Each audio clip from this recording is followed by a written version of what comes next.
Welcome to the stream. Today, on Honkai Impact 3rd, we are hopefully finishing after the blood moon fades. If not, there's still 27 days left, so no need to rush, I guess, but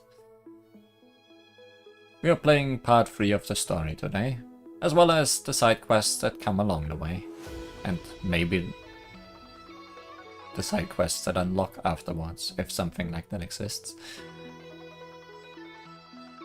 And then we should be mostly done with this. Let's go. I did exactly 2 things since last time. First thing was I unlocked the pacifying hammer, went over here and unlocked this secret castle gate to farm more currency for leveling up.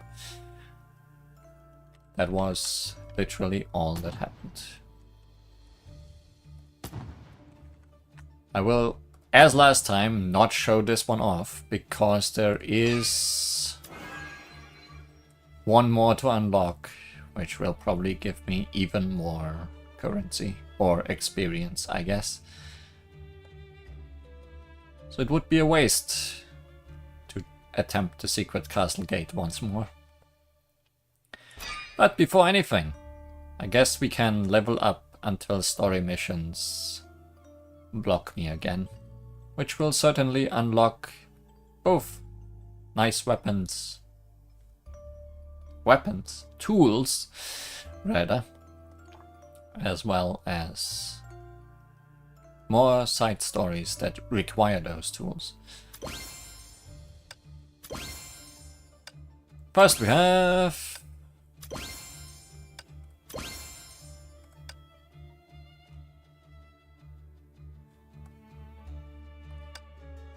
the multifunctional excavation tool, which allows you to dig up treasure chests buried underground. An all-in-one digging tool. Comes with interchangeable heads such as a shovel, a hoe, and a wrench.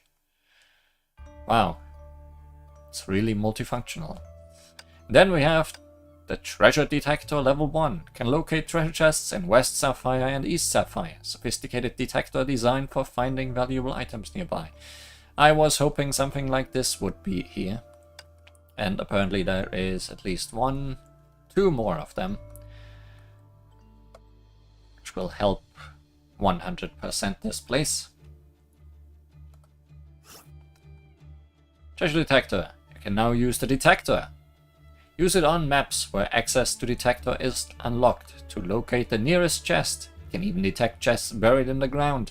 Increase your tracking level to unlock access to detector in subsequent maps. Multifunctional excavation tool. You can dig treasures buried in the tile right ahead of you. Watch out for special marks on the ground.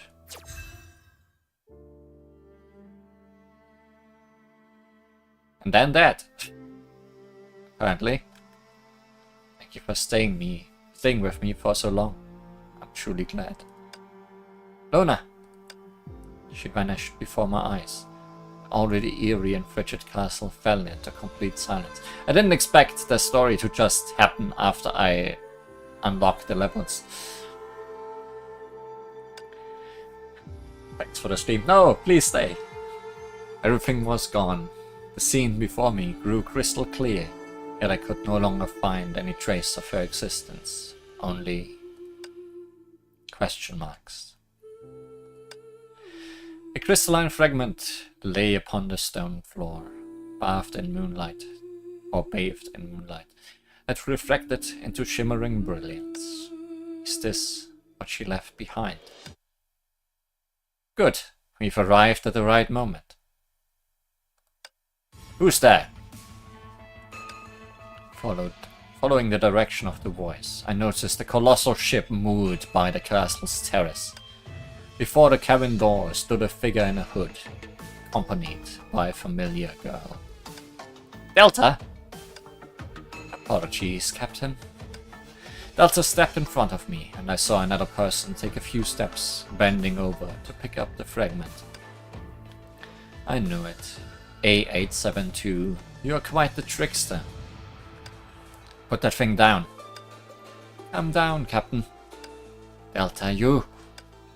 I got up suddenly, stumbled a few steps and finally lost my footing, ending up on the ground. Then, a strong force pressed down on my shoulder. I looked up and met Delta's cold stare. I told you, Captain. Calm down. Don't just rush in. You're no match for that person. You still want to keep chatting with your new buddy, Delta.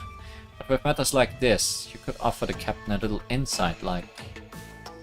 They are all self-centered, leaving indelible scars on their loved ones while chasing their own satisfaction. Don't worry, time heals everything.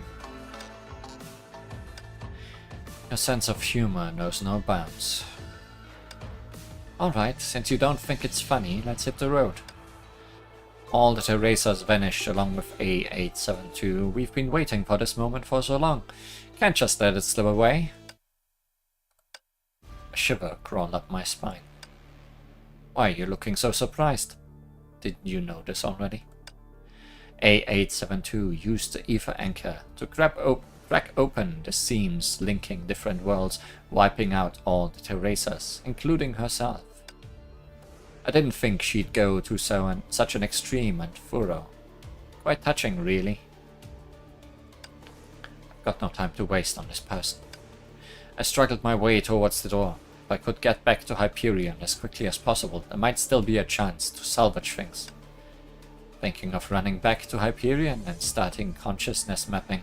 Don't be foolish, this is a tragedy. When the curtain falls, is there really any possibility of turning the tide? Moreover, consciousness mapping doesn't change a thing. It merely gives you the qualification to be an observer, not a savior. Do you know all this? You rely too much on consciousness mapping, to the point that in the face of a genuine dilemma, you are always imagining a third option appearing. But no matter how many times you choose, the outcome remains unchanged. The only thing we can rely on is ourselves. What's impossible won't become possible just because you say, I can do it. You're just repeating attempts over and over again, traversing through pain. Who are you? Really? I've been through this situation countless times, which is why I'm here to advise you, to suggest facing reality and giving up sooner. I don't know what you're talking about, or what you've been through, but even if you're stronger than me, I won't give up. Even if the old you and I were at the same crossroads, we were two different types of people, I would take a different path. Is that so? What a shame. It's enough talk, let's go. Well, Delta, you're absolutely right. So farewell, my friend. I hope you can indeed find your own path, just like you said. You. The one in black swiftly walked into the murky shadows of the night. Once ensuring I wouldn't catch up, Delta promptly followed. Luna, Gongming, and all the erasers have vanished. The reason for all this is... me. Captain. Captain. Ronnie. Ronnie's concerned voice pulled me back from my scattered consciousness. It turned out I was back in the castle. Captain, what on earth happened up there? In an instant all the erasers disappeared. I failed. Luna erased herself along with all the erasers. They are all gone.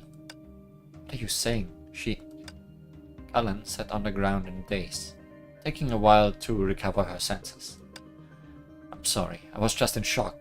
I should have anticipated her plan. Oh no, then Miss Gongming and the Ark City. And Terry. Captain? She kept away from me all this time, capturing and imprisoning erasers from various bubble universes, connecting her life to theirs. Darn it, why didn't I figure out sooner what she was truly up to? My body's discomfort appeared even before we arrived at Sapphire. Even if we take Luna to Hyperion, we are still not safe.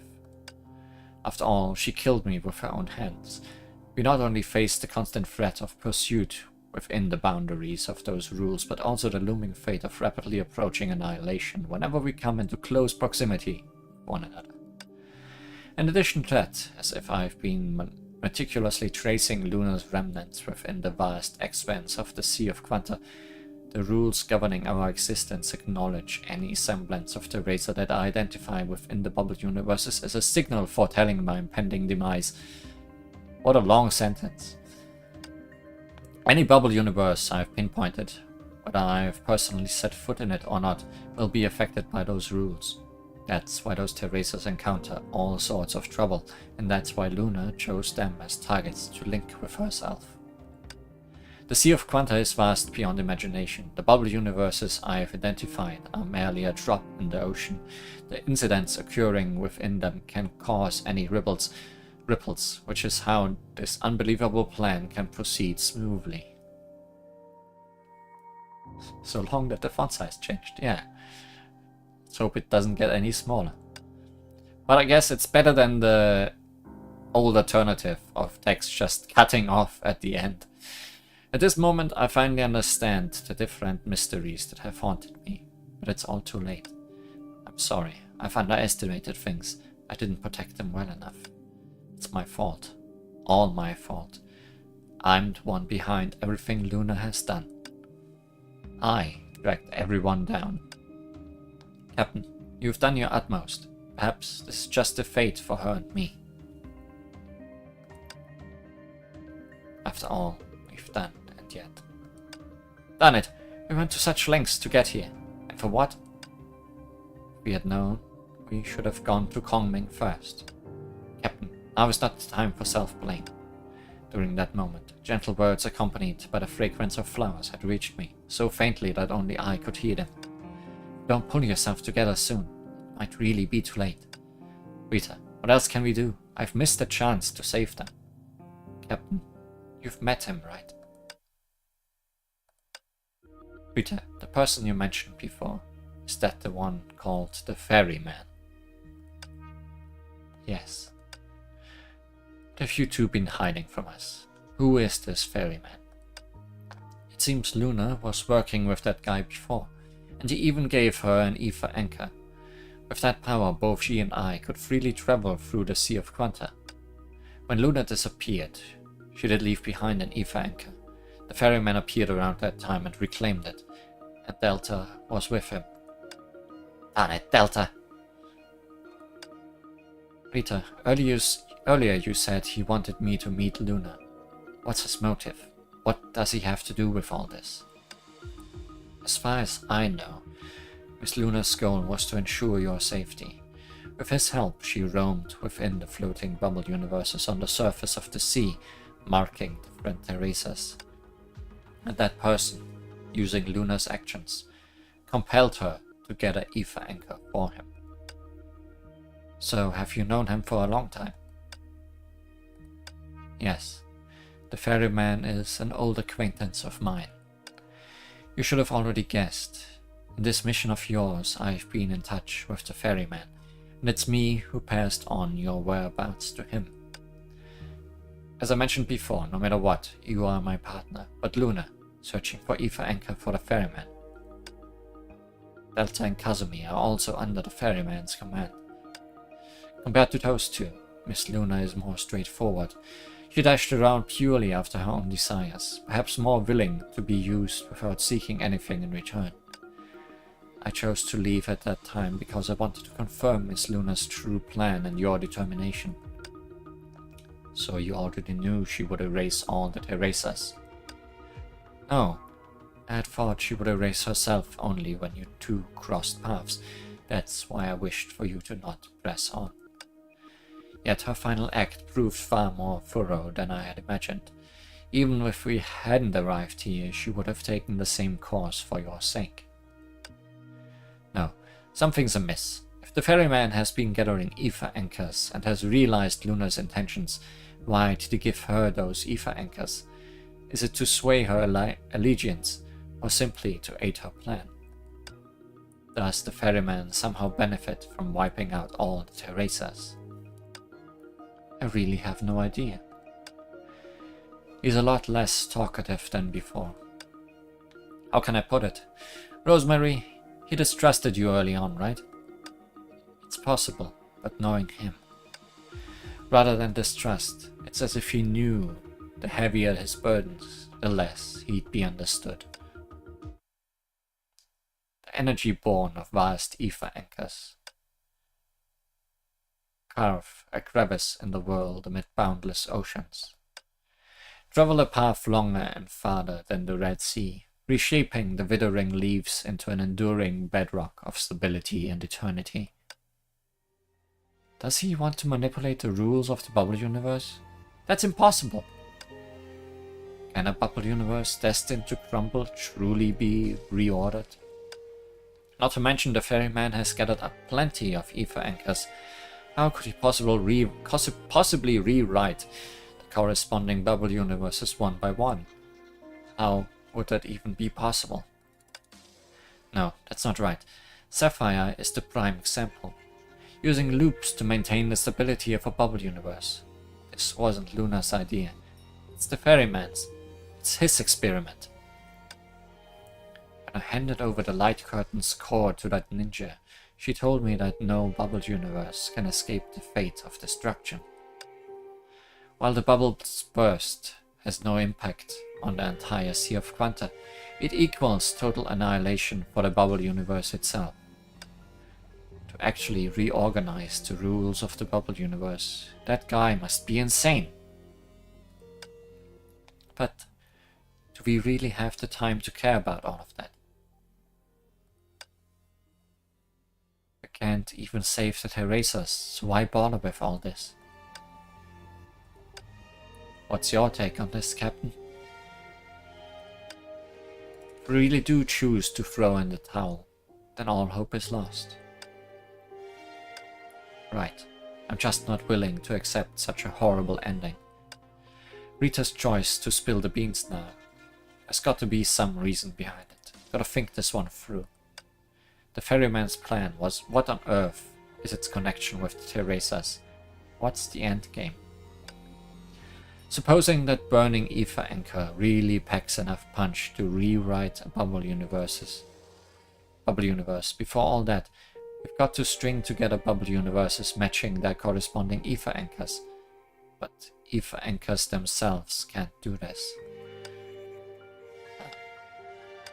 So the ferryman's been waiting on Luna to be the launchpad, using the rules rejection of me and him to erase every single Teresa linked to her in an instant. Suddenly the fates of those bubble universes are intertwined. The ferryman's trying to use Luna's connection with the other Teresas to poke a hole in the world rift. So he's going to swipe the ether anchors of all those bubble universes I flagged. Or maybe each time I flagged a bubble universe, it's all thanks to that puppet master's nudge that ensure their plan is carried out smoothly. Darn it, sacrificing people's lives like mere kindling for a pipe dream, that's horrible. I just couldn't get behind that sort of scheme. And besides, I promised everyone a satisfying ending for all. The pact between us and her remains. I'll tell you the story of a certain girl linked to the event, but in return you'll need to help me. No, help her in fulfilling a wish.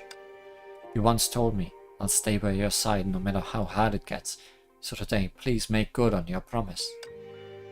None of my promises have been upheld. Now isn't the time to stop. Everyone has put their trust in me. Can't fail now.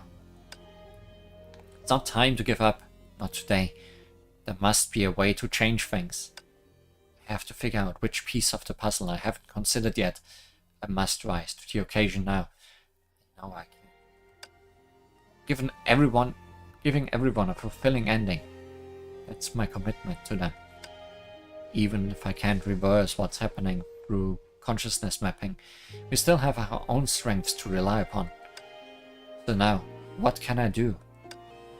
Whatever choice you make, I will face it with you. Please hurry. You still have a chance to stop her. A chance to stop her? Right, the note Kong Ming left for me. I hastily retrieved the crumpled note from my pocket, carefully unfolded, and re-examined the message I read countless times. Those who can see through the game shall survive. Those who can follow their heart shall prevail. Any thoughts, Captain? What's this? A message left by Kongming. But it sounds like some general advice. Not much help for the current situation. No. She wouldn't have just left me some advice for no reason. She foresaw the endgame between me and Luna. She must have left behind a move for when all seems lost, instead of just fading away. Do you know where Kongming is being held, Cullen? Why would you go looking for Kongming in a place like this? No, we still have a chance. Cullen, I'm going to her room, where she used to stay. She must have left something for me. Cullen's expression turned slightly surprised and then caring. Sorry, Captain. I really wish I could help, but I don't know where the person you are talking about is being held. It's alright, Cullen. I know where Master Kongming is held. I mentioned it before. I saw her, and we all parted ways. I will guide everyone. This situation hasn't gone according to what I had hoped. I'm still not ready to give up just yet. I believe that even until the very end, Kongming feels the same. There must be something I can do. Can't give up now. It's not time to throw in the towel yet.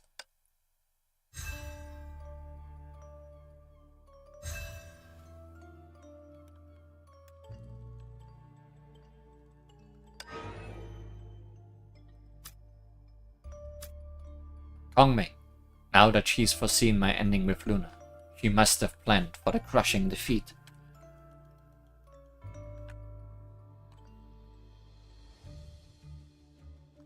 I have so many buttons now.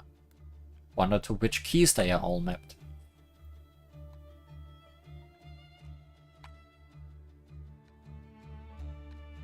It's not time to throw in the towel, but it might be time to throw in the shovel. Yes. Let's dig our own grave. There's a treasure here. I picked it up, I think. There's also a way down here. Very important. Ah, yeah. Treasure. You are not hiding from me.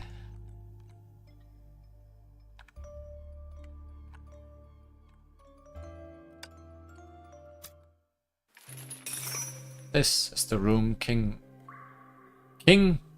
not king at all.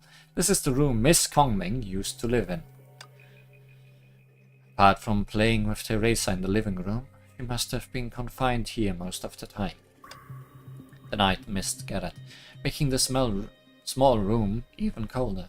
The smelly room. Until she disappeared with Luna, she'd been trapped in a prison, waiting for me. Our silence hung heavy. Moments seemed to drag by. This is a joke, right? Kongming, the one known for her unparalleled strategies, is this how it all ends? In a frantic search, Ronnie rummaged through the desk and bedding, desperately hoping to find any lingering clue or sign that Kongming may have managed to escape her confines, and that she would reappear when she was needed most. She suddenly vanished like all the Teresas we rescued. In that case, anyone would find it hard to cope. But this is Kongming we are talking about. She's smarter than all of us combined. She surely would have thought of something. She can't just disappear like this. She just can't. Otherwise, Teresa, she might truly never. Ronnie's voice trailed off. It was the first time I'd seen her in such a distraught state, and Sirin, unable to contain her emotions any longer, turned away and sobbed uncontrollably. Wrecked with immense frustration, we searched the room together, but all I found were a few stacks of discarded paper. On the chessboard are some scattered pieces. What's this? We immediately gathered around to study the chessboard, trying to glean some meaning from it. I never truly grasped Kongming's chess mastery, which is a real shame, but this seems like a simple stalemate, probably not a clue. The flicker of hope we had painstakingly ignited now vanished like steam. Is this truly how it ends? All we've done, everything I've done, all meaningless in the end? Ronnie, let's keep searching, okay? Sirin set down a hefty stack of rough-edged paper from her embrace and gently shook Bronny's shoulder as she consoled her.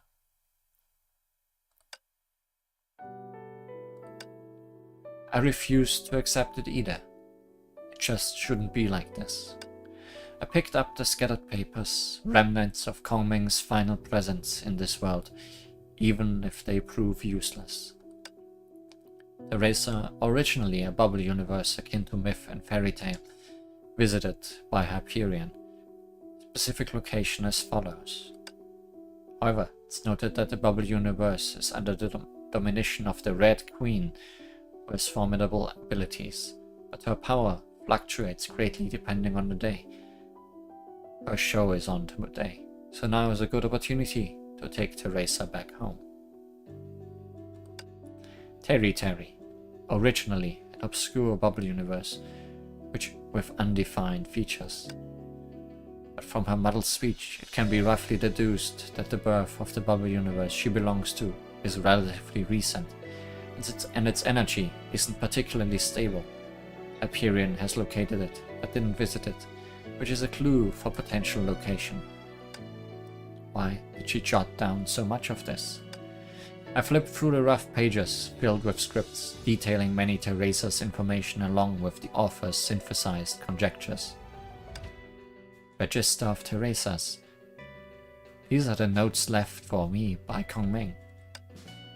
My muttering caught the attention of others. What are you looking at, Captain? So these are words. What have you found? Quite messy, but relying on what she taught me, I can make out it's records of all the Teresas that Luna encountered.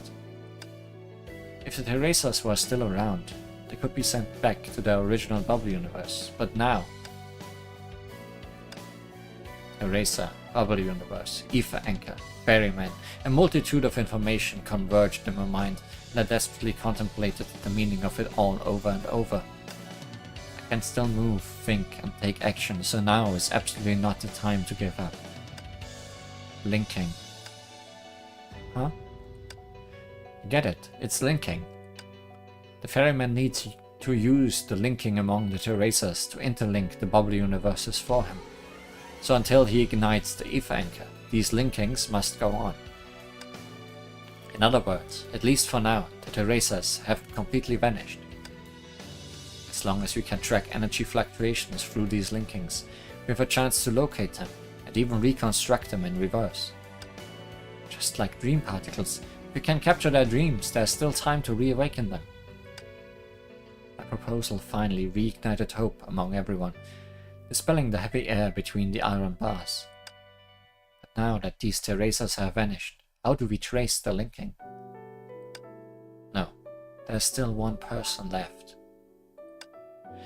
It's this person's observations that intricately intertwine their fate with Luna's and Kongming's, thus triggering the bubble universe rules repulsion. It's this person's pinpointing that pulled in some Teresas from other bubble universes, leading Luna to link all these Teresas together. That person is me. If we consider the linking among the Teresas as positive links, then there must be a corresponding negative link between me and the Teresas. That's why our existence repels each other, accelerating the annihilation. As long as Captain serves as the origin point and uses the clues Kongming left about each Teresa to track corresponding energy fluctuations, then maybe it's worth a shot, eh? Oh, Kongming, you're quite the crafty one, leaving behind a trump card like this so you could stage your comeback. And Captain, you're no slouch either, catching on to such a vague hint. Ronnie excitedly pursued the register of Teresas left by Kongming. She was so thrilled that her hands were trembling slightly. Suddenly, she froze and looked astonished. Wait, this record doesn't include all the Teresas. One is missing. Yeah, herself. Kongming, why didn't she write about herself? Ronnie cautiously met my gaze, as though looking for confirmation. We followed a pattern of the other entries. After describing each Teresa's traits, there should be information about their corresponding bubble universe. But for Kong Ming, Master Kong Ming can no longer return.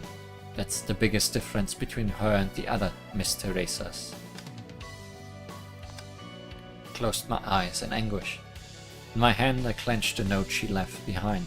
In my mind, memories long buried in dust now began to surface. Once wasn't enough, so you tried 10 times more, hundreds of times more. Perhaps due to countless failures, I had grown numb to disappointment. It's better that way. For the sake of this ephemeral dream, I will invest every ounce of strength I have to hold onto that warm, tender hand. I took out the note Kong Ming left behind. Those who can see through the game shall survive.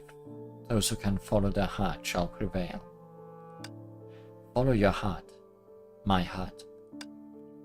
My heart is in those countless failures, searching for a tiny glimmer of possibility, so we can't stay stagnant, at the very least.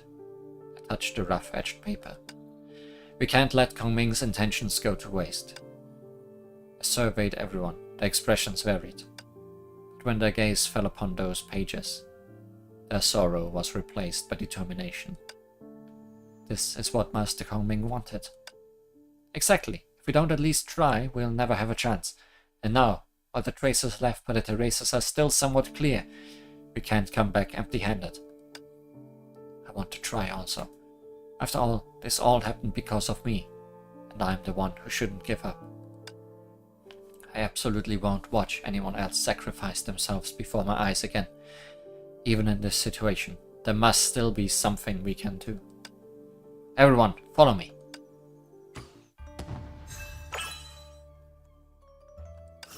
Register of Teresas, a manuscript that details the status of many Teresas. It may provide a way to save them. Revive Teresa. Revive the Teresas. Save Teresa. Follow Kong Ming's message and add to each Teresa's room to reconstruct them.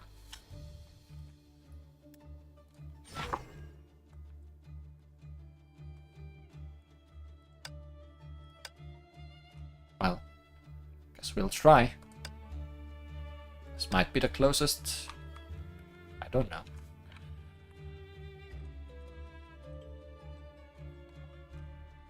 Where even am I?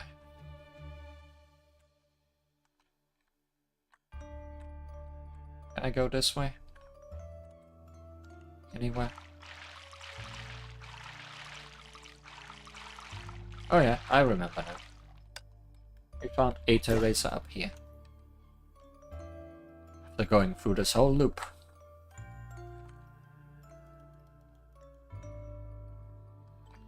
Past all these ghosts. Mary seems distracted and did not respond. Mary had a little lamp. Okay. Sure, Mary. That's a high-level ghost.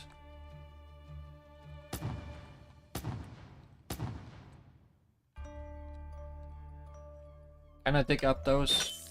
No. Can also not jump over them.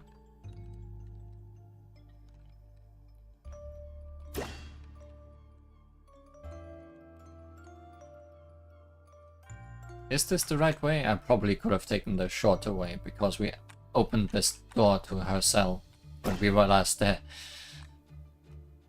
I guess it doesn't matter. I've gone far enough.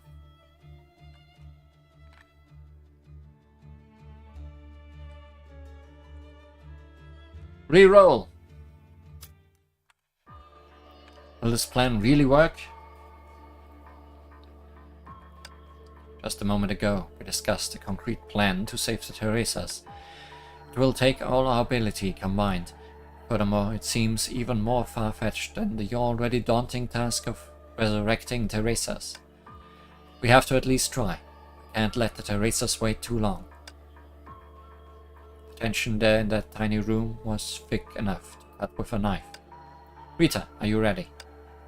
Yeah, when Miss Sirin used dream capturing magic to manifest dream particles, I'll catch them right away. I'm still quite nervous. This is the first time I'm using magic to trace someone's existence. I'm not sure if my magic is strong enough. Relax, Miss Sirin. You need to trust in your abilities, and also trust in Captain and Teresa's. How should I put it? Rita seemed to be searching for a more gentle word. I gave her a wry smile, shaking my head. My presence in any bubble universe I've located is mutually exclusive with the Teresas. It will definitely create a very strong energy fluctuation. Just trust your instincts. Hasn't your magic worked miracles before? Sirin took a deep breath, revealed a nostalgic smile, and nervously flipped through the register of Teresa's. Just relax, Sirin. Look, it's not just you. I've projected firearms countless times, but this will be my first time projecting a whole person. The Teresas may have disappeared, but we can still remember them, and Captain is still there. This means that the connection between the Teresas and the Captain hasn't been completely erased. In any case, it's worth a try. Yes, it has to be worth a try after all. I must leave now, back to where I ought to be. It must be like a storeroom packed with all sort of things, containing many versions of me. That's right, her purpose was to protect me, so she used her own link to exile the Teresas to a place where they couldn't reach me. I believe in Kong Ming and her. Some good old reverse engineering might just bring them back from this storeroom. I'll thoroughly scan the memories, appearances and personalities of the Teresas within the dream particles. That should give us accurate data. But if you ever encounter Siora in the future, please don't betray me. Alright, I'll do my best. Sirin, you can do it. Accompanied by Sirin's faint chanting, her body seemed to attract fireflies, gathering one tiny white light after another. They formed a magical star-shaped light, gently landed in Sirin's palm. Before long, the dazzling white light emitted by the sphere burst forth in the center of the room. Huh? According to the Mercurial Hatter's invitation, her afternoon tea party starts at this time, right? But why hasn't the Mercurial Hatter arrived yet? Or anyone, for that matter. Hello, girl over there. Were you also invited to the tea party? Great, I'm Teresa. Delighted to meet you. Come take a seat. Oh, you're named Teresa too? What a coincidence. It seems the Mercurial Hatter set us up to meet. Then, let's raise our cups together. From today onward, Teresa will be Teresa's good friend. The warm tea quietly turned cold as Teresa leaned on the table, lost in a sweet and heavy dream. I'm sorry. I really like you, but please forgive me. Please forgive me. This is a memory belonging to Alice, dressed in a sky blue dress and wearing a black ribbon headband. Or perhaps to Teresa. I did it, Captain. Rita, I did it. Okay, now it's my turn. Soon after, Rita took the star-shaped light. The chaotic interior of the sphere gradually became more distinct, with fragments of memories floating within. Tracker, perform a scan. The girl's fingertips danced across the keyboard of the laser projection device. After issuing the command, all the information about Teresa had transformed into data and was displayed in front of Bronny. Phew, these memories have already faded, so they might not be usable anymore. No, even faded memories are still memories. Cancel the delete operation. Take it easy, Bronny. Once we find Kong Ming, I definitely want to ask her how she's able to stump my powers. Bronnie held her breath and focused. Her projection ability, usually so effortless for her, felt unusually difficult at this moment. Thankfully, as Bronnie inputted the command and executed it, in the corner of the prison cell, a towering little form transformed from a black shadow to the physical presence of the spirited young girl from the dream. The girl immediately opened her tightly shut eyes and anxiously surveyed her surroundings. "Oh, it's you, Marge, huh?" "Yes, it's me. We've come to take you out." "Out? Wait a minute. How did I end up back here again?" "Don't be nervous, Miss Teresa. I'm a police volunteer from Sapphire. I received a report and came to take you home." "Huh? Wait a minute. Where did the other Teresa go?" "Although I'm not sure what I did wrong. She was angry with me and hasn't come to see me again. But I still want to go home with her." Please don't worry, Miss Teresa. The other Teresa, right now, she's brainstorming new ideas for a tea party, saying she wants to surprise you. So go home and wait patiently. When she's ready, she'll definitely come find you. "Oh, that's great. Please tell her to come find me in the Red Queen's garden. I'll introduce her to my new friends there." The girl in the sky blue dress gleefully held the hands of Himiko and Cullen, eagerly heading toward the exit. I saw Himiko looking uneasy, exaggeratedly mouthing a message to me. Are we really sending her back? That's the Red Queen! Yep, that's the world where she truly belongs. Before he could finish, the two were taken away by Alice, who dragged them out of the castle. That went much smoother than expected. But she relieved the lie so quickly, and then bid us all a happy farewell. How naive. Farewell. This is a world where we are all forced to part ways all too often, but maybe none of us are good at saying goodbye. Not good at saying goodbye, huh? Someone said the same thing to me a long time ago. A conversation from long ago, so distant that I wouldn't intentionally recall it, and it surfaced unexpectedly at this moment. Was it a coincidence, an overwhelming sense of yearning, or...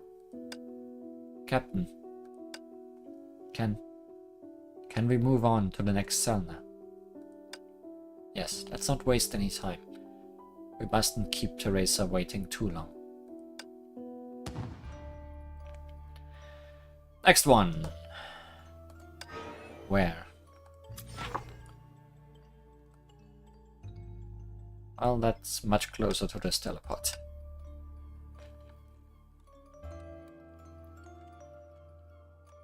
Ah yes, this is the one we've first met.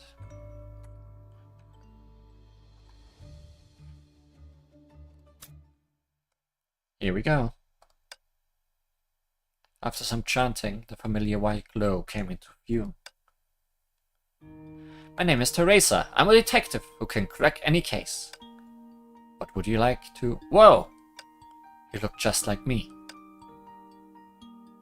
Sorry, kid, but you are too young to be moaning about your boring life. Of course, I'm not telepathic. I'm just a detective, not a magic girl. I'm able to see through you because I've met lots of clients like you. Anyway, the solution will never come to you if you wallow in despair and give up. You want a hug? I'll write a year as long as it makes you happy.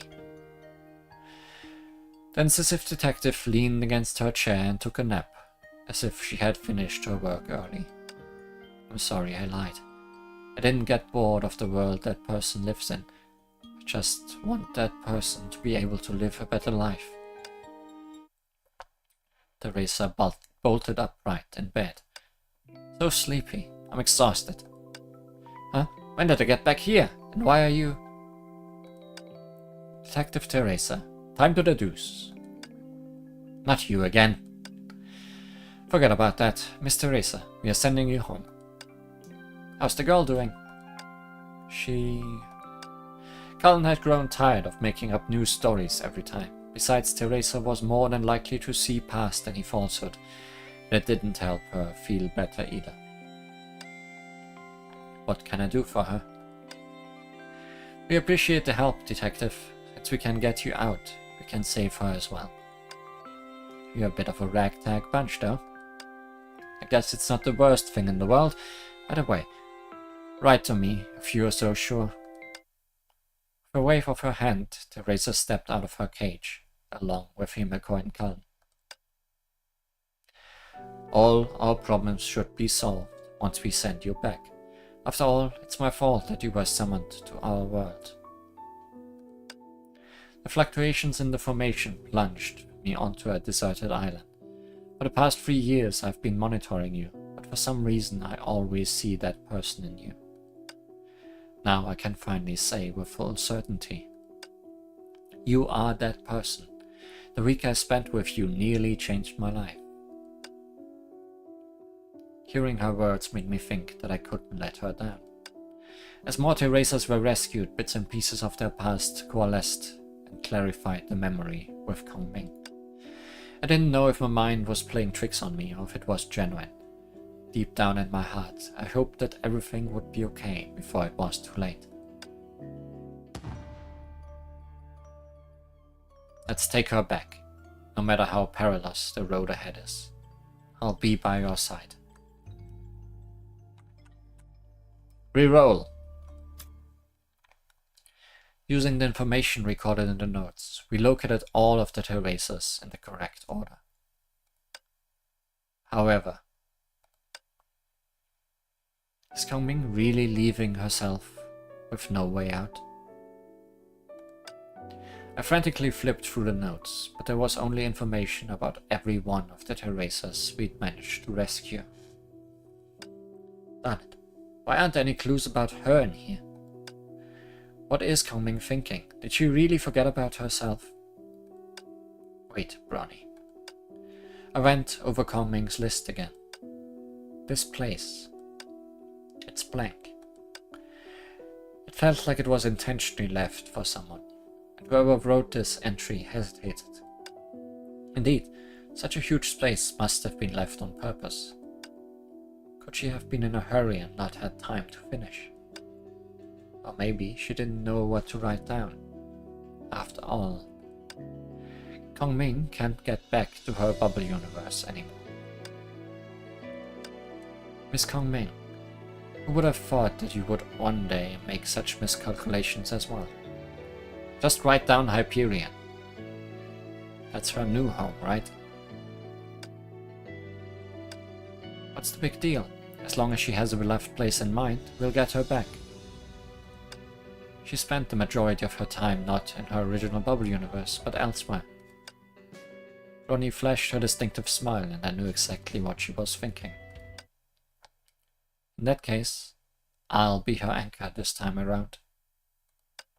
Sirin, let's try one more time. Use me as a beacon and get Kongming back. On it. But Captain, we need you to provide enough anchors related to Kongming.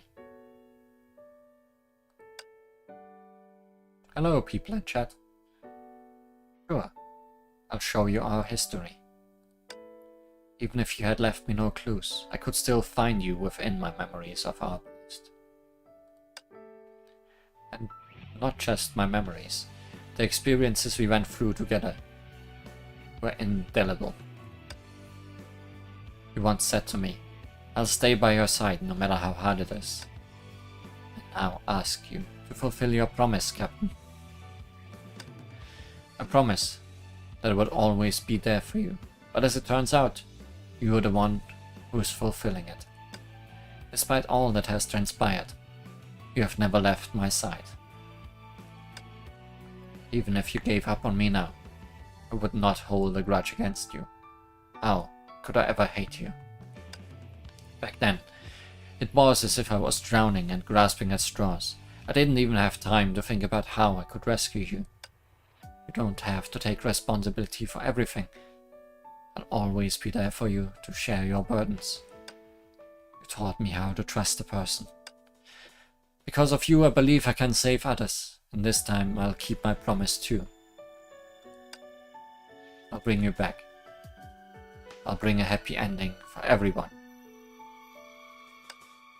Mr. Assassin, I want that. Please buy it for me.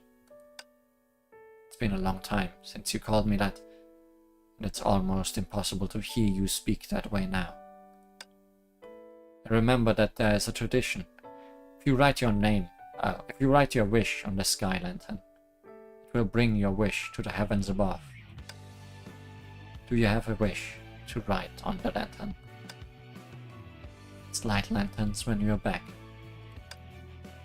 Meanwhile, Siri was gathering thousands of memories and condensing them into a ball of light. It was resplendent, like a lantern meant to light Kongming back home. Please, Big Dipper, please guide this lost adventurer.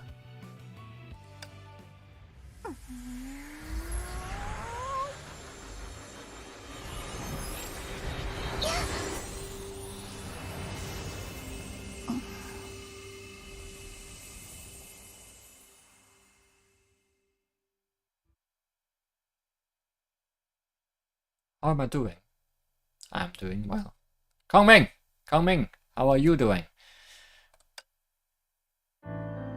As I held Kongming in my arms, her eyes opened ever so slightly. Her eyes regained their form limpidly. You did it. You brought me back. Of course, you're indispensable to me. The weakened Kongming hugged my neck tightly, with unexpected strength, breaking it. I knew it. I knew you could make it. Kongming, wait. Ahem, Miss Kongming. With a sudden realization, Kongming pushed me away. Ah, Captain, are you okay? Sorry, it's my... No, because she popped out of nowhere and scared me half to death. Hey, what's so weird about having other people around? Regardless, don't do that again. Despite her angry retort, Kongming let out a light-hearted chuckle as she turned back to me. Huh? What's that look for? Do you not want me to come back? No. I was just wondering why you left a blank space for yourself in the notes, when you could have clearly written how we can save you. Oh, is that what you think? Her initial expression, a shred of shock, changed to something more inscrutable. I didn't leave that space for me. Huh? That means... I trust you. I knew you wouldn't need any clues to save me. That blank space stands for the last, Teresa. Head to the ferryman's ship. Guess it's time to find the culprit. And Starlit Astrologos has joined us. A young girl who experienced countless samsaras with me. She's prudent and thoughtful. When faced with an unavoidable ending, she still left a life-saving plan behind. Still have some characters left to unlock though.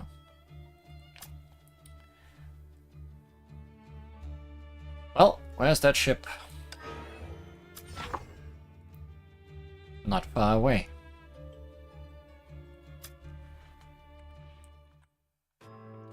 As we did before, we returned to where she disappeared. Since you can be an anchor to reconstruct me, and this might work for her too. So your plan was to treat yourself like a lab rat. Was this within your expectations too, Kongming? I just wanted to be sure of a few things. I couldn't guarantee that this was a flawless method after all. If it wasn't, then you lived the rest of your life filled with regret. I believe your plans are always flawless. It brought me the utmost comfort to see that Kongming had come back to me safe and sound. Which reminded me, everything would get better. We were already seeing hope through Kongming's return. Don't jinx it. I can't be sure if it will actually work. After all, Let's see. We've already tried so many times. I bet this would work on Luna too. Thank you, Sirin. Why are you standing on ceremony? You don't need to. Anyway, thank me after it's done. I shall build a bridge for you, the girl under the crimson moon. All you must do is traverse through the haze of this dreamland and return to the moonlight. Siren stood on the patio and began to chant in a low voice, beckoning to her broken dream.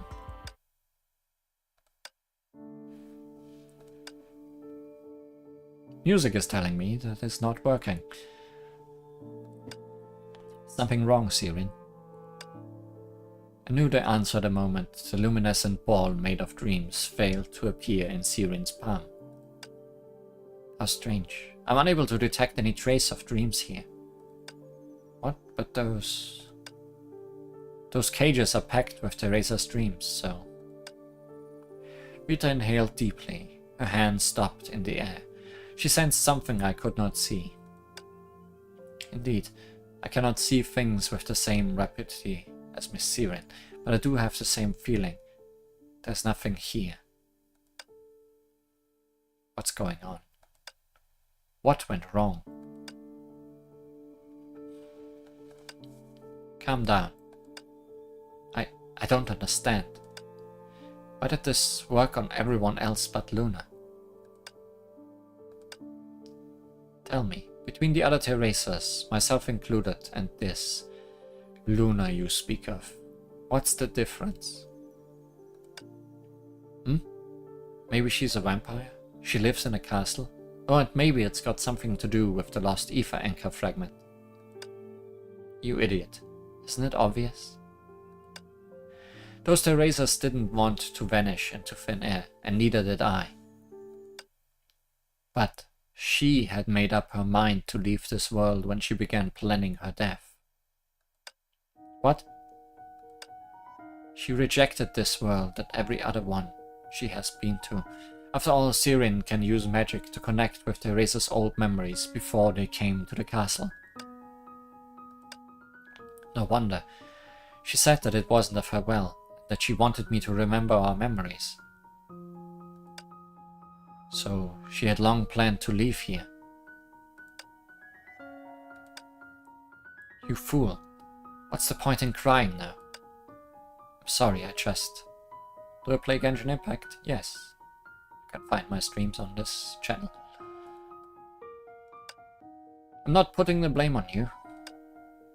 All I want to say is... What if there was another way?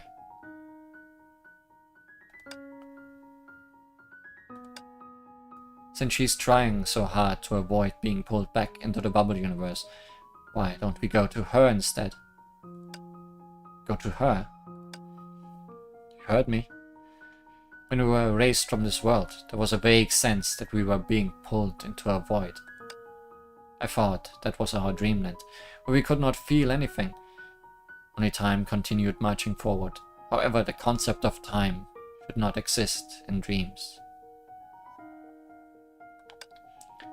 Time and space were in shambles there.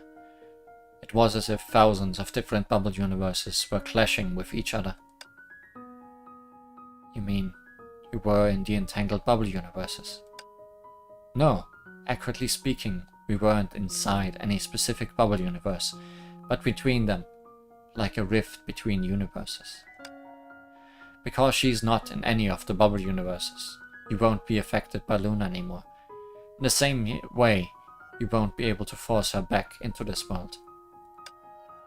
To reach the rift between worlds, you require sufficient amounts of matter and energy as mediums, neither of which we have.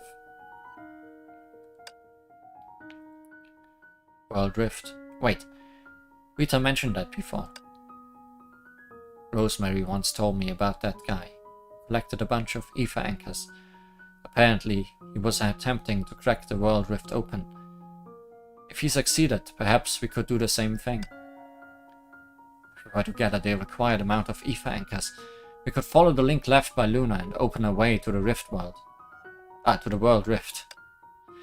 We're not exactly spoiled for a choice though.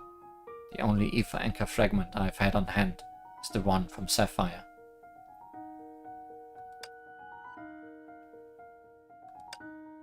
I know some places with Aether Anchors. With some moments hesitation, Callum broke the silence and took out a shiny fragment. Phew, it's done. Now everyone lives in the same repeated cycle, and no one will notice me. That human's idea actually wasn't half bad. Don't you think so, sister? Ah! So you already noticed me. Yeah, with the Aether Anchor, I no longer require blood to sustain myself, and I'm capable of things that I couldn't even have imagined in the past. I'm still not a fan of sunlight, though. So you see, I'm no longer that needy little kid, always hiding behind your back. I'm sustaining an entire world's stability.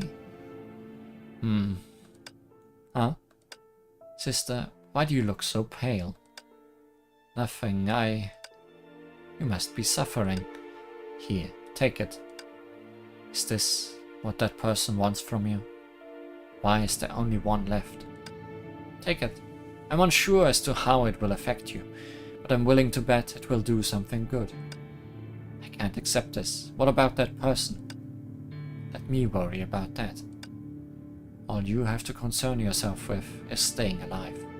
Staying alive? Mixed feelings reflected in her eyes. She recalled her memories. Luna split the Aether Anchor into 3 and handed the strongest fragment to me. You need the Aether Anchor more than any of us, Captain.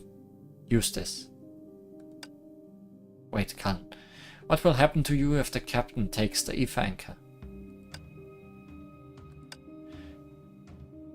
You connected with Luna. She's gone, yet nothing happened to you.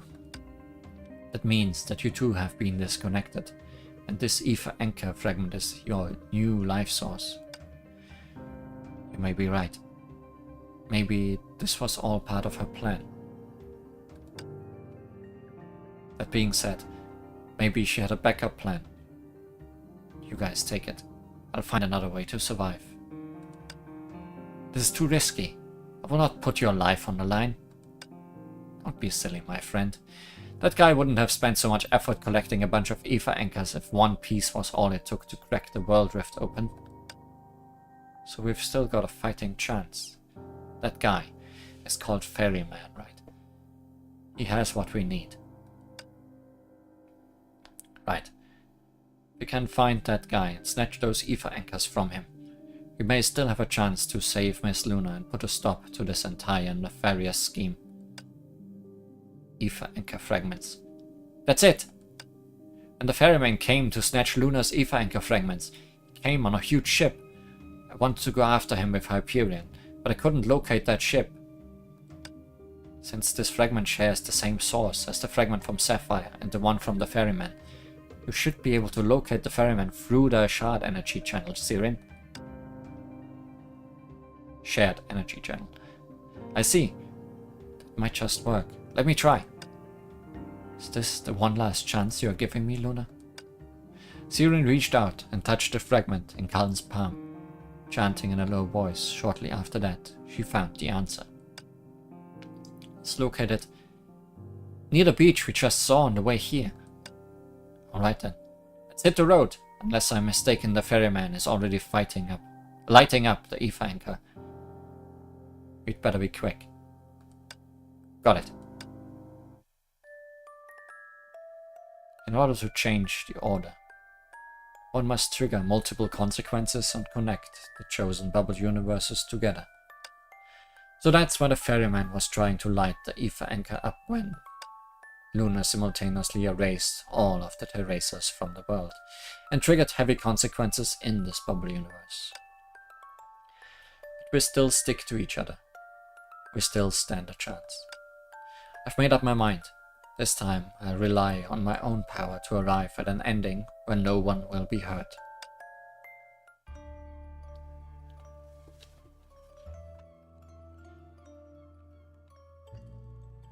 Hi, it's right here.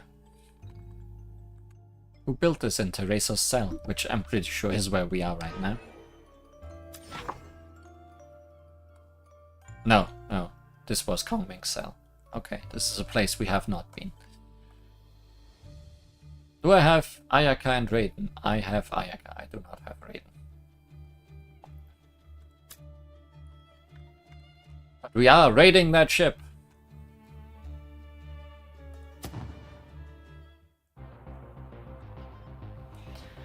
By the sandy beach of Sapphire, a massive ship was anchored. Its hatch was wide open, as if welcoming us. The ferryman intentionally stopped the boat at a place that's easy for us to find, so he's probably waiting for us. This might be a good thing for us. At least we don't have to go through a lot of trouble finding him. Bye! Thanks for stopping by. But this ship gives me an ominous feeling. Are you scared, Siri? It's not too late to back out now. Once we go in, there might be no turning back. I'm not scared.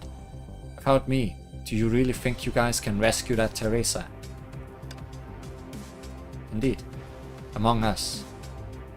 Only Miss Siri can perform magic to achieve that. Among us. That's right. I can't just leave you all on your own. Then we'll be counting on you. Hey, don't forget that the most crucial part still relies on you. So put your back into it. Our fate is in your hands now. Certainly, leave it to me. The plan must succeed. I've checked the situation behind the hatch. Aside from it being dimly lit, there's no sign of enemies. We should be able to go in directly. No traps. It's almost too safe. Please rest assured, Miss Cullen. Their plan has reached its final step. There's no need to use such methods to stop us. How can you be so calm? Which side are you really on? Sorry, Miss Sirin. Just trying to alleviate unnecessary worries for everyone. We've already come this far. There's no other choice. Indeed. Ferryman is aware of our intention to board this ship. Nevertheless, we have no alternative but to proceed and enter into his scheme. Well, things will be simpler this way. Since he has such confidence in his plan, let's beat him at his own game. Still, we should be cautious. We're not sure what cards he has up his sleeve. Based on our previous encounters, neither the Ninja or Delta was easy to deal with. In any case, we've decided to board this ship. There's no time to waste. The sooner we find him, the better chance we have to stop him. Yes. Let's get going. As Himeko said, we passed through the hatch and entered the ship without any obstruction. Unlike what we had imagined, the interior of the ship was dilapidated, as if it could collapse at any moment. Is this really his lair? It looks quite sophisticated from the outside, but the inside is pretty ancient. Well, he isn't really used to ships, he is more of a ferry guy. A ferryman, you could say. Gotta say, it's quite a miracle that this thing can still move. Other than being run down, this place reminds me of the Hyperion. It's more like identical. Strong magical fluctuations. I sense the space here is very unstable. Sirin, can you pinpoint the source of the fluctuations? Over there. She pointed her hand towards the closed hatch ahead. This ship had the same structure as Hyperion. That should be the location of the bridge. I believe that's the bridge. He's there. Let's go find out. Sure.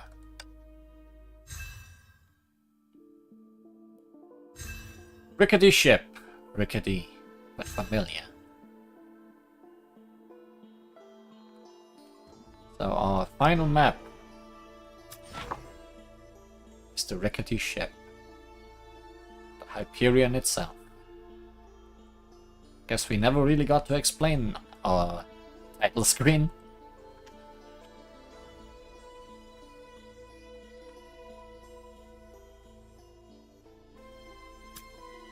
Can't pass through the screen of light.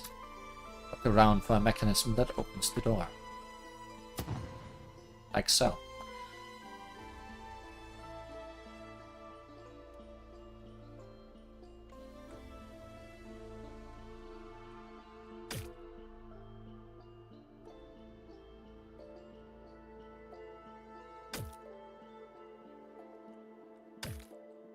Can't just stand still and do it over and over again, I see.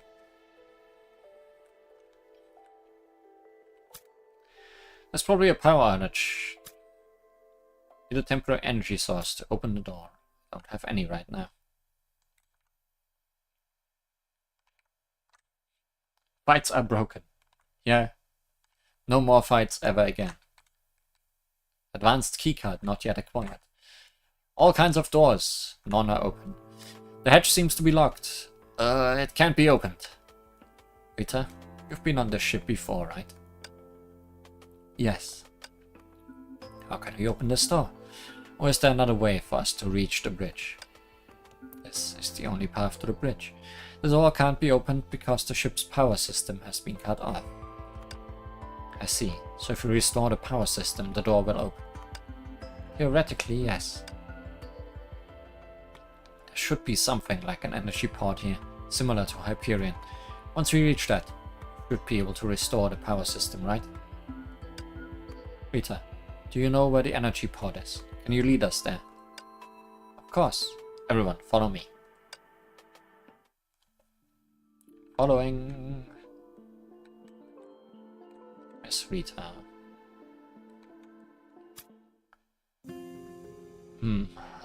Cullen, give me a hand here. No, the door on this side is locked as well. Himiko and Cullen, using both their hands, tried to force the door open, but it didn't budge. Rita, this side is locked too. Indeed, without a power supply for the ship, this door won't open. Then what should we do? Is there another path? Through the side door over there, there's another passage leading to the energy pod's back door. It's quite old and should be easier to open.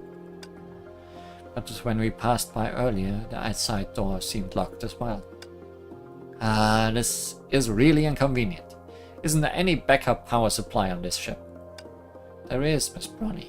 In fact, the ship should have portable energy sources for emergency use, but we don't know where they are kept. Wait a minute. There's something glowing on the floor over there.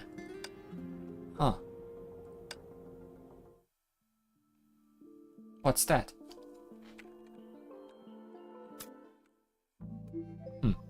Is this a battery? It seems that we got lucky. This is one of the portable energy sources I was talking about. Someone just left it here. For some reason. Looks like more words are good as gold today. Looks like my words are good as gold today. So with this, can we directly open the door to the energy pod? I'm afraid not. The power of this emergency energy source isn't enough to open it, but it should be enough to open the side door nearby. So we need to go through the side door to reach the energy pod's back door, right? From what it looks like, that seems to be the case. Alright then, moving forward is better than running around like a headless chicken. Let's get going. Yes, let's check out that side door.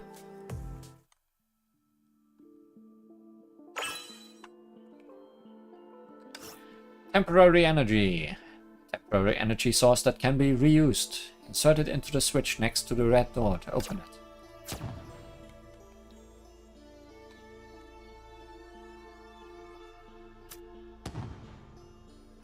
Yay. Remove the battery from the door. We're in! This is the living area of the ship. Passing through that area below will lead us to the back door of the energy pod. At a series of blockades. I mean, seriously? There are so many doors here. Are we supposed to find an energy source for each one? No. We can detach the energy source from the doors that are already open. That should save us some effort. Even so, we don't have enough of them. There are at least 2 locked doors over there. There should be more stored here. Let's search around. I guess we are left with no other option.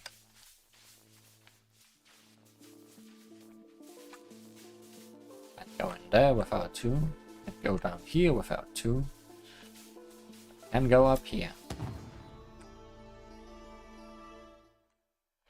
What a messy room. This is the ship's storage room. Once you activate the cleaning system over there, it will automatically clean up the clutter. There's so much clutter here, it's hard to get through. Yes, let's all think of a way together. We don't need dialogue for everything. I can figure out puzzles myself too. This is a push puzzle. That is a delta.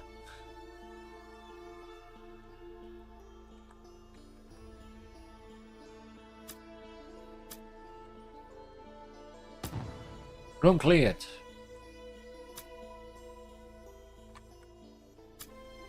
Energy regained.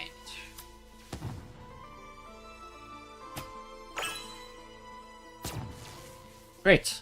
The energy source.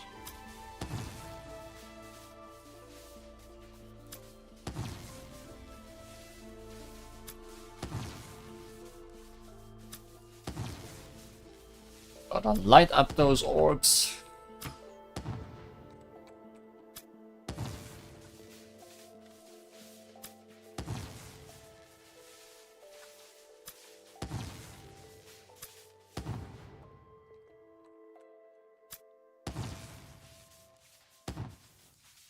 Huh. This door is pressure sensitive. It will open when a heavy object is placed on the switch. What if we remove the object?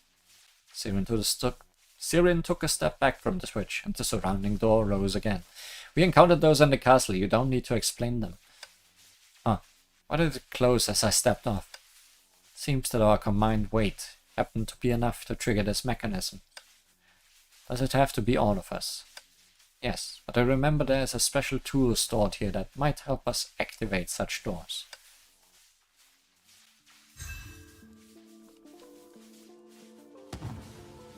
A companion cube. A dinosaur. There's a display stand in the front, with a crown made of willow branches quietly placed at its center. Perhaps it was because of the passage of time. The once green willow branches had turned dry and yellow, and even covered in heavy dust. I could sense its value, as well as its fragility. It's old, but I sense a strong magical aura around it. Captain, you should pick it up. Are you sure? I feel like it will shatter with a touch. It won't come to that, I assure you, Captain. Alright, I'll give it a try. I cautiously lifted it up, only to find that it had weight far beyond its appearance. It's quite heavy. Wait, why is it glowing? The dried willow branches began to emit a faint light. A horn-shaped object emerged from the center of the crown out of thin air. It grew larger and larger until it became a huge brick that dropped to the ground. That's the power it holds. Yes, long ago it helped people build towering walls to keep floods at bay. Now its power has weakened over time and can only create a brick. I see. We can use it to trigger the mechanism. Yes. But Rita, I have one more question. Does it have a name? A name? It does in a way. Back then we called it Justice. I wonder if that's a reference to an old event I'm not remembering. But Justice weighs heavy. Block making level 1. Allows you to place one block. It is one level high. Only one block can exist in a world at a time. Singularity that once had the power to create walls. At least it can still create blocks. You can now place blocks. Tap the skill to place a block in front of you on the same level or a level below. Use the skill again to recall the block. Blocks can be pushed and jumped on. Increase your tracking level to increase the number of blocks that can be placed. And possibly they can be placed on vines, so we can climb over vines with them.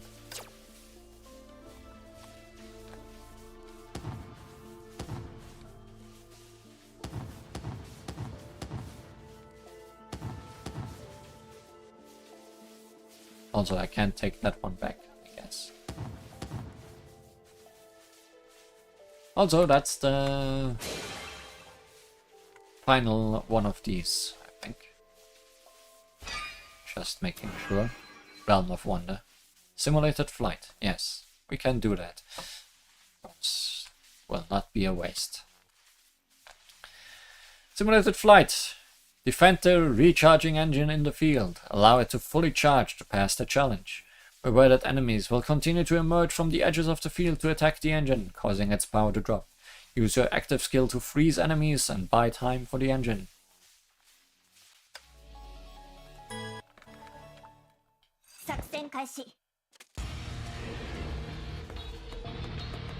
All of these have so far been very weird minigames, but this is just tower defense with regular fighting mechanics.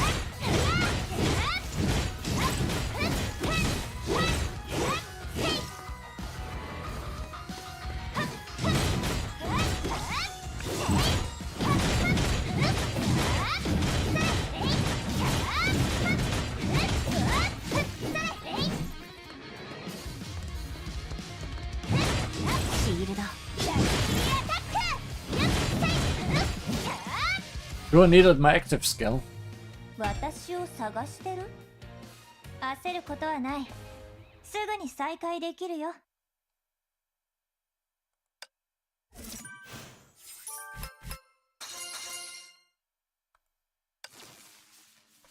Can we unlock more stuff? Yes, we can level up more.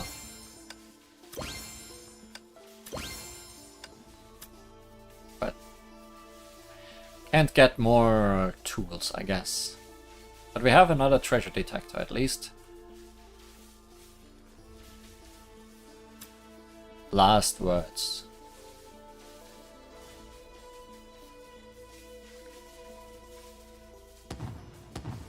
Well, need to place block here. Wonder what button it is. Will I mute myself again while trying to find out? Okay, the shovel is you.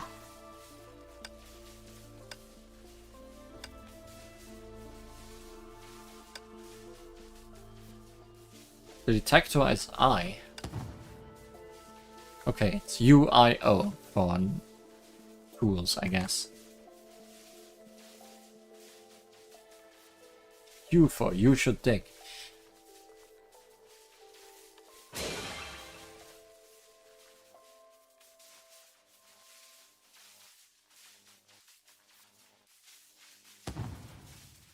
Hey! I wanted to get that chest. Too much control input in a short time.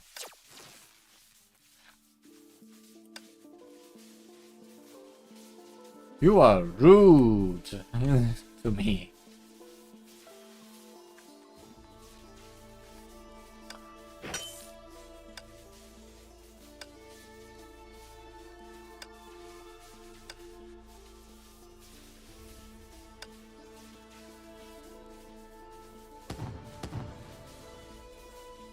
Where we need to go.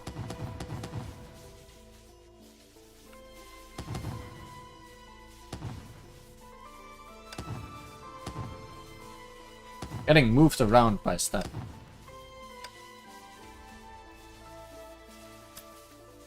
I'm misticking. It's better to avoid direct contact. Okay, can't do anything there yet.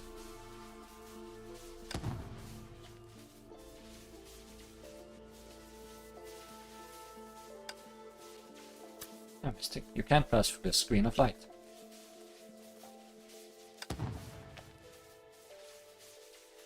I can't detect stuff.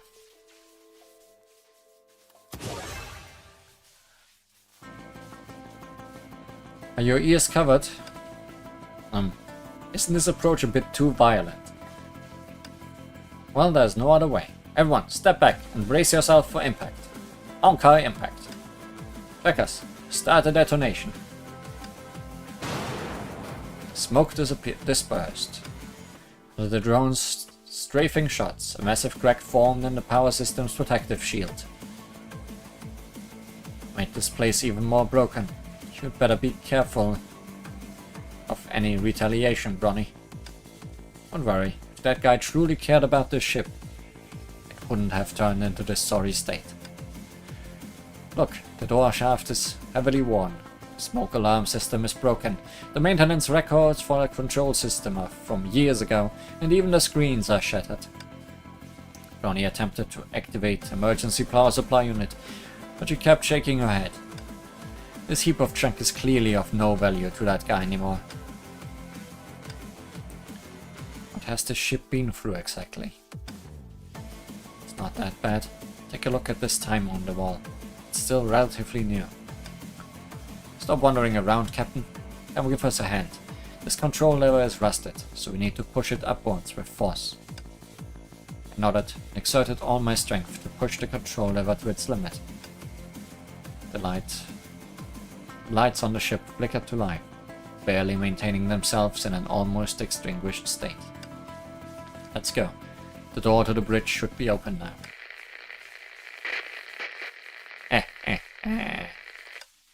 The sound of electric currents resonated, and disdainful laughter emanated from the broadcast within the energy pod. Welcome. Since you have willingly come aboard the ship, I believe introductions are unnecessary. You're the owner of this ship? Not quite the owner. Just a humble boatman. Ferryman. No, boatman. I have upgraded. I'm glad everyone is here. You've done well, Miss Rita. In that instant, the air seemed to have frozen. We involuntarily turned our gaze towards Rita, but she didn't say anything. She simply stood there quietly, wearing her usual gentle smile. You think saying that will get you what you want? Nice try. Exactly. Such tricks are out of date. The voice in the broadcast remained unresponsive, only letting out another sneer. Now that you've made your choice, let's play a game. You want to get to the bridge, yes? In the engine rooms on both ends, there are some mechanisms. If you can take care of them, you'll achieve your goal. Why should we believe what you said? Who cares about rules? We can find a way to go directly to the bridge and talk to you face to face. Without rewards as incentives, people naturally lose interest in games.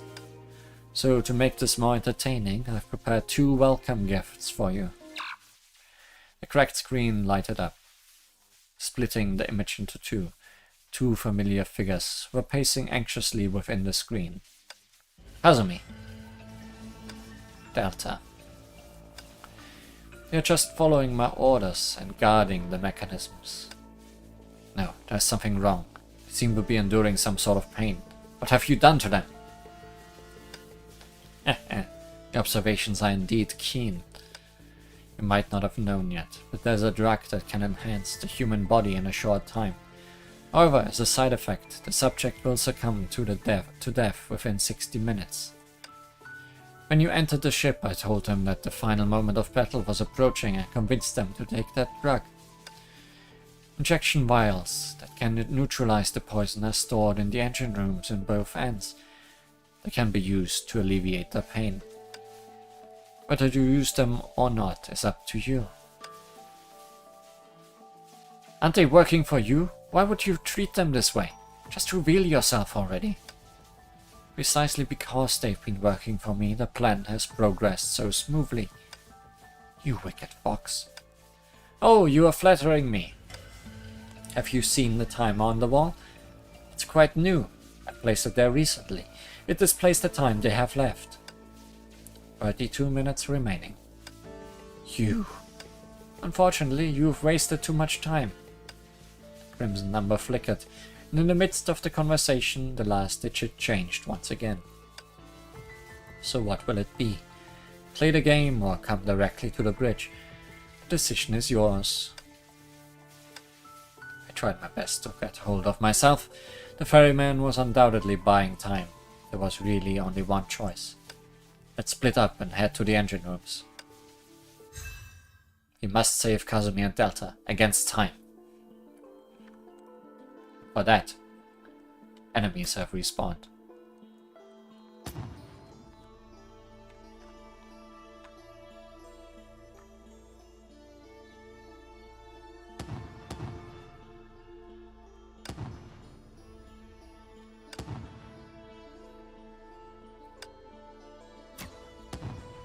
Yay! 20 unheard stories.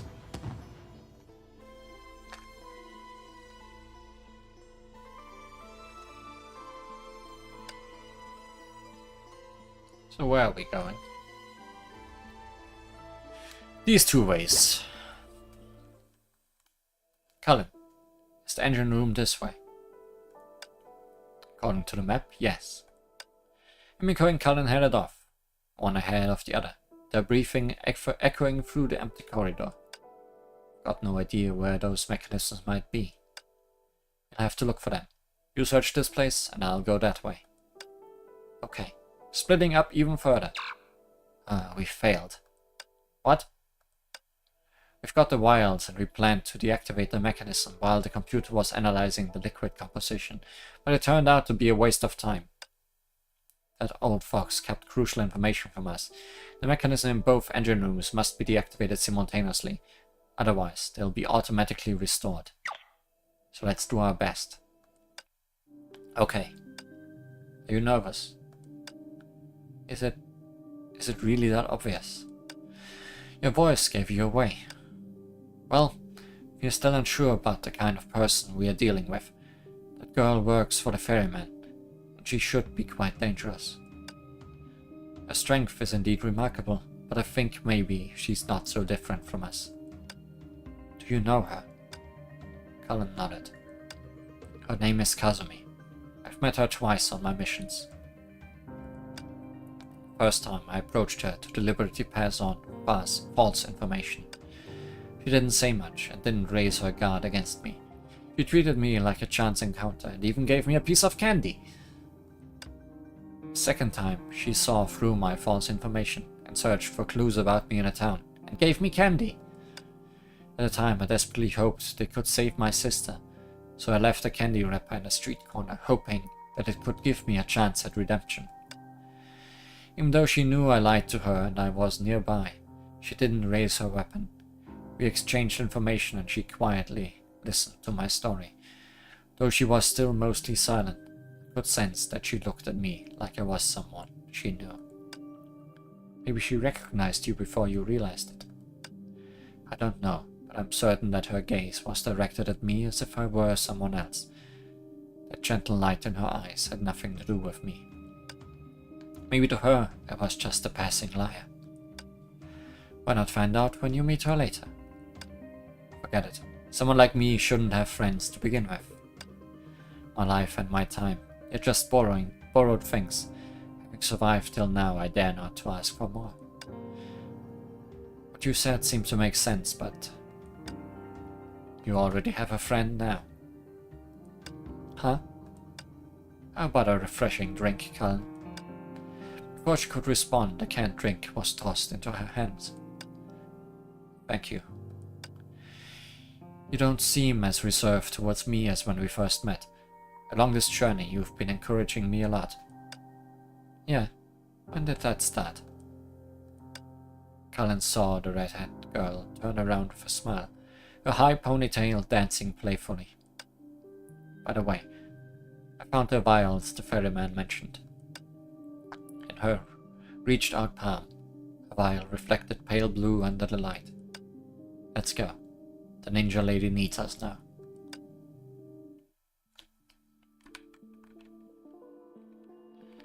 Let's find the ninja lady. Which way should we go?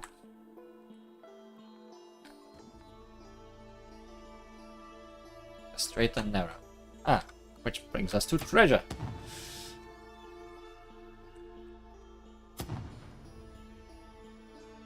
And more treasure. Infinite treasure. Camouflaged obstacles. Blocking me from my treasure. But not for long.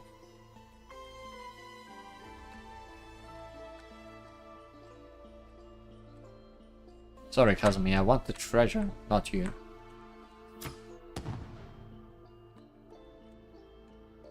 Okay, Kazumi. We're here, Kazumi. Are you alright? The once swift and strong ninja was now leaning against the wall with her eyes tightly shut, seemingly enduring great pain. She seems to have a fever, Himeko. Has Miss Bronny managed to analyze the vial's composition? Not yet. Give her a bit more time. You heard it, Kazumi. Just hold on a little longer. The pain will subside. The ninja was panting heavily. Her sweat-soaked hair clung to her pale cheeks. You're Cullen. Leave. I don't wish to harm you. I know. We are here to save you. Hey, I've got the results. Based on the preliminary assessment, the composition should be safe for use. Seems like that old fox didn't play any tricks on this one. Thanks, Miss Bronny. Don't worry about it. We're all in this together. The communication was cut off. Himiko unlocked the vial's safety cap, and the blue liquid flowed into the syringe. Might hurt a bit. No, don't! Cullen, help me hold her down. Sure. The vial, no! It's okay. It will be over soon. Just like consoling her baby sister to take bitter medicine, Cullen comforted the ninja in a soft voice. The liquid in the vial quickly diminished. The ninja's body grew hotter. So hot. The condition seems a bit off. Are you sure the dose is safe? Why? Soul transfer experiment. Kazumi? Enough creating me arbitrarily, deciding my fate without my consent, and giving me that name. Yae Machi. If I hadn't come, if I never existed, would you have been able to live on? Nothing but a tool, with nothing to my name, already long accustomed to solitude. Why give me hope? Don't be afraid. Are you having a nightmare? Cullen gently stroked the ninja's hair, trying to soothe her, but her hand was knocked aside. Don't touch me. Let her go, Cullen. Maybe it's the injection's side effects. Kazumi can't tell friends and foes apart now. She's dangerous. She seems to be holding something in her hand. Maybe a clue she left for us. I can take it. Wait. She finally pried the ninja's fingers apart. There's a rainbow-colored lollipop in her hands. Huh? The next moment, the ninja flung Cullen away fiercely. Leave. Don't come near me. Kazumi, go. Don't get close to me.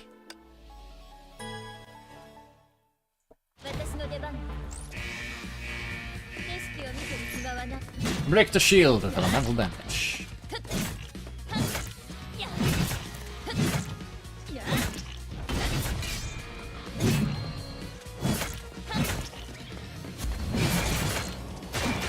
Trying.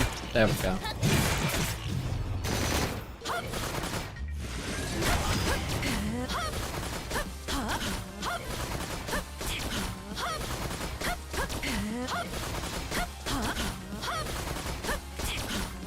Shield, did you have to come back when her health was barely gone? Oh well. Wasn't a problem.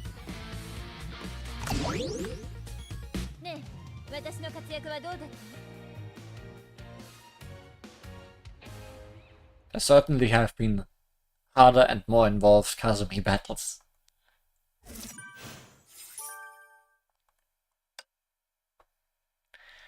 The gloss of the blooming sakura dispels darkness of the night. In the quiet night, pink petals fell gently and covered the ground. She was a sharp blade, a fatal weapon groomed to be a ninja. Obeying orders was her instinct. Being needed by others was the purpose of her existence. She had expected it, but hearing that command still brought her a pang. Why?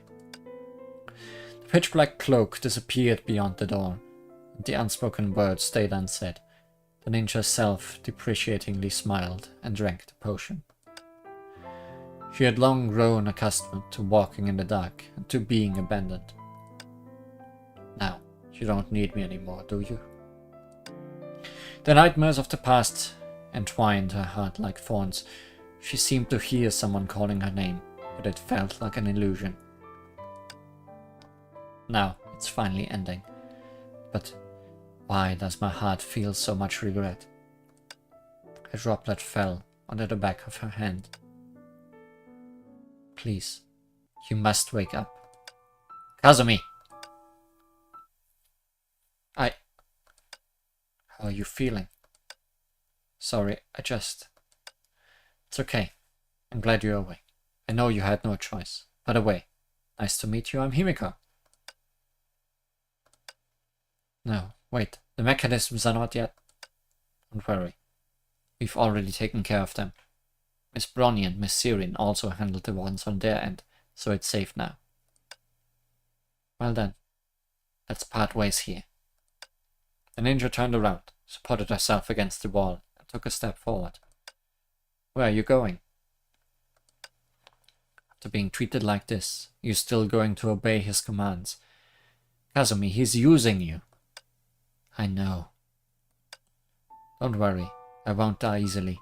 Ever since I could remember things, I've been alone. I've long accepted the reality of being a tool. No, it shouldn't be like that. You're not a tool. It's okay, Cullen. Being useful is enough for me. But now, I'm no longer needed. I don't know where to go anymore. A hand gently grabbed the ninja's arm. And how about coming with us? The girl with white hair looked at her earnestly, shaking the lollipop in her hand. The iridescent wrapper created shimmering ripples in her eyes. How did you get this? You were holding on to it, so I thought it might be something important. I mean, that's not what I wanted to tell you. We're headed to the bridge. It's not too late to say goodbye after you've figured things out and find a new purpose of life. Our immediate concern is giving that ferryman guy a good beating. Who does he think he is? Not only has he messed up the world, but he has also treated those who work for him as mere pawns. This kind of guy needs a hard lesson or two. When we meet that ferryman later, don't go easy on him, okay? Kazumi smiled weakly. She was pondering what to say in this situation when her ears caught a subtle disturbance in the air. The next moment, the echoing metallic corridor magnified the sound. The chaotic cries reverberated like summer thunder. Just as I suspected. His plans are never simple. Let's go, Kazumi. We need to regroup with the others. Kazumi, a ninja who travels to various bubble universes to collect ether anchors for the ferryman.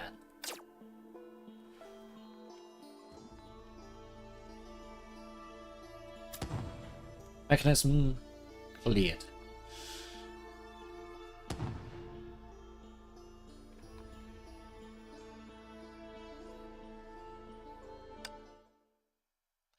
That old fox kept crucial information from us. The mechanism in both engine rooms must be deactivated simultaneously, otherwise they will automatically be restored. So let's do our best.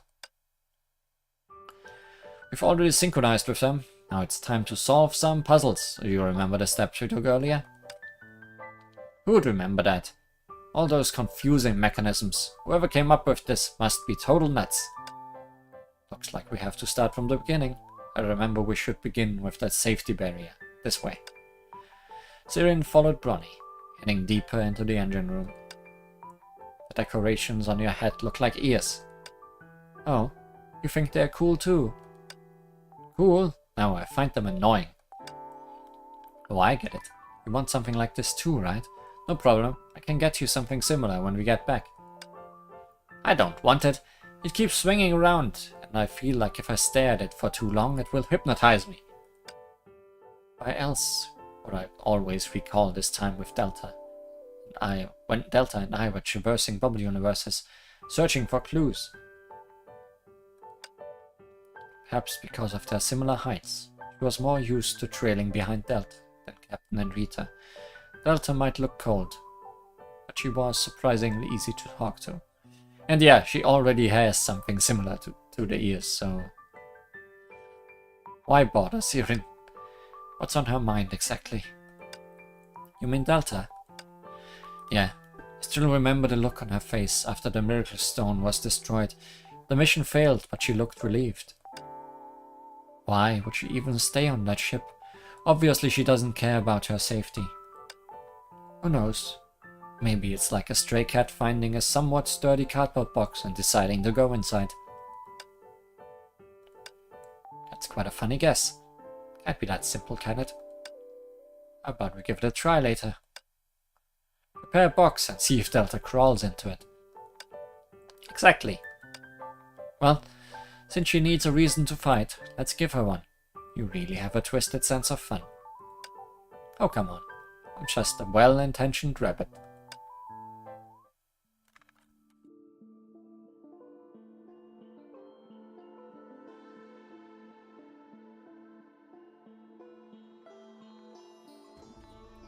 It's puzzle time.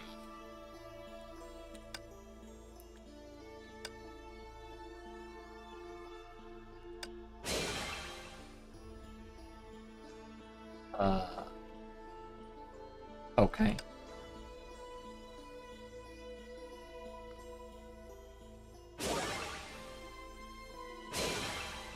Maybe I didn't need to use that block. Maybe.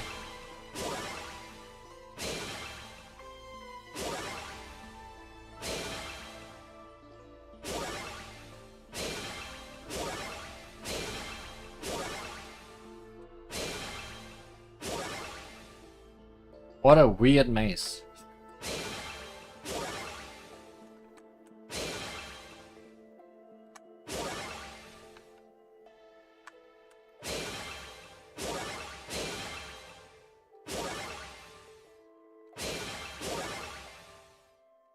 As usual, the hardest part is getting to the chest.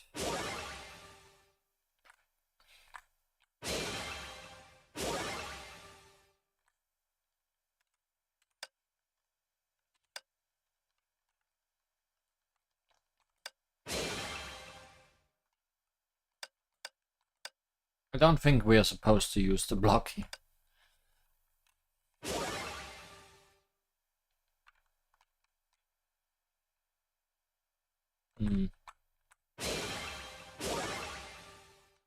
Music also died.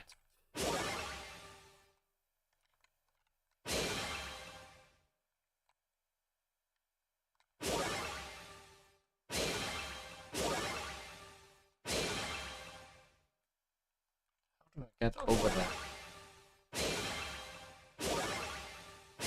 This.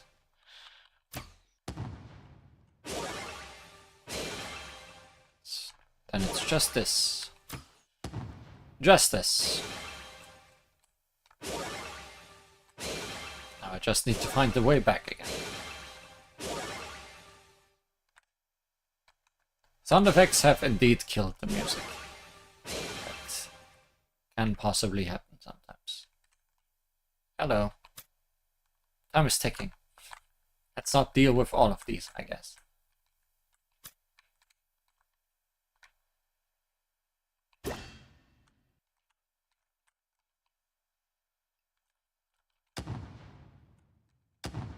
Or let's deal with them a different way.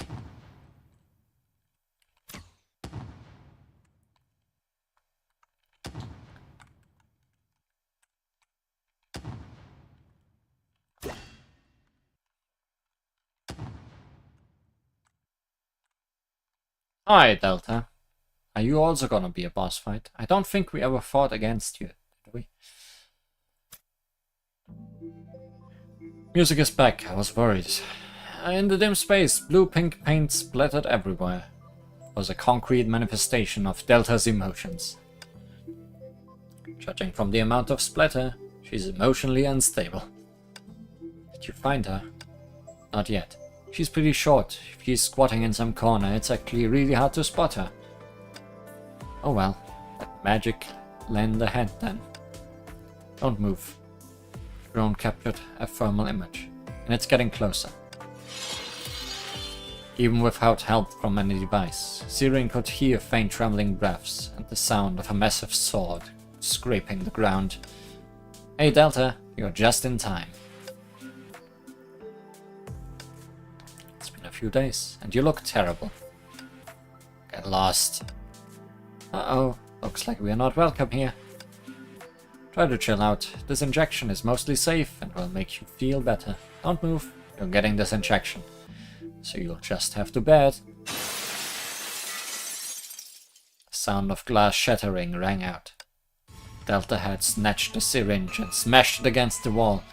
The sharp glass had sliced her hand as she began to sober up.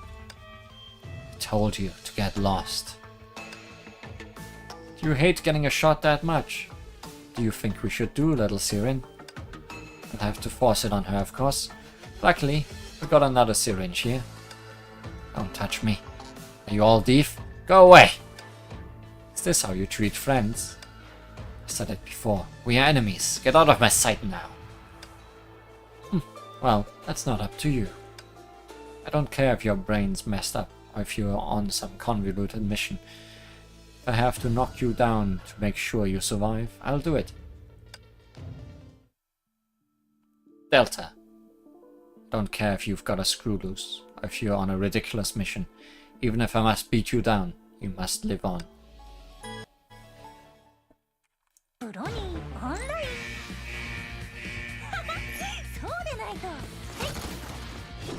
Yeah, I don't think we had a boss battle against Delta before.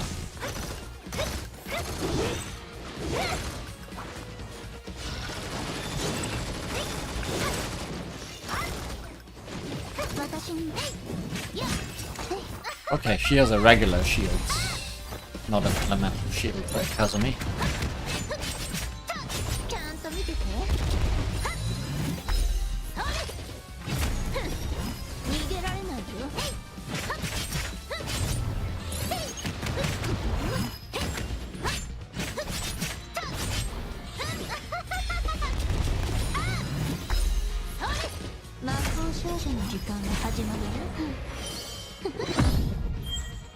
Snap, snap! Go away.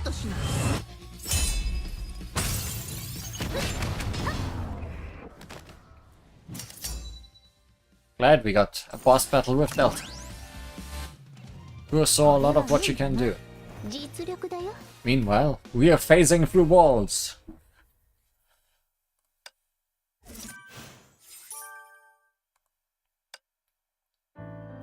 Fight.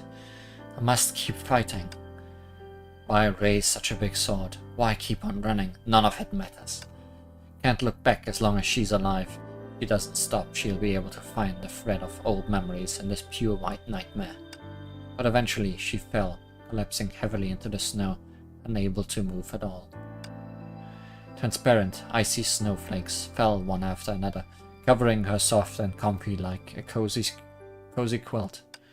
She remembered her childhood, how she was always the one who hated getting out of bed, especially in winter. Idiotka. If you don't get up now, I'm gonna eat your breakfast. Can't do that because I'll drag you back into bed. Hey, let go of me! Just sleep a bit longer with me. Think about it. It's so cold outside. You can just lie here in the warm bed and watch the snow. Think how comfortable it will be. The biting cold air stimulated her airways. She couldn't help but cough a few times. Ah, love to hear her call me Idiotka again. She laughed at herself. This desire, buried so deep under the snow, would never come true now. Idiotka. Right, and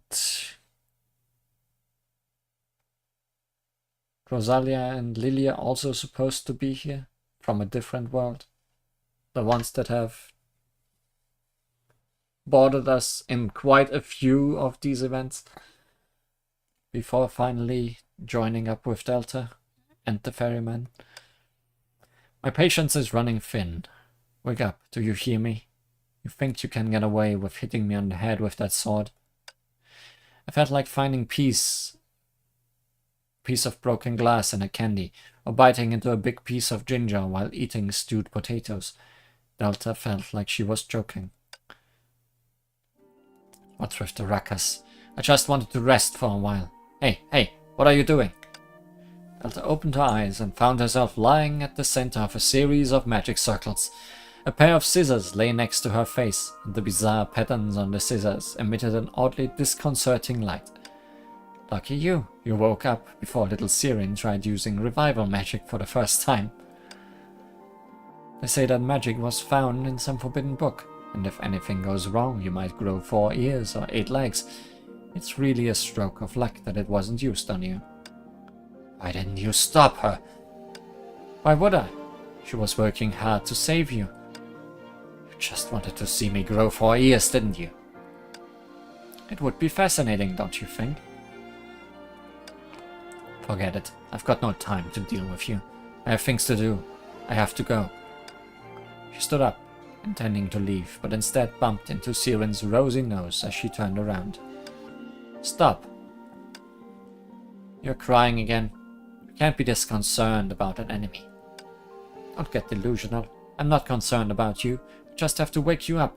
Beating up someone whose mind is clouded by nightmares doesn't give me a sense of accomplishment. How childish. It's not a nightmare, but a rare, pleasant dream. Lotta closed her eyes and smiled, as if savoring the bittersweet snow in her dream. Has she really woken up? Oh, it doesn't seem like it. Ronnie shook her head and made an exaggerated expression of hopelessness. Hey, your voices are too loud, even when you whisper. What bad luck to run into you. By the way, where's your captain? I'm guessing your captain's come along too? You guessed right. You'll know where Captain is soon enough. What? She was interrupted by a sudden loud noise. That sound. Did you already take care of all the mechanisms in the engine rooms? Don't worry. They were taken care of long ago. It sounded like it came from far off. Judging by the direction, it seems to be coming from the central passage. Could it be? You know Captain always marches into danger alone, and never listens to others. We need your help. After all, you're very skilled and know the lay of the land. What's it to me? This is your captain, not mine. For a moment, a slightly forlorn expression appeared on Delta's face. She rubbed her eyes, then hummed nonchalantly. Funny, seeking help from enemies. Is that what your captain taught you? I can't be bothered with that. I just found you agreeable. There are plenty of suitable candidates, but there's only one idiotica named Delta. What do you say? Are you interested in taking on a mission? The reward is quite generous. Hey, don't lump me in with the likes of you. But I'll take you up on your offer, just this once. Ronnie winked at Sirin and whistled cheerfully. See, the little animal has entered the box. Let's go meet up with everyone. Huh? What's that supposed to mean? Tell me. Hey! Delta, the ferryman's collaborator, collects EVE anchors from various bubble universes.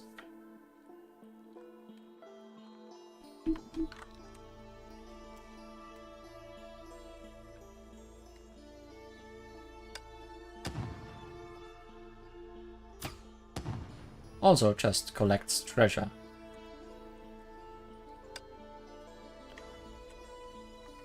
At some point I had clicked on the walking button.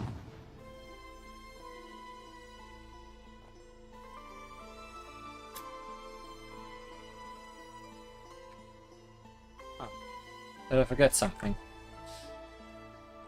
Like some important mechanism perhaps?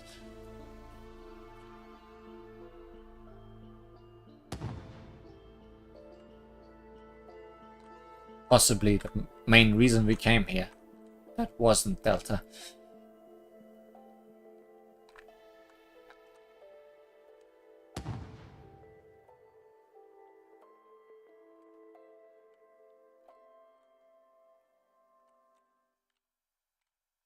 Wrong way, maybe. Yes.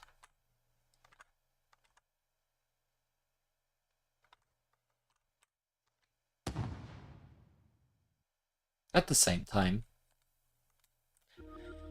Captain, the 2 engine rooms have been cleared and Miss Delta as well as the ninja are both recovering. Nodding, I shot a darting glance towards the front of the passageway. Bathed in the shadows, a swarm of enemies surged forth like a wave. Now it's our turn. This guy is famous for pulling stunts like this, so it doesn't come as a surprise. Nevertheless, the sheer amount of Honkai beasts here is astonishing. To be able to command that many Honkai beasts and simultaneously launch a surprise attack through the center passage. This is no pushover we are dealing with here, Miss Rita. Can't be helped. The ferryman is not someone to be trifled with. It's someone who never leaves any loose ends. If we want to end this here and emerge victorious, we'll have to be exceedingly cautious. Heh, same boring old tricks as usual, if you ask me. An honest person never plays dirty. Don't let me ever catch you slipping like that, Captain. I wouldn't dare. I figured as much. You and the ferryman are as different as chalk and cheese. I still remember what you said to me when I first met you. Coming clammed up all of a sudden, and her ears flashed red. It's nothing worth mentioning. Let's just focus on the matter at hand. Well, for the here and now. How's the preparation going, Master Kongming? Those beasts are chomping at the bit to tear us to shreds. All done. The circle is complete. Come on, let's clear a path through them. Time to rip them to shreds.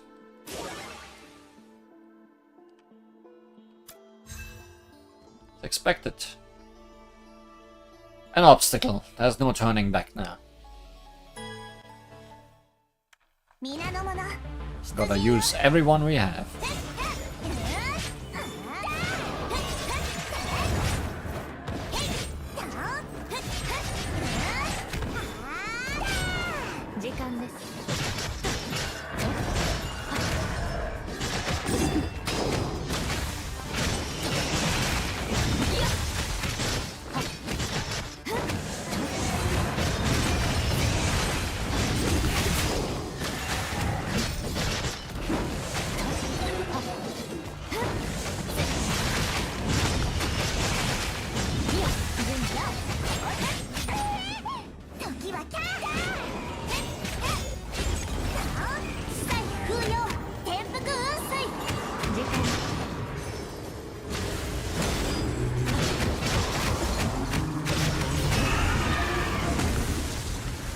Cannot stand up to the combined power of my ultimates.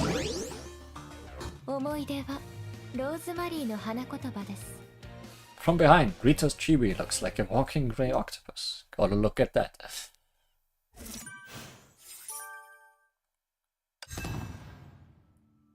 You're correct. It very much is.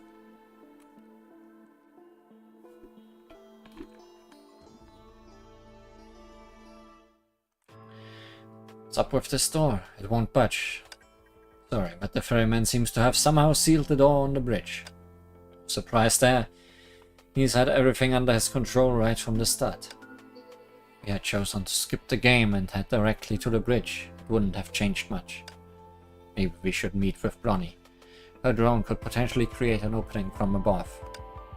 No, time isn't on our side. I don't know how much time the ferryman needs to ignite those ether anchors, or how long the bubble universe is linked or Luna will last. Seeing as the structure of the ship is similar to that of the Hyperion, may be a way to enter the bridge directly from the deck. Seems viable to me. More or less, I mean. Simple yet feasible. My favorite. Come on, the deck isn't far from here.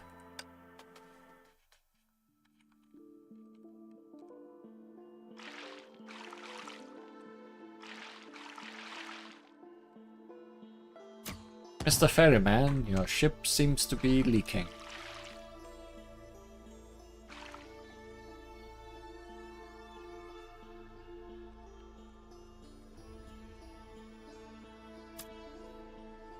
Kaboom!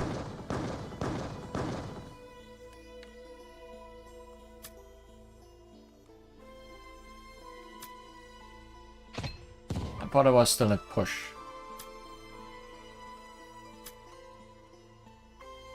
Kaboom!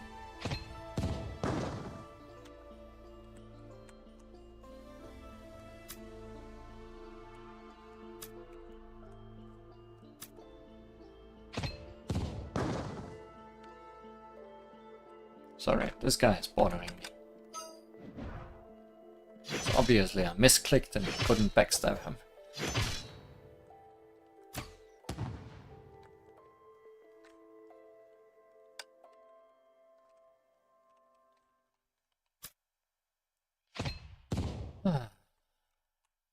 Can't control this.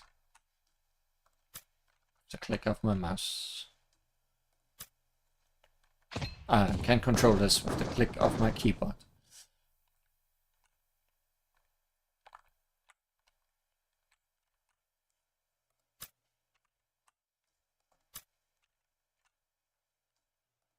Does this do anything? No.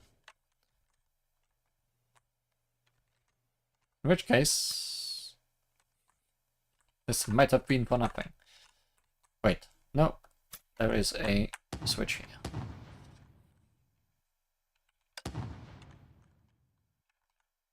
And the music is gone again. It might not be because of the sound effects. It might just not be set to looping.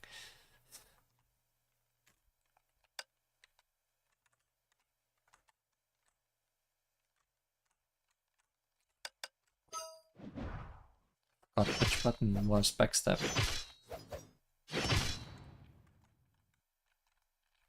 I remembered. There's water everywhere. There's no way we can get through this. Wait, what's that? Ahead of us, placed on the exhibition stand, was a shining piece of crystal. The biting chill gave off and rendered everyone nearly immobile. This was once an Eve anchor, the heart of a world. To stop the bubble universe from deteriorating, the mountain god of that world used their own heart to freeze it. It both protected and suffocated that world all at once. Only when the spirits awoke from the frozen springs was it finally removed from the everlasting frost. Afterward, this core wound up in that master's hands, though it ceased to be an ether anchor in the wake of that bubble universe's destruction. It can still lower the surrounding temperature in the blink of an eye. In other words, it's capable of freezing things instantly. Precisely, we can make an ice skating rink. Freeze the water then, so we can pass. Good idea. Let's get started. We have to put a stop to all this.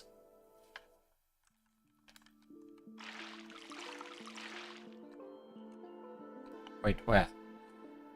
Down here?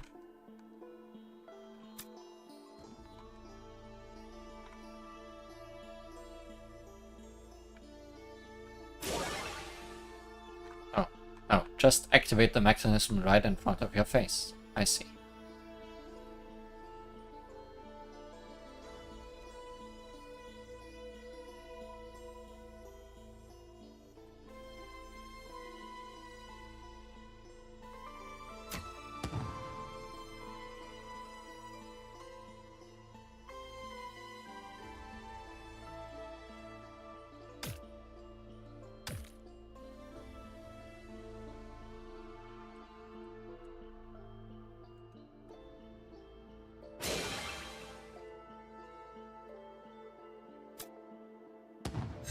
Okay, I had to go down here. Ferryman. Okay, we've done all of this up here. What was down here then? There's a chest there with no way of getting to it.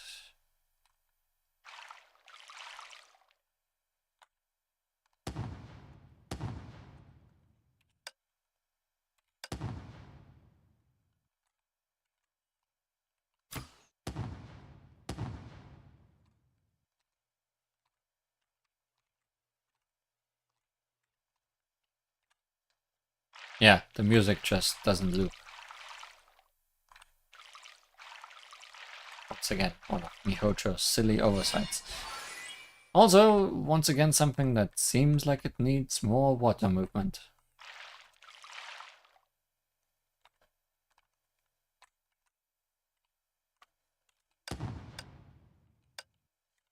Just curious. No, I can't just jump over it.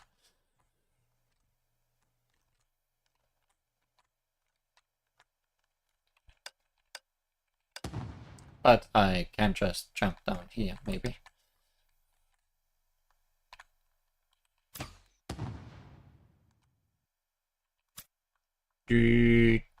Raise elevator. Also, I have to point it out. The stair construction here is interesting at best. Like, this shouldn't be here, I feel.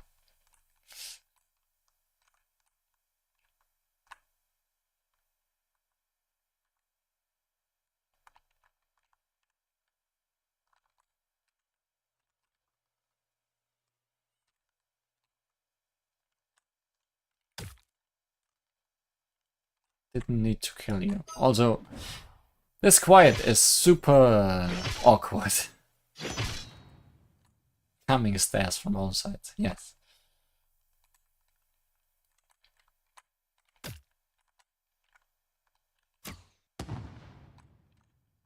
Oh no, darkness.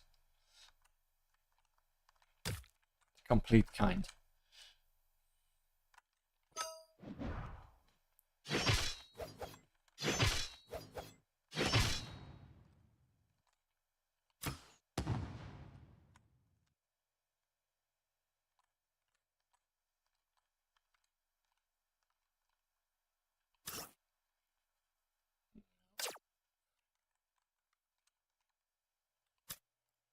Ah.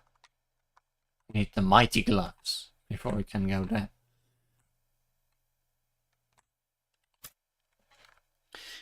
There was neither a hint of sound nor a shred of light. The bridge was submerged in complete darkness. Hey, it is complete darkness. I even began to doubt whether or not the ferryman was truly here. Having fun, Captain. The lights on the bridge illuminated one by one. You were too slow. Wasted more time than I expected.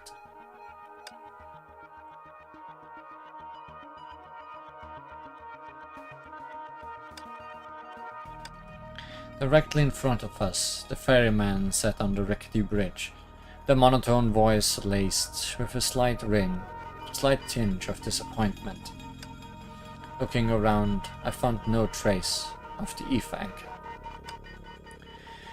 You had the choice to proceed directly to the bridge, but instead you opted to split off into 3 groups, like a bunch of lemmings running themselves straight off a cliff. Truly fascinating. And you even want to save your enemy. What a hopeless case you are. I'm not like your kind. I care nothing about Delta and that ninja's identity. I want to help everyone equally.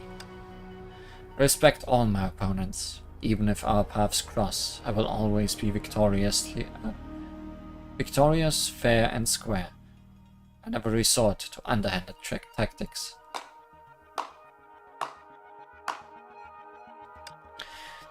The sonorous sound of applause cracked through the space. Bravo! A marvelous speech indeed, but what are you really after? If you come to snatch the ether anchor, unfortunately I don't believe you're quite capable of controlling them just yet. Or is it that you want to save those in the bubble universe? Preposterous! What can you possibly hope to achieve? It never hurts to try. Plus, we are far from the same. How can you be so certain I'm going to fail? Because I've tried. Every last iteration possible. Ferryman's voice was surprisingly calm. See the box to your right. Open it. Captain, be careful. Let me open it. It's fine. There's nothing but a button inside. An odorless poison gas is being released into this room as we speak. Press the button and the bridge door will open, causing the gas to leak into the passage. Then it's sayonara to your friends. If you do nothing, then the gas will remain in this room and both of us will perish. Now make your choice. All of our fates are in your hands.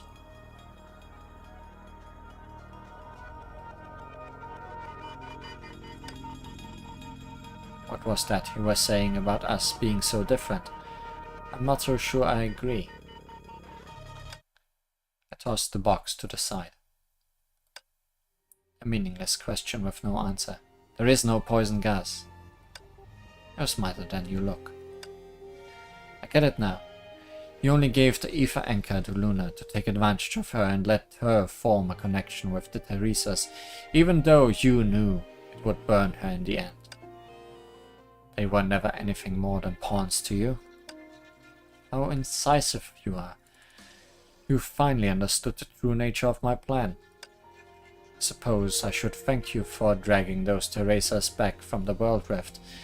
They make for fine kindling when the ether anchor goes up in flames. Is this some kind of sick joke? You can't wrap your puny brain around it, can you? Understandable. You'll get used to it once you've experienced enough. If I succeed, Luna and those Teresas will be the ultimate sacrifice. And those bubble universes that I've linked, all corresponding to those ether anchors, will embrace order once again. No longer will there be any need to worry about the inevitable decline that fate has in store. It will be able to remain adrift in the Sea of Quanta indefinitely.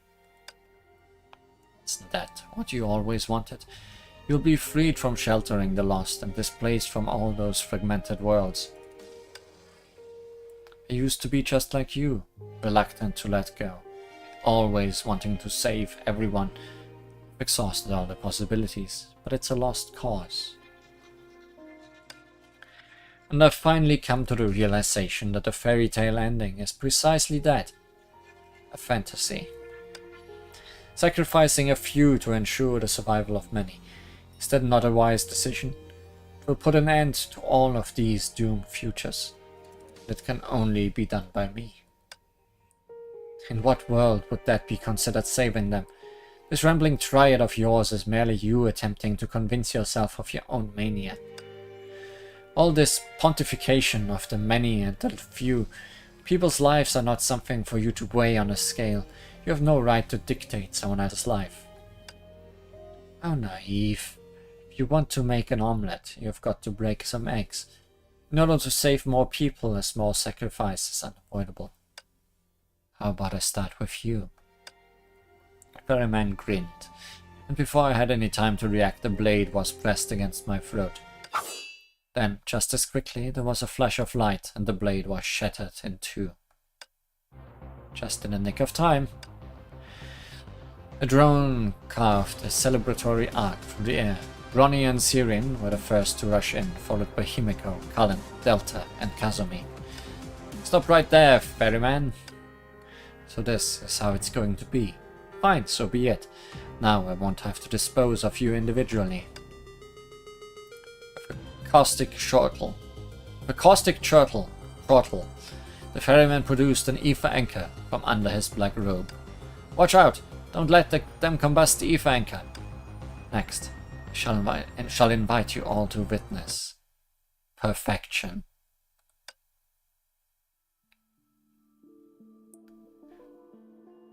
Ferryman. Well then, you shall now all bear witness to my ideals. もう誰にも負けない。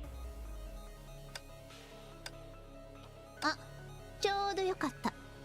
外に行こうと思ってたんだ。あなたと共にこの世の最悪に立ち向かうわ。皆の者、出陣よ。This thing!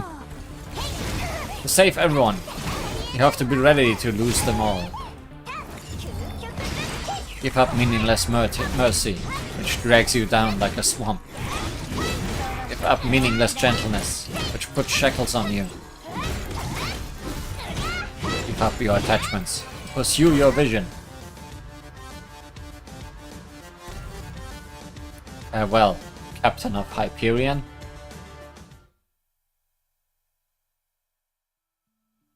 Well, that was quick. All was lost.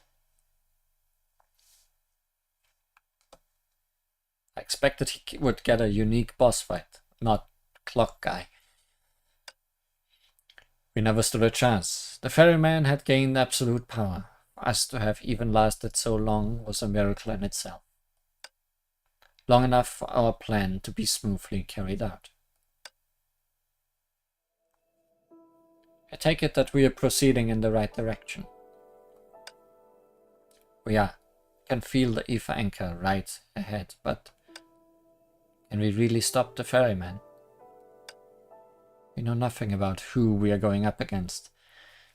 Their strength is difficult to estimate. I've run through hundreds of potential courses of action, but the implementation is bound to be flawed. Once the ferryman combusts the ether anchor, consequences will be irreversible. Or we deliberately focus on the weak points. So you want to use the ferryman to get to the crux of the matter. Close, but not quite. Remember the ferryman's goal. He wants to harness the massive energy produced by the ether anchors to create a world rift in the boundless ocean. Perhaps at some point I can seize an opportune moment and enter the rift. Seeing as Luna refuses our help, I'll go in myself and bring her back. It's a rather bold plan. Do you realize what you are saying? When the ferryman tears open the world rift, the ether anchor will have already combusted. By the time you return, it will be too late. Perhaps it's not totally irreversible. Based on the experiences of the Teresas, time in the world rift passes at a different speed than reality. If Miss Sirin and I were to interfere, perhaps we can make you return the same way you came. Could use magic to mark the point in time after you enter the rift, and then essentially employ a reverse construction to reverse it and bring you back. We'll alert you with a signal to let you know before time ends. But this is all heavily theoretical. We have no idea how the world rift will function, how long it will last. Can you find Luna with the limited time we'll have? Better be prepared. I know. Not only that, but the ferryman will be there when we reverse everything, so chances are that he'll know what our plan is. That's not a problem. As long as you make enough of a scene to attract their attention, it will be fine, right? You're saying we use the drone? Oh, don't you worry about it. I was bored stiff the other day, so I took some scrap metal from Miss Kongming's warehouse and assembled them into this clunker. Did you just say scrap metal? Well, you know, it's not like you are gonna need the ambulatory sphere anytime soon anyway. Ronnie, how many times have I told you? Ronnie is the only one capable of getting Kongming so riled up.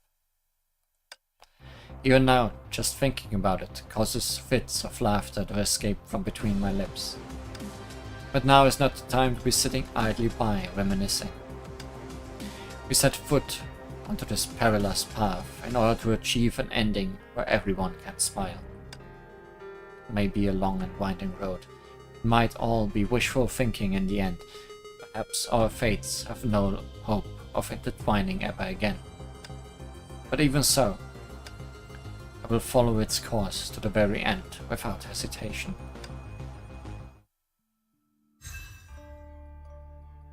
World Rift. So this is the end of the world, is it? It's so unremarkable.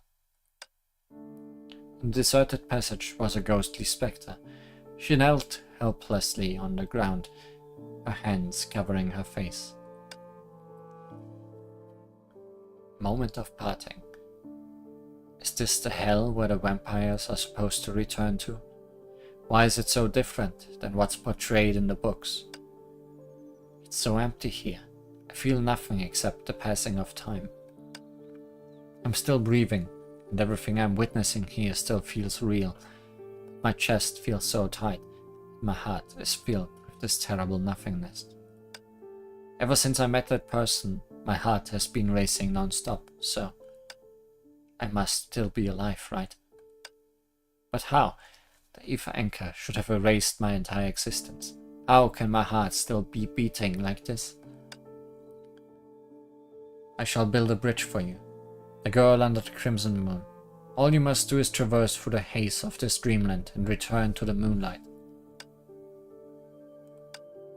Someone's calling me. It must be that human's partner.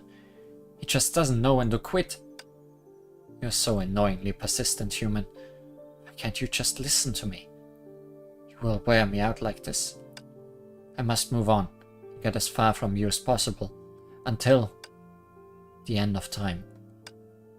The small figure stood up and started running ahead. She was right here. Those times were engraved in her memories, and I quickly walked into them. Storybooks, homo dolls, and everything else she loved flashed before my eyes. I followed those traces forward, allowing time to keep my body rooted. To catch up to her, I must merge into the traces that she left behind. I promise I will find you, even if I have to follow you to the end of time itself. My legs moved instinctively as if possessed, carrying me along the road towards an unknown destination. Interstice of worlds. I must hurry if I want to find her.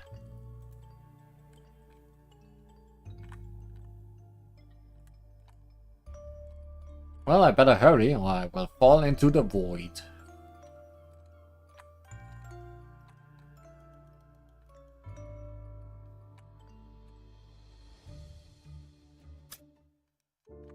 Never once did the girl's figure stop. Even with me right behind her, there was nothing I could do to add even a hint of color to her world. Human, you must be safe now. Vibrations of a decade. There must be 10 years between us. This is the world rift, the domain of time.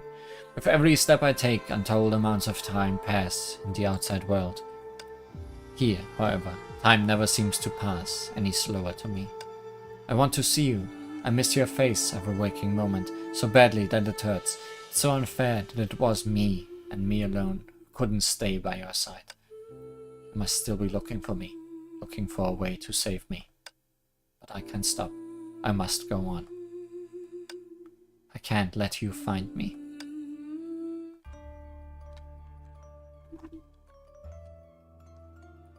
Spiraling inwards between the gears of time.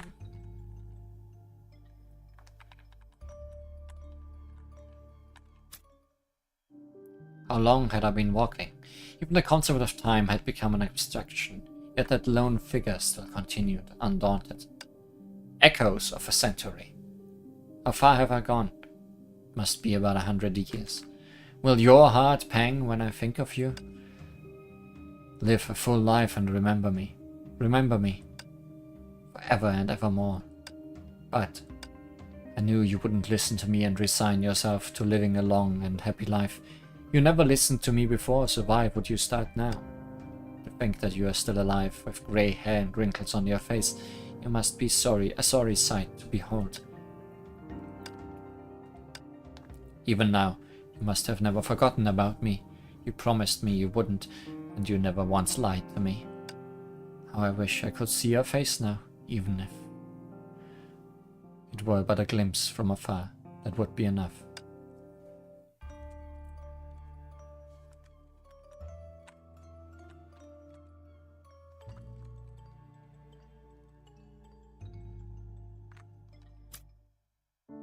The figure seemed to have grown taller. Her gait was unhurried. She was still all alone. Lone walk of a millennium. La la la. Time passes mercilessly, claiming lives a longing and longing alike. Have 1,000 years turned you into a bone and ash? It left you in an oblivion. I've learned my lesson not to ask for you, so you can sleep soundly amongst the comfort of your dreams. I've gotten used to not thinking of you, so you can rest peacefully in your sepulchral slumber. Even though 1,000 years have passed, I still find myself unable to put you out of my mind. For me, 1,000 years have merely made me a little taller, whereas for you, you have long been reduced to dust. How can you be so gentle yet so ephemeral? Oh, how can I have pined for you and yet you gave me no time, and so all I'm filled with now is regret. Why didn't I make several more wishes on that day? Why didn't I ask for you to shower me with more compliments? Why didn't I ask for you to hug me? Did I not tell you what was my last wish? How could I possibly bother you with new demands? Would you see me as greedy? But vampires are greedy by nature. Why should I bear the curse of immortality? Then I would never get the pleasure of seeing your ghost.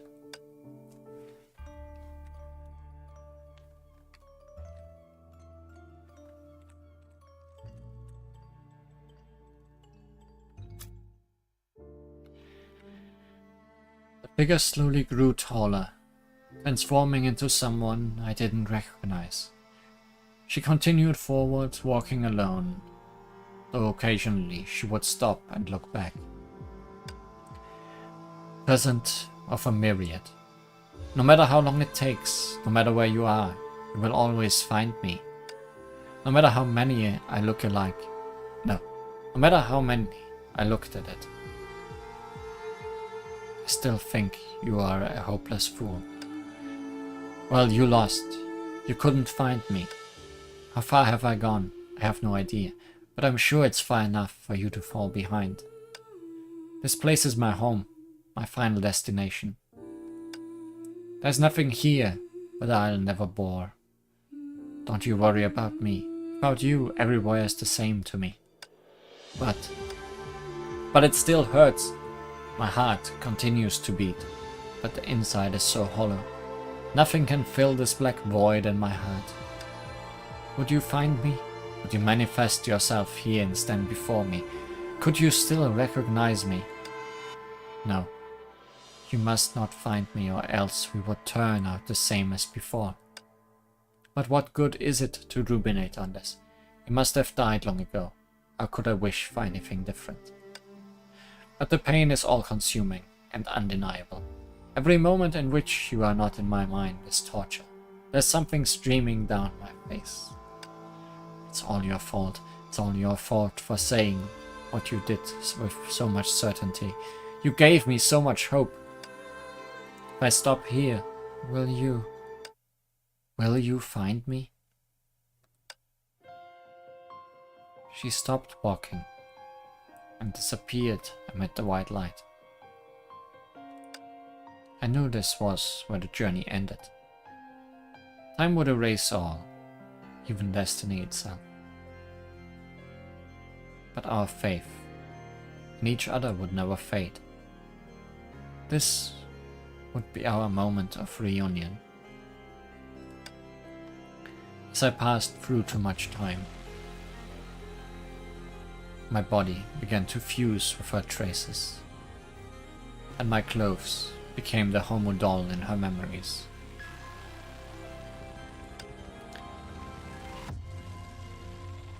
Would it be childish to meet you while looking like this? But you've always loved homo dolls.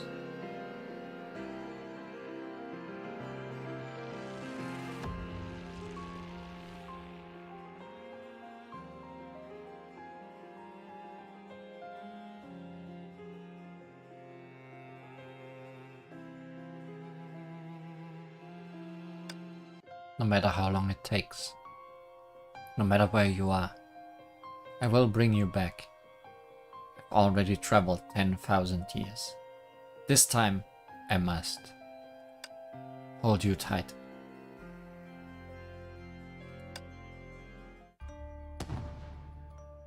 I was going slow because I didn't want the music to stop.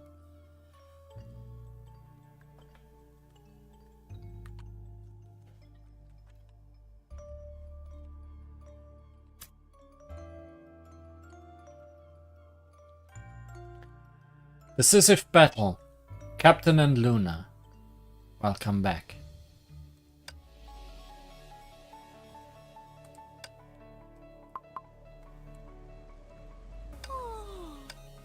Let's try this again, I guess.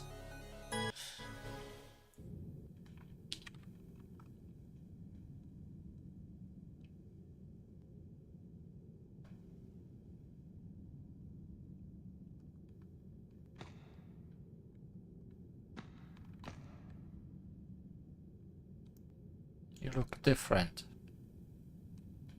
I was scared for a second and walked backwards. I would say, but no, I thought I was dead, and going down would turn her around. But no, I am the captain.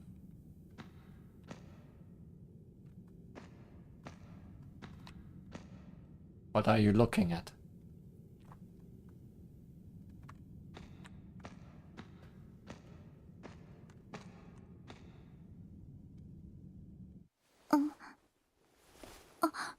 人類、どうして。ダメよ、早く離れなさい。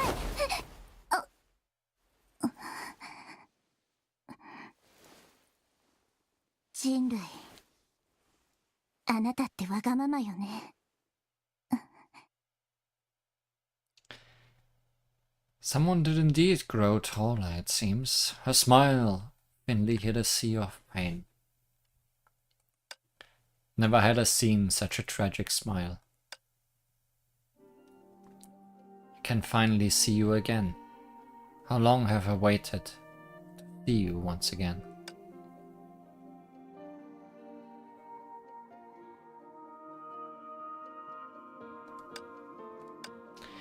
You have always had a special place in my heart. No matter what disguise you adopt, I will always recognize you by your scent.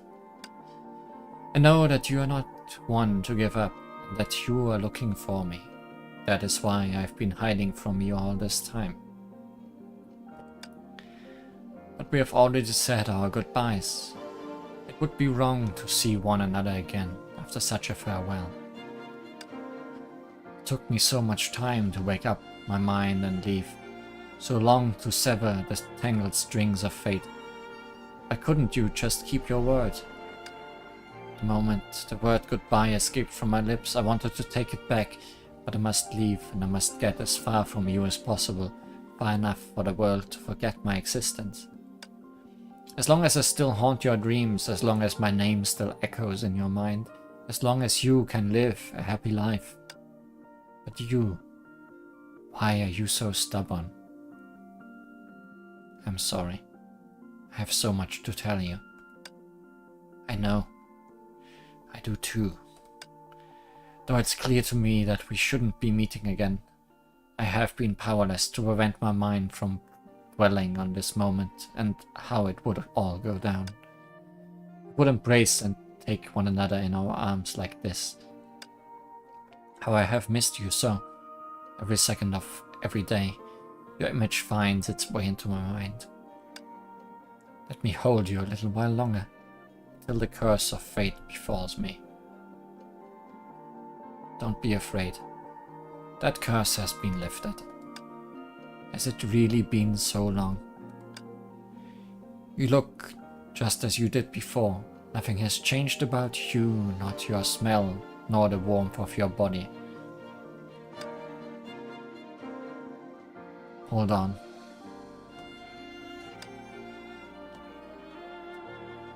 Someone's a little bit embarrassed.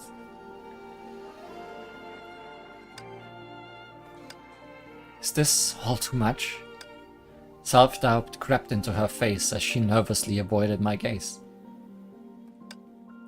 Will you still like me now as you did then? Of course. Do you mean what you say? Don't lie to me. This isn't some joke. To hear that ticking, like the sound of a timer. We're running out of time. It's okay. I know what you want. You want to take me away from here, yes. I'm sorry. If I return, I'd have a target on my back. My very existence would be in defiance of the rules of that world. So I've made my decision. I will remain here until the end.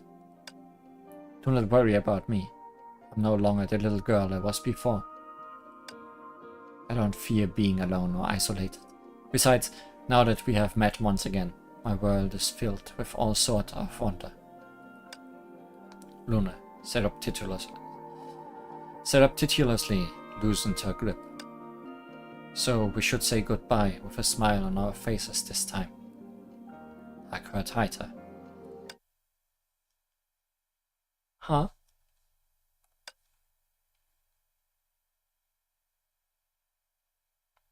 No escape. This time I'll take you back.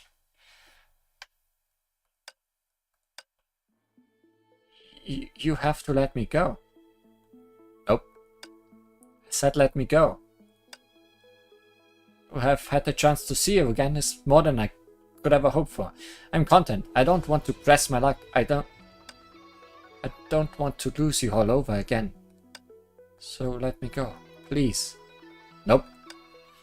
How stubborn you are. Can you listen to me just this once? So much tenderness, and yet so much determination. No! Let go. I'm begging you. If you keep this up, I won't be able to keep my resolve. I want you to be honest.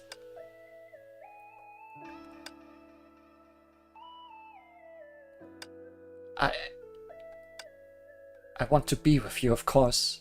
I want it so much that it hurts. Every second I have been here has been spent thinking about you. Every time my mind conjures up your face, my heart races. It is the only reminder that I'm still alive. You are the very reason I'm here. How could I possibly bring myself to separate yet again? I came prepared. Leave it all to me. Persistence is remarkable. Time and time again, you cause me to make choices that run in direct opposite to my will. Come back with me, Luna. Alright, but you must promise me something. She inhaled deeply, as if preparing to blow out the candles on a birthday cake. It was you who broke my hard-earned resolve, made me greedy and obstinate. So I don't want to be apart from you ever again.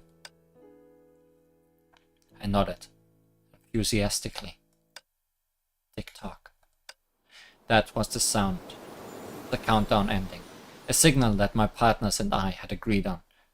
Once I bring Luna back, the fluctuation she caused will be neutralized.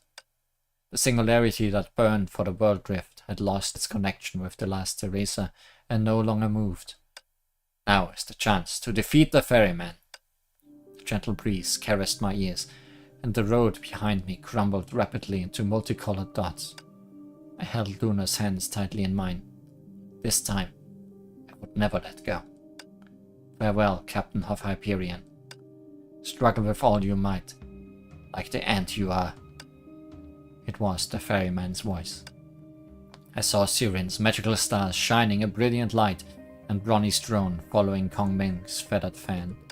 I saw Delta shielding Himiko from an attack, her two-handed sword, the ninja's swift and agile movements, and the desperation in Cullen's eyes. Afterwards, the breeze brought with it the familiar smell of flowers, and gone was the white nothingness before me. Captain, Miss Luna, welcome back. Rematch. This time, I'll stay by your side.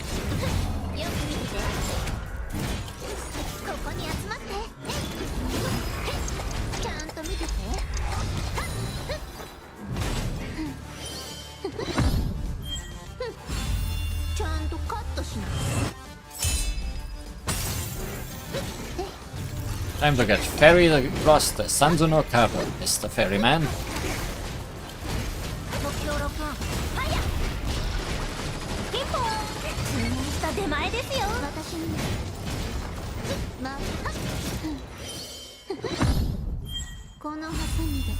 Also, I think you did not give me that team I actually built for this at the beginning of this.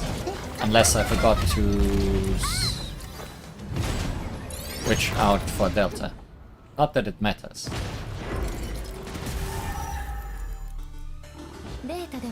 Oh, no, you definitely undid my changes. Because you want me to use everyone.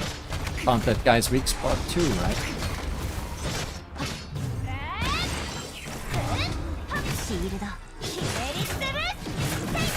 Let's defeat the weight of ideals.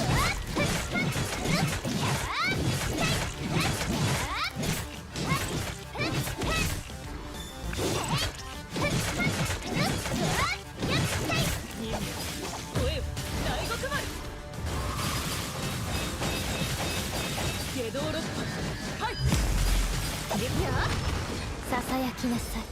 ロッキ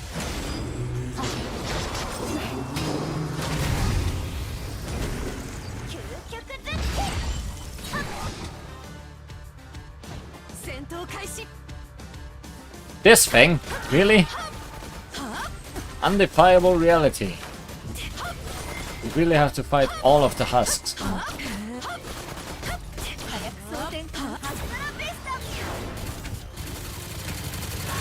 Hasta la vista. Don't think we have gotten any chances to use our ultimate during this yet.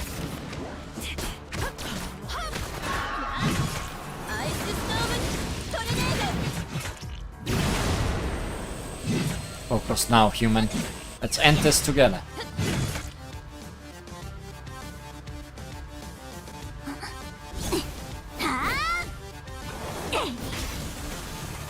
Chainsaw sword!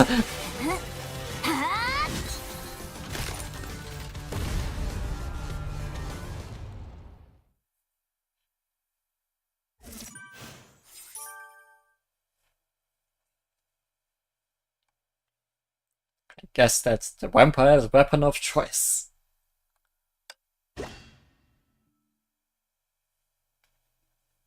Did we win?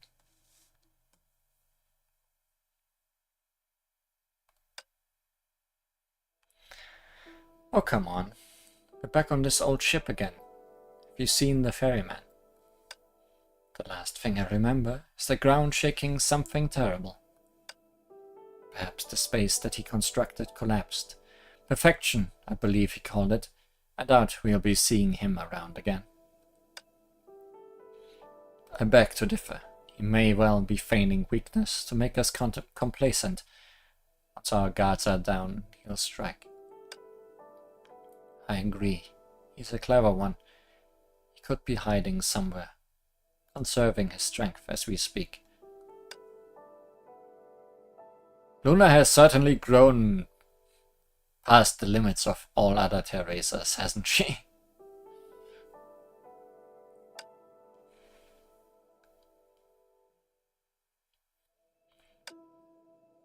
Amazed to hear such perceptive thinking from you. That visit to the World Rift must have been good for your brain.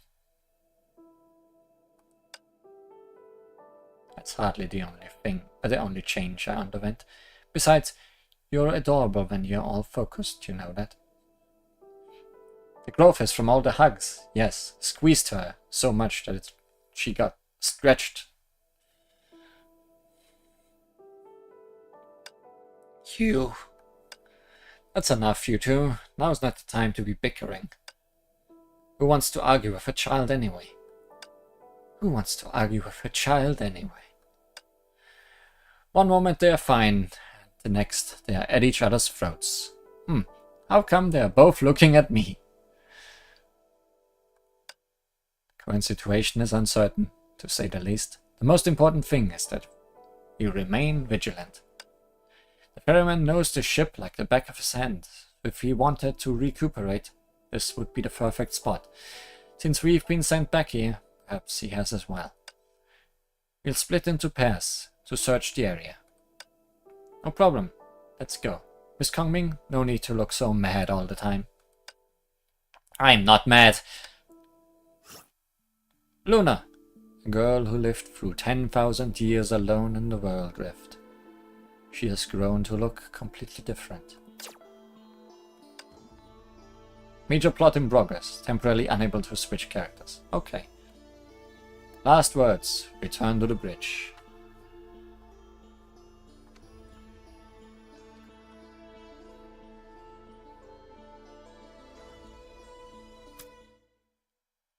There was neither a hint of sound nor a shred of light. The previously inaccessible door now lay wide open and was completely unguarded. If this were anything like the Hyperion, an alarm would trigger the second we set foot on the bridge. However, all that activated was some dim lighting. Watch out, Captain. He doesn't look like he'll fight back anymore. It's alright. Ferryman doesn't have the strength to play any more tricks. About time you showed up. Out with it. Where did you hide those ether anchors? The ferryman leaned on the rail, not answering. Been waiting for you. You followed the clues I placed like a good boy. You found Luna, came onto the ship, and now you're here to fight me with all you've got. I knew you wouldn't disappoint me.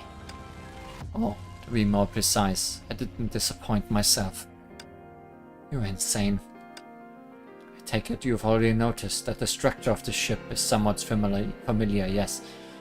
But you might not have realized that it shares the same name as your ship, the Hyperion. You must be burning with curiosity. That's why you rummaged through my collection. But I am not your future, and the current you is not my past. You are the original aspiration I abandoned, the great cause I could not achieve, the answer left unchosen among countless past choices. I used to devote myself to traveling from one bubbled universe to another, giving the displaced somewhere they could call home. But as you know, even Hyperion has its limits, and it was in urgent need of a plan to save everyone. I exhausted all the possibilities that I could think of, and found myself unable to progress. If you want to lift the heavy box, you must first put down what you have in your hands. However, by the time I came to that realization, I was already too far gone. On the devious path, all of my old friends had long since deserted me. It was already too late for me to turn back. I had sacrificed far too much in the name of my promise for the home that I hoped everyone would have. To stop now would be unthinkable. I carry their hopes and dreams with me, even though I know what awaits me is a free fall down a bottomless abyss. I still have to go for it. That was when you separated from me. At that time I merely considered you a fragile being who appeared by sheer happenstance. You couldn't possibly meddle with my plan, even if I left you to your devices.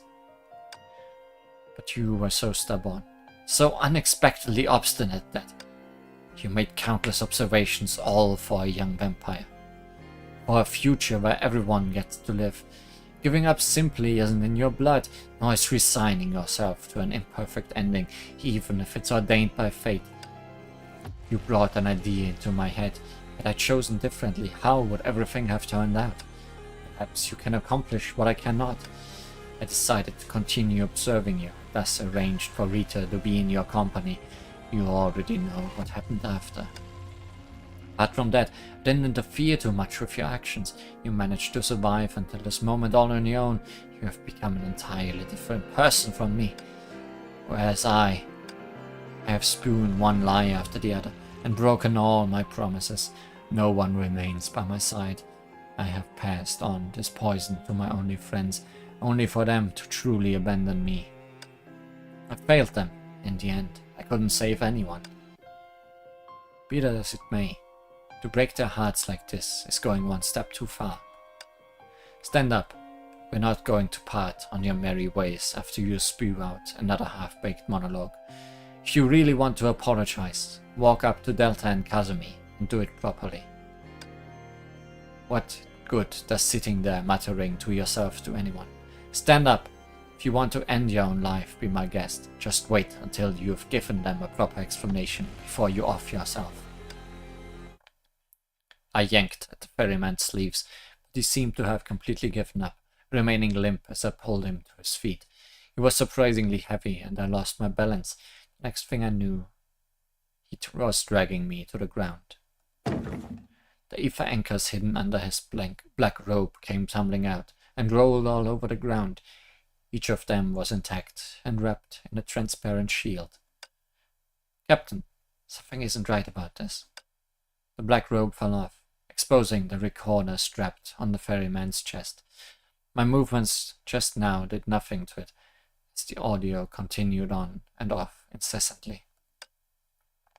Have you ever observed the ants? On their shoulders are aspirations and expectations, but in the end they always come out empty-handed. They always tell themselves that they've come a long way, yet in hindsight, you would find that they actually have marched a very short distance. I am no more than an exhausted ant going round and round, trapped in the circle drawn by fate. The body under the black robe had long been reduced to dust, leaving only the recorder playing its remaining power. I believe in you. You are made to reach the future that hasn't been given any chance. When I came back to my senses, I had already reached the beach.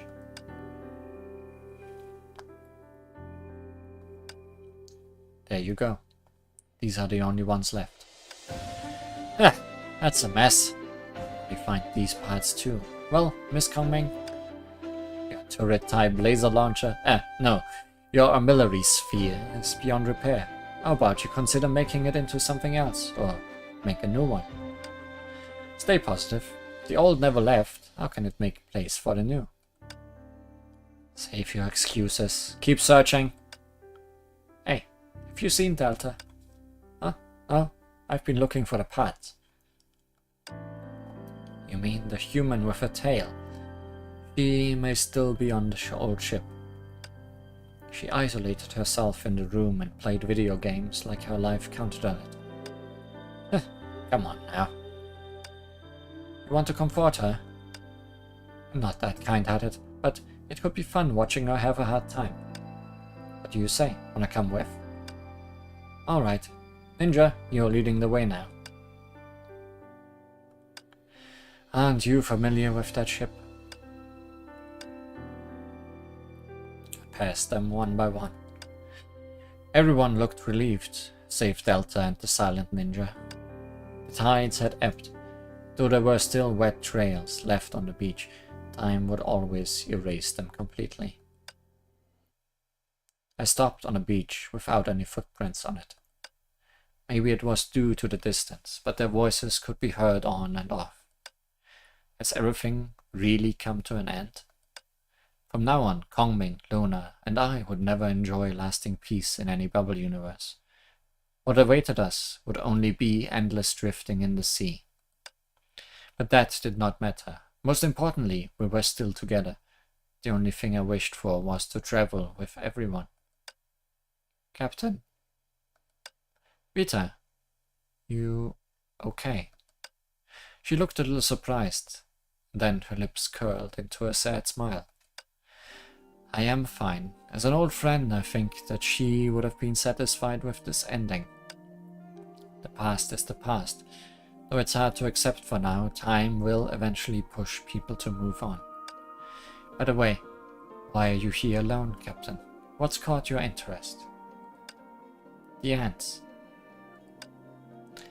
Are there ants even on the beach? Yeah, I just noticed it too. Oh, Rita, have you tried yet?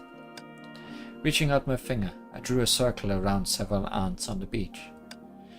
So the ants will stay confined to a circle that appeared out of nowhere. Because ants rely on smell instead of their sight to discern directions. When you drew the circle, you left a strange scent in the sand. So the ants think it's uncharted territory ahead and hesitate on the edge of the circle. However, as time flies by, the scents will eventually fade away, and the ants will gradually adapt to and understand the environment they are in. So, you see, the moonlight danced on the sea, as fluorescent creatures around the shoreline bobbing on the waves. On the somewhat wet beach, an ant lingered around the circle. After cocking its head to one side for a while, it set foot on the circle tentatively. And then it walked straight out of the circle.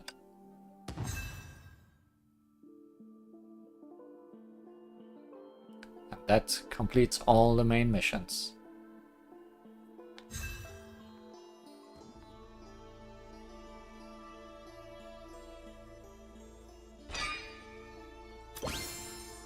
How much can I unlock with the points I have accumulated? Not everything, huh? Can't do block making too. Not detect more treasures. But we have the advanced keycard, which which allows you to open sealed cabin doors on the spaceship. Keycard with higher access. Open locked doors on the rickety ship. And the Mighty Gloves, which allows you to push boxes that are 2 levels high. They have robotic gloves that greatly enhance the user's strength.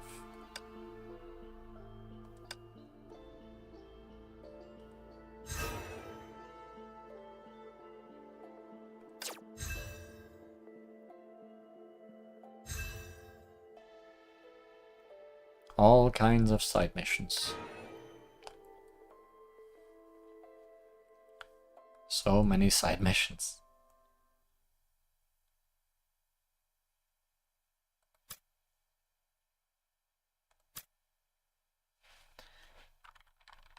First things first, there was a block pushing thing up here. Captain, do you remember how we passed the flooded area when we were headed for the bridge before? Sure. There must have been a leak somewhere, otherwise how could you explain all the water? Ronnie scanned the area and pinpointed the leaking spot to be near the deck. She also noticed that there was something stored deep in there. However, there appeared to be an energy barrier on the exterior that prevented Bronnie from proceeding further with the scan. A barrier? Is it trying to protect something? No idea. But I can't deny that I'm a little intrigued. Should we head back to the deck and check it out? Absolutely. Let's go.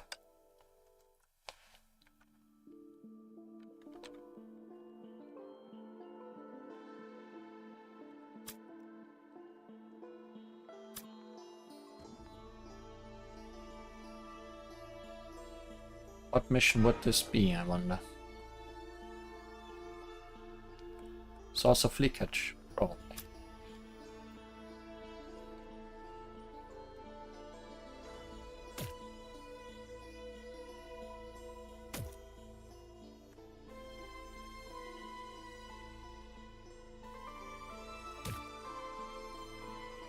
Upward and onward.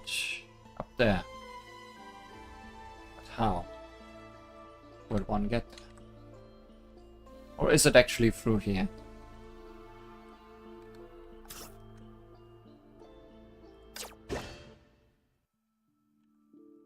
Oh, that's just... Oh, I'm not smart. I never am smart.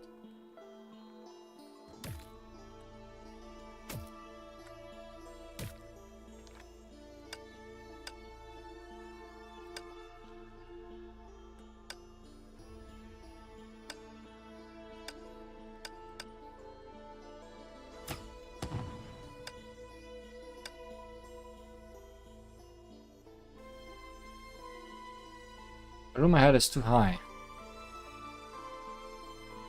It's almost like I need to build stairs.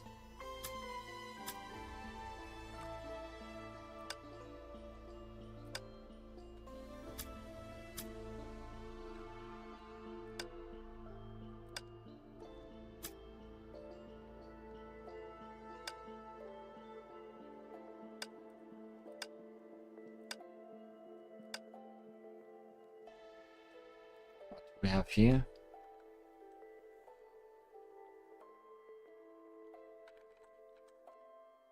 Reset artillery, obtain artillery controls.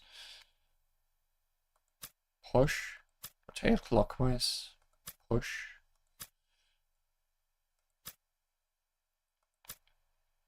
Can't I just shoot?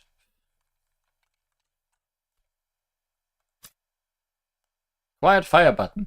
Oh good.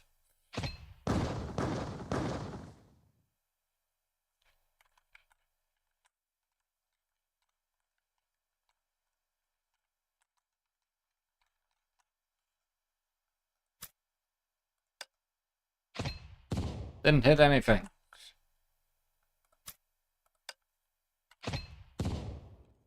Can't shoot through walls. Understood.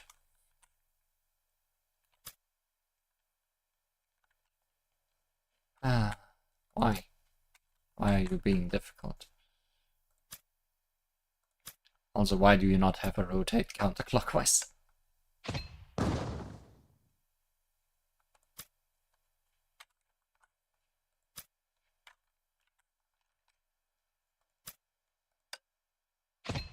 And now the music's gone. Lovely. Just lovely. Really? I need to bring it all the way up here?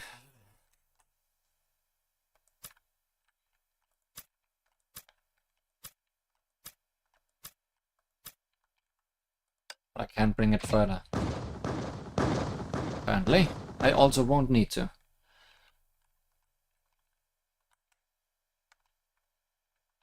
I mean, there's stuff up there. You sure I can't bring it? Yeah, seems like it.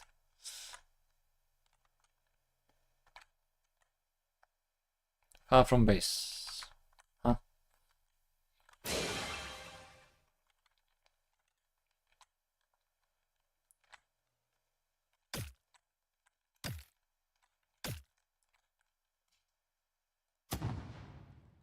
That's also a stair building thing, I just noticed. For stuff up there, there's another gun. The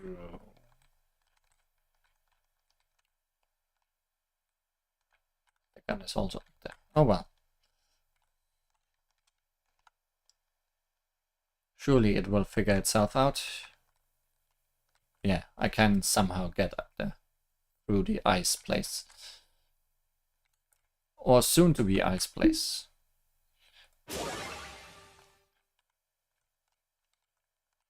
Like so. Easy enough.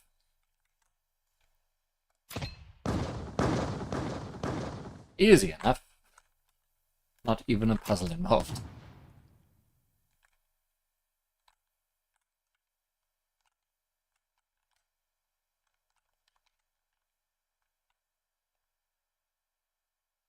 Now we're just sliding. Oh no. Sliding left me in despair.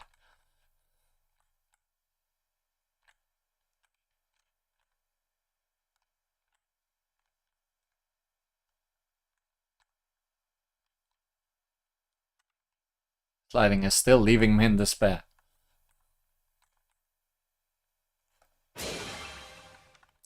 Okay, I can unfreeze.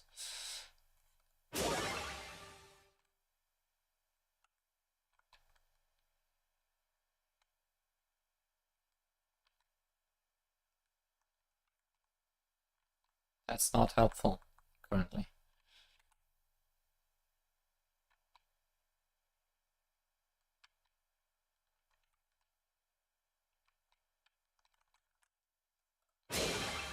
Can't get anywhere from here, right?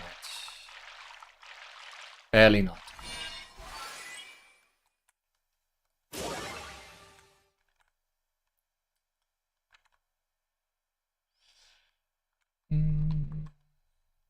What's the puzzle here?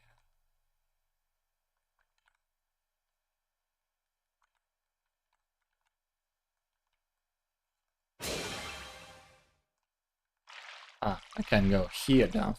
Will this help? Yes.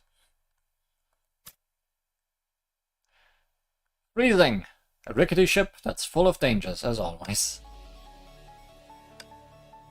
もううろうろし皆の者出陣よふったふっあふって承知したふっふっやっふっふっシールドラッキーアタック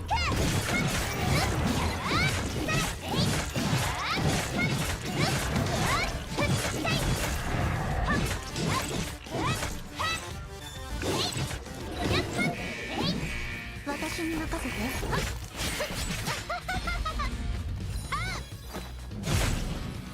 ここに集まってちょっと逃げないでいやちゃんと見てて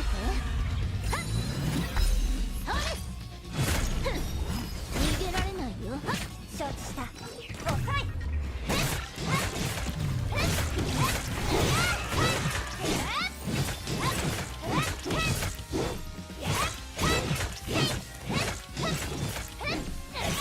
ールド。 Goodbye, Mr. Scorpion.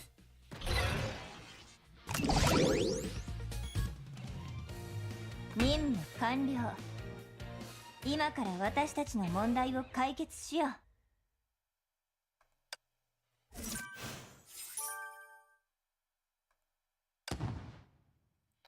Found it. This is the leaking spot, no doubt about it. So it's the water tank. No wonder there's so much water. It doesn't look like a leak to me, Captain. See that crack over there? That seems consciously inflicted. I agree, the puncture is too smooth to have occurred naturally. But if this was an intentional act of sabotage, was it done by that guy? But why? Maybe it has something to do with what he wishes to protect. Let's keep looking. Alright. Reaching out my hand, I fished a transparent little ball out of the water. The outer shell shattered with a soft pop, like a translucent bubble, exposing the red cassette tape inside. A cassette? Maybe we can listen to it on the bridge. Okay. Beep. I assume I'm speaking to the captain of Hyperion. That's the ferryman. Another underhanded trick of his. You predicted that I'd find my way here. So you've done it. After struggling for an eternity, you finally found a path for me. No, for yourself. Thank you. It may sound hypocritical for me to say this, but I'm something of a coward. Waiting for someone to bring my own wishes to fruition. Therefore, I'd appreciate it if you could clear up one last mess for me. At the bottom of the sink, there's a record of all the worlds to which all the ether anchors in my hands belong. Take them back home for me. The recording stopped abruptly. As if a blocked floor drain was suddenly unclogged, the water level declined rapidly, exposing a file at the bottom. It's been waiting for us the entire time. Hauling those anchors around may be a bad idea though. So, you made your decision. Yes. Just so we are clear, I'm not cleaning up the ferryman's mess. I'm doing this because I think it's the right thing to do. I know. That's always been the basis for all your decisions. It's what's gotten us this far. I'll always stand by your side, Captain. Right back at you, Kongming. Let's head back. There's nothing left for us here. Okay. Leaky deck complete. There's a chest here that I still want. And it's easy to get. And then there was the one with the stair building puzzle. Oh good, you're all back. Aren't I glad?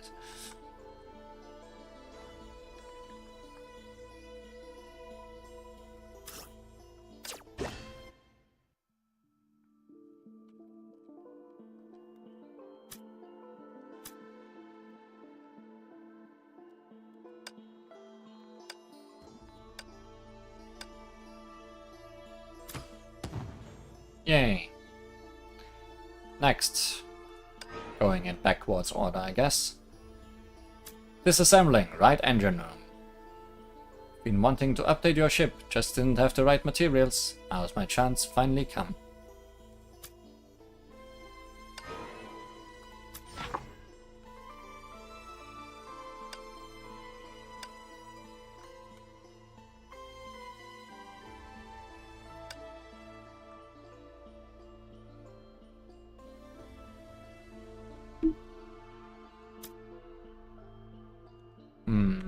Ah. The thing besides it. What a messy room. Where's the cleaning robot? Up there. Oh, what's the best course of action?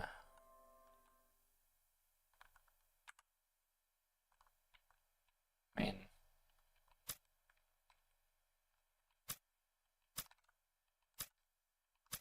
like this.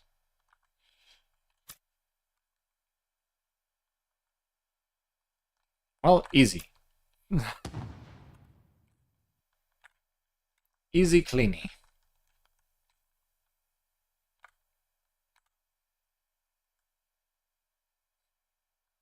Cleaning is getting nowhere. You have to get somewhere. It's true. Be careful not to get spotted under the searchlights. That was close.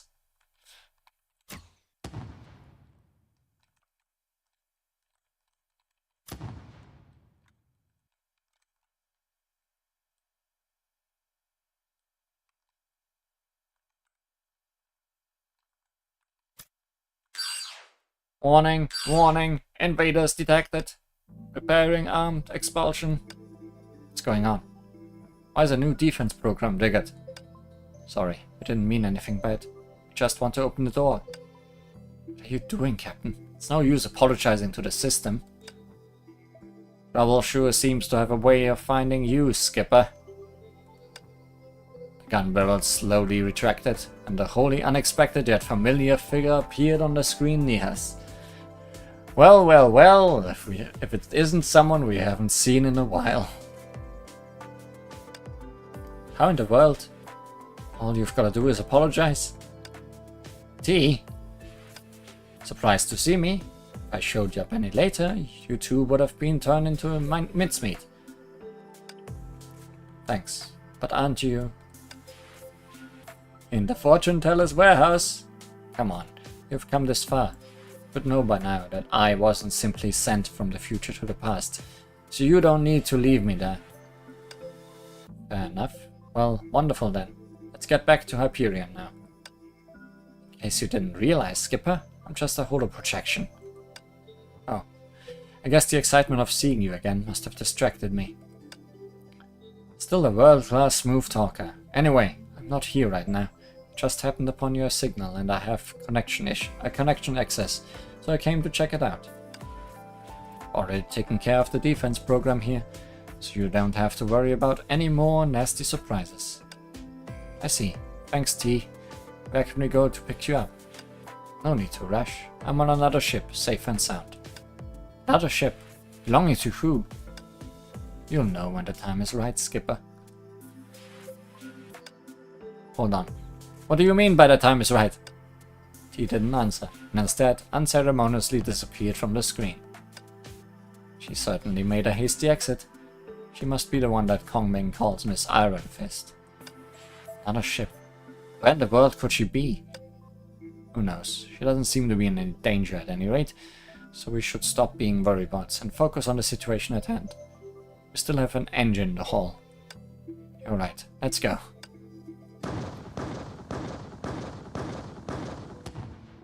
Well, I broke the turret.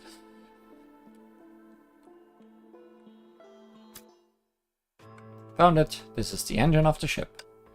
Only took out a wrench, skillfully detached the component the size of my fist from a tangle of torn wires and tossed it into my hands. Don't drop it. Just this. That's the engine's energy core. I can use this bad boy to boost your ship by 30% at minimum. Guaranteed. Alright. Let's head to the other side. Disassembled. We completed 6 side missions.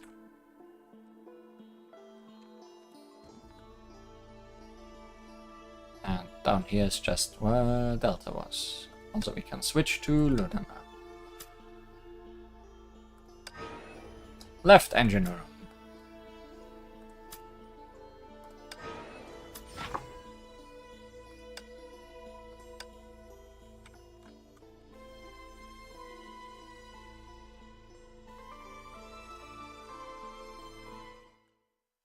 Hey Captain, good timing. Can you lend me a hand? What's the matter? I've been considering upgrading that ship of yours, but without suitable materials, I've been putting it off until now. We should have done this first. I guess. What have you found? Did you get it, Captain? We don't need to search for any materials at all. They are right under our noses. Are you talking about the ship itself? Bingo! Sure, the gadgets on this ship have seen better days, but most of them can still be of use. Let's go scavenging. The left and right engines of the ship should be useful. Alright. There's coolant leaking everywhere, which makes it difficult to get to the engine cabin. Indeed.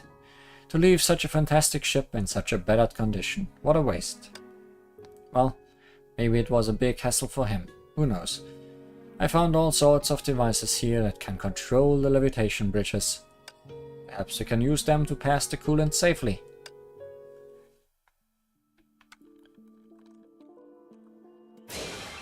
Let's pass.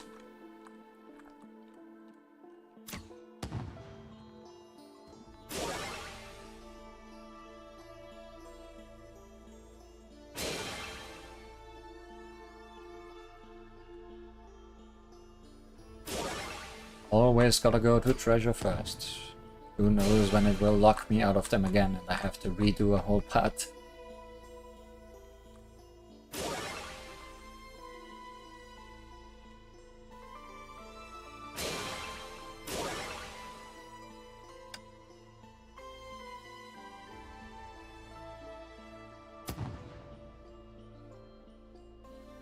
Ah, that's just where Kazumi was.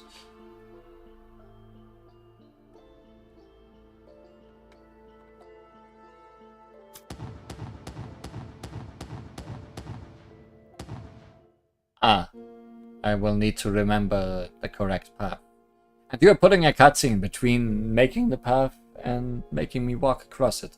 Huh, the levitation bridge was only there for a second before it disappeared. I have a theory. Stepped forward, treading gently on the area where the bridge just appeared. I knew it. The levitation bridge is still there. We just couldn't see it. Using light reflections to make things invisible for the naked eye. Not the most effective countermeasure against thieves, if you ask me. That's not a problem for us. We should be able to tell where the bridge is using our memory. Show me again.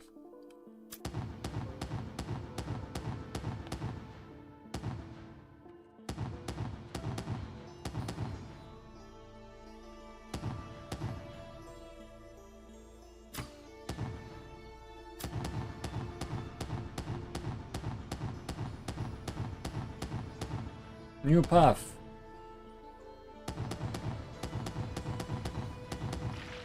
Oops. Oh, but it stays.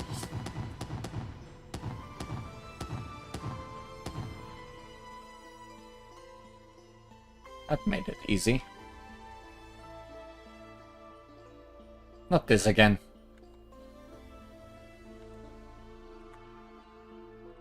Yes, this again.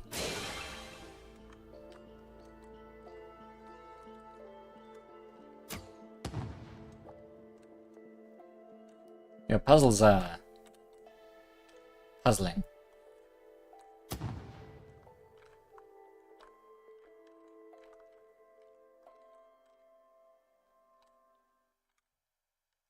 Huh.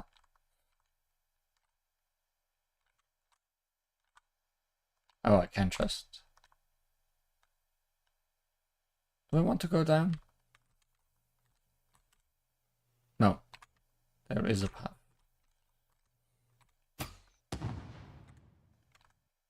The music has stopped again. Look, Delta. Ronnie. Stuff. Okay, all done. Just like the last time, Ronnie disassembled a component as big as my fist from a mess of torn wires and tossed it my way. The two engines are now both fully cannibalized. Now that we've got some solid spoils, let's head back. It's high time I upgrade your ship properly. Great. Thank you, Ronnie.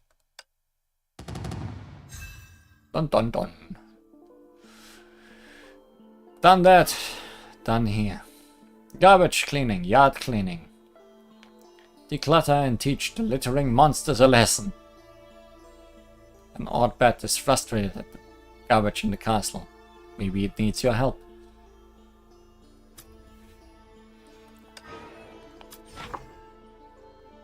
There's probably still things to do here. And the rickety ship. Mostly errant treasure chests and something over here, I guess. But I think I'm just gonna do the quests.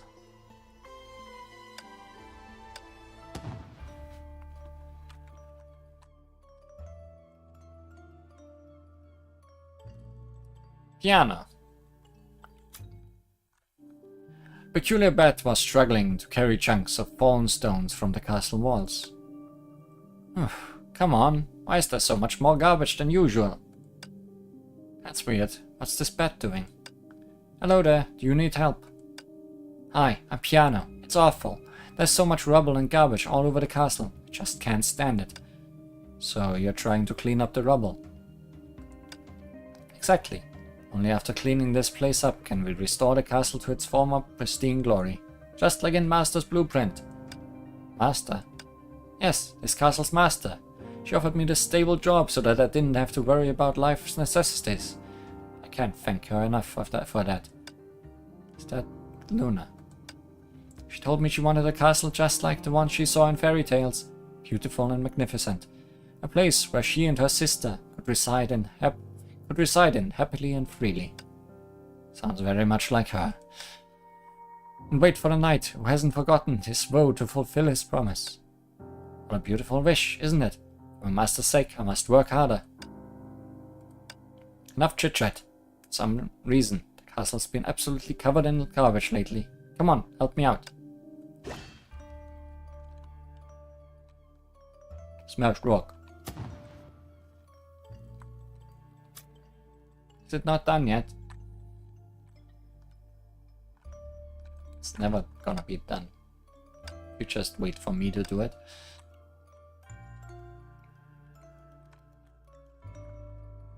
I think I can smash rock even from below.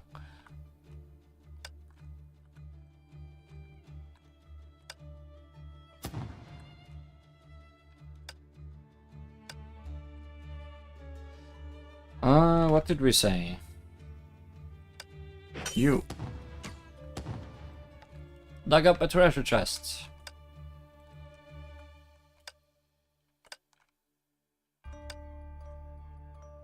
Smashed rock.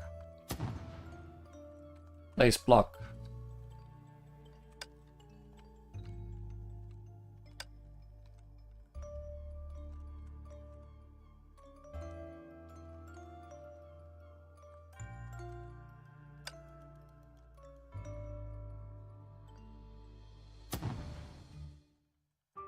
Garbage, garbage, garbage all around. Giant monster was dumping rubble and dust everywhere on the grassy field ahead. So that's why there's been so much garbage. It was you. Who are you? How dare you mess with me? Looks like this litterbug's in for some much needed punishment. Clean up garbage. Littering is a punishable offense. デートでもしましょうか。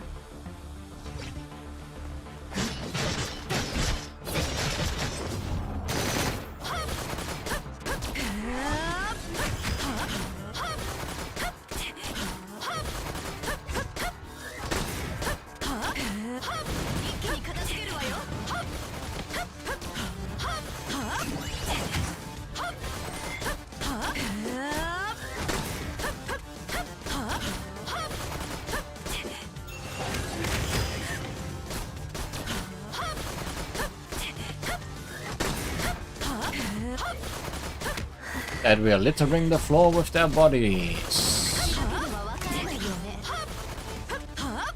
Hasta la vista.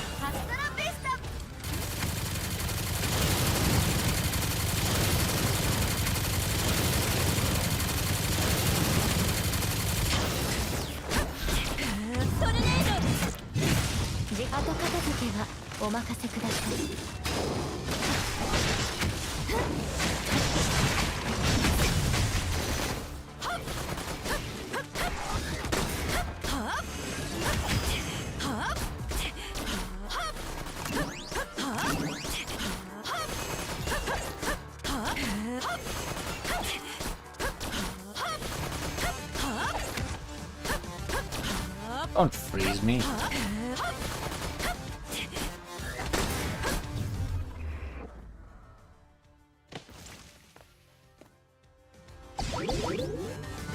連な一族の栄誉は私が守る。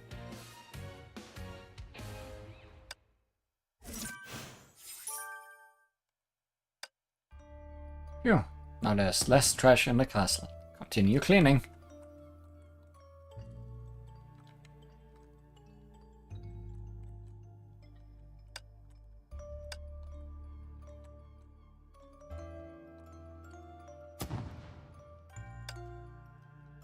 Things done, you say? Oh, was I supposed to bring this block all the way over there? And instead I cheated by using my own block. I can see that possibility.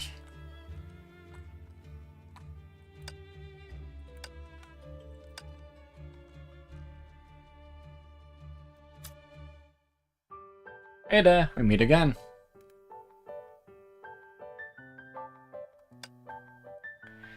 As instructed, we've cleaned up the debris and the garbage that were blocking the way earlier. We even taught the litter bug a lesson. Oh, well done. You guys actually found the litter bug too. Can't thank you enough. Here, this is your reward. Alright, I should get going too. It's time to start repairing the castle. When the night finally comes for the master, everyone will definitely celebrate and enjoy. That's why the castle must be kept in tip-top condition. After all, she has waited for so long for that day to come. Yard cleaned. Village in the wild. A simple village is situated in the suburbs. The villagers haven't interacted with the outside world for hundreds of years.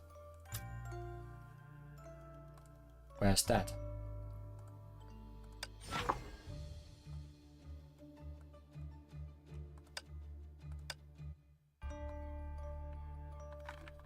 Are we gonna meet Miss Watergin now?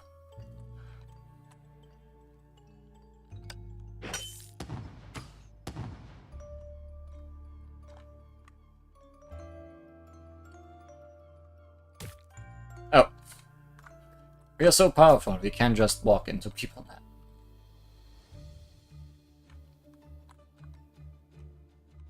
Also, we couldn't jump last time we were here.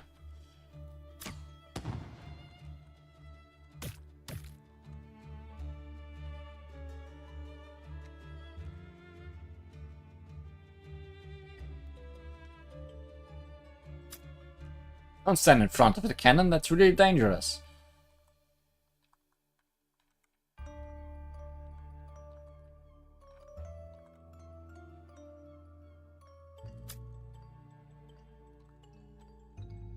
I'm approaching this from the wrong There's the memory we missed. I knew we were missing one.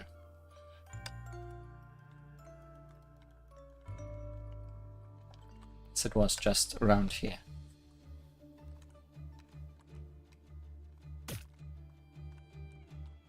And this chest we just walked past because I did unlock this thing.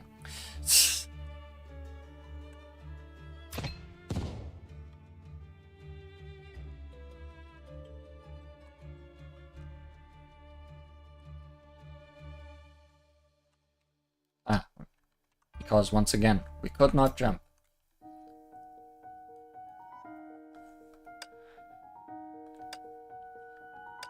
I'm sorry, I know. I know it all, but as soon as I saw that person and felt the temperature of those hands, I just couldn't control myself. I want to see that smile more. I want to meet again. I want to be together forever. I want more, more, more. I was supposed to kill that person. We can't survive together. We might as well die together. That's what I thought. But that person was too gentle to me, always reaching out to me selflessly. I couldn't do it. I just couldn't. Couldn't hurt that person, and I won't let anyone hurt that person. I don't have a choice. Failed. Failed unlocked.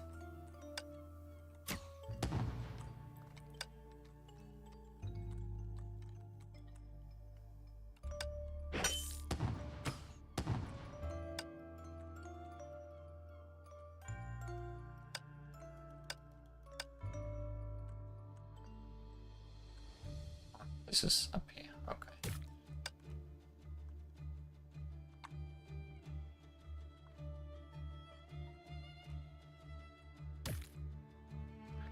Back to business.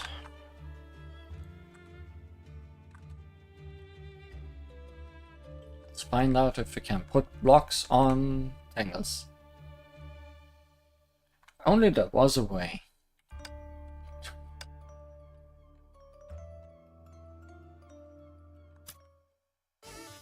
We arrived in a field where a man wearing a bamboo hat was basking in the sun. As soon as he saw us, he walked over. Basking in the sun presented nighttime background. Hey, how do you do? Hi, what's with that stare? Oh, don't mind me. I'm just a bit excited. Excited? Exactly. I'm really hyped up. If you don't mind me asking, you're not from around here, are you? That's right. I mean, no. We're definitely locals here. Don't even think about scamming us. Forget it, Sirin. Look at us. We're not exactly blending in here. Indeed, the man was plainly dressed, and the house behind him was as humble as one of those ancient buildings that I've seen in history books. Hello there. We hail from a place across the river. I was right. So was my grandfather, great-grandfather, and great-great-great-grandfather. You were right. Our duty was true all along. What's going on with him? What's all the fuss about? It's as if he has achieved the biggest success of his life. How terrifying. Just what kind of duty did his ancestors task him with? Sorry about that. I lost myself for a while there. I'm actually quite the serious man. The presence of Terry means, or Luna means, that this was unlocked after the end. Surprisingly. Allow me to introduce myself. I'm the son of the 7th village head, and this is the Lakeshore village. For now, I'm in charge of all things, big and small around here. For now, I'd like to welcome you to Lakeshore village. Welcome, welcome. Feel free to stay as our esteemed guests. Hold on. When did we even agree to become guests here? You're here already. Surely it won't hurt if you drop by and enjoy our hospitality, right? Why? We even have some finger-licking local food here. He's not trying to peddle some local goods to us, is he? Actually, I'm a bit hungry. Indeed, I seldom had a decent meal while being imprisoned for so many years. Watch what you say. I deliver your food as fast as I could every time. Oh, you mean that dark smudge of a dish that's impossible for anyone to figure out what it is? Hey, it's not like I've ever had to eat those kinds of food. I learned how to cook, I promised. Was it just me, or was she stealing glances at me while she said that? Alright. We've all been through a long day. Let's have a rest in the village. Agreed. I'm fine with it. Alrighty, please follow me. The place appeared quite barren. On our arrival, a scrawny old dog by the entrance stood up, teetering and growling in a hoarse voice from its parched throat. The child led us through the field and into his home. A moment later, he prepared a table full of scrumptious dishes for us. Make yourself at home. Eat whatever you want. Time to eat. Sirin, can't you at least watch your table manners? Leave me alone. Take it easy. Food's not going anywhere. Thank you for preparing such a nice meal for us. Oh, just doing as my father taught me. Besides, I should be the one thanking you all. Ever since the first village head, who also happens to be my ancestor, led everyone to settle here, we have been living in this place for several hundred years. See, then did any of you ever leave this place during this period? Not at all. As recorded in our history, many monsters lurk outside the village, which is why for the past centuries we've never interacted with outsiders, nor have we ventured beyond the village. Right, it certainly isn't the safest outside. But how would we know if we never go outside there and see for ourselves? After all, people always say, seeing is believing. My great-grandfather once told me, one day, we'll lead everyone into the outside world. That is our family's duty. Oh, so you invited us for a meal so that we can get you guys out of here. Not at all. I'm not that calculative. I just want us to bond in baby steps before I can officially ask you for a favor. This is more than just my family's duty. It's now a necessity, so I truly hope you can help me. Even worse, the land in the village has become increasingly barren, and our harvests have dwindled. Now, the crops we gather are barely enough to keep everyone fed. Then this feast. Honestly, this is already the best food we can offer right now. Oh, I'm sorry, I think I ate a bit too much. Oh, don't worry about it. We've already saved up plenty of food. It's enough to last until the next harvest. If we can't find a way out of here, we'd run out of food sooner or later. It seems like you urgently need to find a way out. What can we do for you? Here's the situation. The path leading out of the village had collapsed a long time ago. The remains block to this day. So first we need to activate the old cannon that our ancestors left behind to blast that road open. The ammo was originally stored in a warehouse, which had been abruptly taken over by hordes of monsters. Can't even get close to the warehouse, let alone get the ammo. So first we have to wipe out the monsters, get the ammo, then launch the cannon to blast out the path. That's the gist of it. Can I count on your help? Human. Are we helping him? Let's do it. Take it as a returning a favor for this feast. Very well. I'll follow your lead. Thank you. Thank you very much.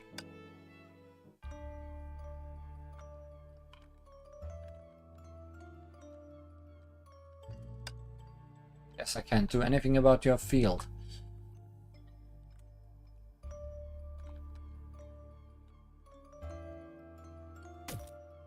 Oh no, monsters. I'm so scared.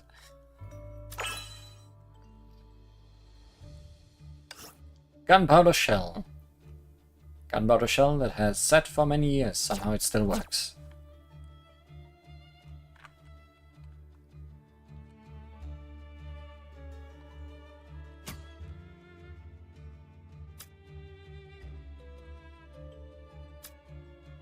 This one is loaded, check the other one. Oh. Fire!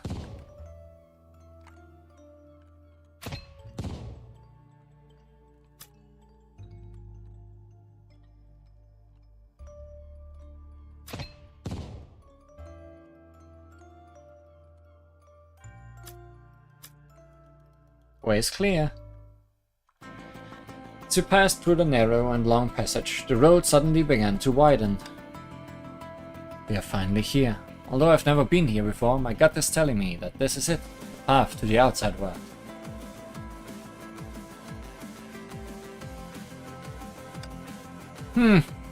Who are you? Hey, Sirin, this person looks a bit like you, don't you think? Absolutely, definitely not. Not even a single bit. I'm not that barbaric looking. Huh. And I certainly am not the type to throw a tantrum like that. Children these days are so immature. You. That appearance. Don't tell me you're... Waterchin! Huh. So you're not that ignorant. I know it. Why is there a Waterchin in every bubble universe? And why is your appearance and personality always exactly the same? This is why humans are fools. I am a creation of nature, and my divinity is beyond human comparison. My eternal unchanging form symbolizes an unparalleled dignified quality. So in other words, you were mass-produced. Outrageous! Don't you dare compare me to wholesale instant noodles in the supermarket. Are you itching for a fight? You're expecting barrels. It wouldn't be too surprising. But it might also just be a hash of the void boss battle. No, my bad. It was just a slip of the tongue. We're just passing by and we come in peace. Passing by? What? You think my home is a park? Looks like you need a lesson. Wait, stay away. Huh, my. You sure have your share of subordinates. Then, I'll start with you. Leave it to me. Parasol Kaiserin. Defeat the Water Djinn. Ah, monsters. That's scary. Water Djinn. It seems like a Water Djinn exists in every world.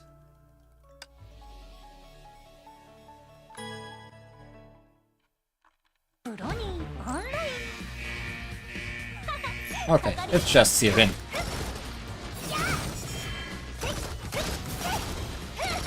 Or the hash of the world, I guess. Now that we have an actual Sirin. It's kinda confusing.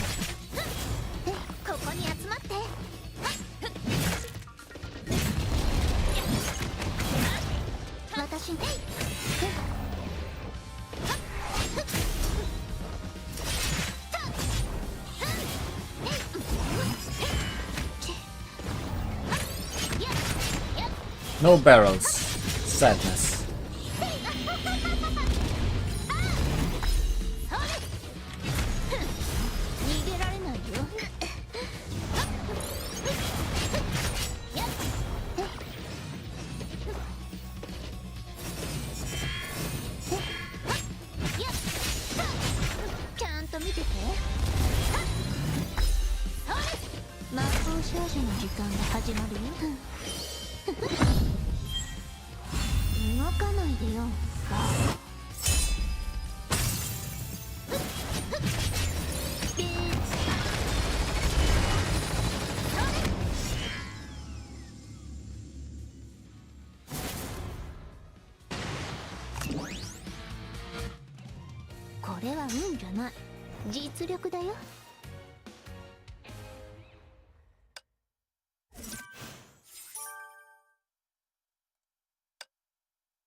Had enough? Are you still itching for more? No, very well. Let's call it a day. It's been too long since I've had such a sport. My legs are getting sore. By the way, what were you all doing here? Hello there. We just want to get across and leave this place. Leave? I'm afraid that's impossible. That's what I've been living here for, to prevent anyone from leaving. Huh? Why? Because it's dangerous outside. Many years ago, a man who looked much like you begged me not to let anyone out. A man who looked like me? Impossible! No one has ever been here before. It would be my great-grandfather, who is also your great-great-grandfather. What? Father? Why are you here? I didn't think you'd come so far, but I guess I can't hide it anymore. Frankly, both the blocked road and the monsters at the warehouse were part of a deal made by your great-great-grandfather and Miss Djinn here. You mean his great-great-grandfather blocked the road on purpose? That's right. That person told me the outside world is filled with danger. Let's keep everyone in this secluded paradise and keep life simple and safe. He gave me this comfy abode, and in return, I continue to help him. But of course, it's not impossible to actually leave. He told me that if those who desire to leave have their parents' permission, then I don't have to stop them. And since both father and son are here, why don't you sort this out among yourselves? Then I object. Father, why do you... What's going on? No, this can't be real. Son, it's for your own good. You must have heard the story. There were 2 girls who sneaked out of the village before. In the end, they never returned. No, you're the one who taught me since I was a little kid that I should leave to see how big the outside world is and to build my own life out there. But why are you stopping me right here? When I finally reach the path that leads me further, you have my final obstacle? Father. Generations of our family have lived this way. Your grandfather told me the same thing back then. Instead of going for the unknown, it's better to stay in the village, where at least we can take care of you. I've grown up. I can take care of myself, and I don't want to follow your footsteps. Son, I don't want to stand against you, but it's only when you've experienced a life of hardship Did you truly appreciate those peaceful days you had at home? How could I figure out which life I really want before I experience it? I know, but you are not ready yet, son. Right now, you're just being led by your impulsiveness. If you come up with a plan about what to do, how to survive, or even who you want to be when you leave here. I don't know.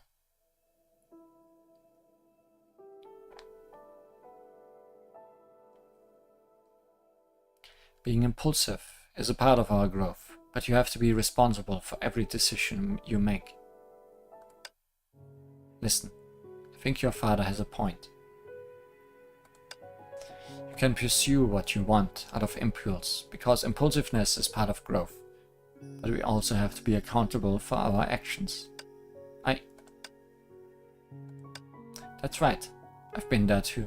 Back then, I thought I'd outgrown my father's advice, and often quarreled with him.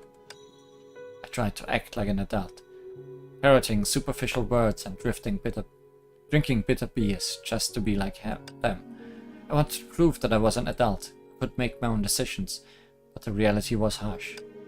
Then I came to realize that he was right about many things, but still I refused to admit that I had already failed, that I was still a naive child, continued to make rash decisions. Yet, when I finally realized how wrong I was, I had already lost the chance to patch things up with my father forever. You mean I'm still too naive? No, there is no shame in being naive, and it's okay to be childish at times too. What I'm trying to say is, you can do whatever you want, but you also have to listen to your elders. Don't let your impulsiveness ruin what you already have. Your goal isn't a fleeting fantasy born of impulse, nor is it a duty imposed by others. It's your genuine dream from within, even if it seems distant and unattainable in the end. But before you decide to depart, you have to make sure that you are ready.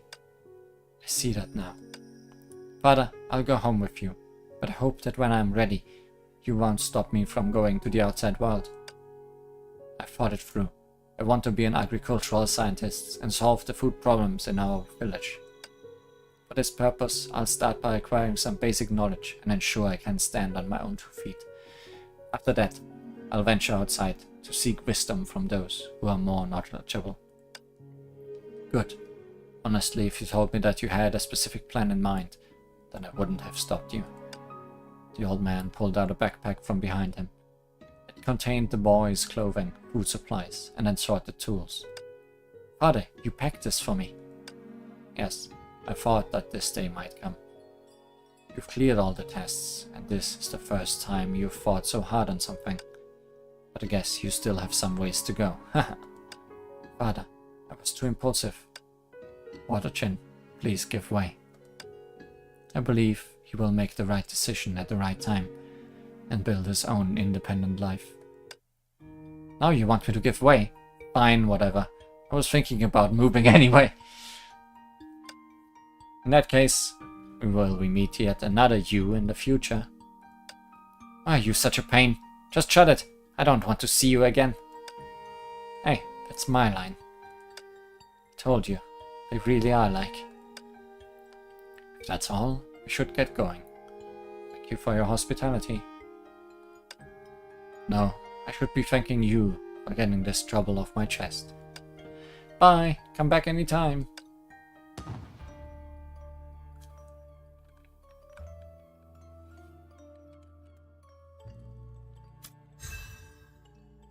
Finally see the outside world.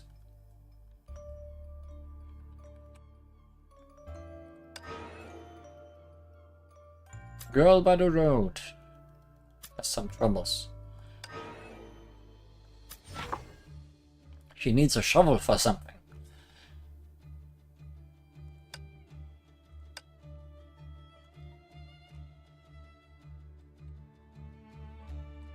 Hello, shovel girl.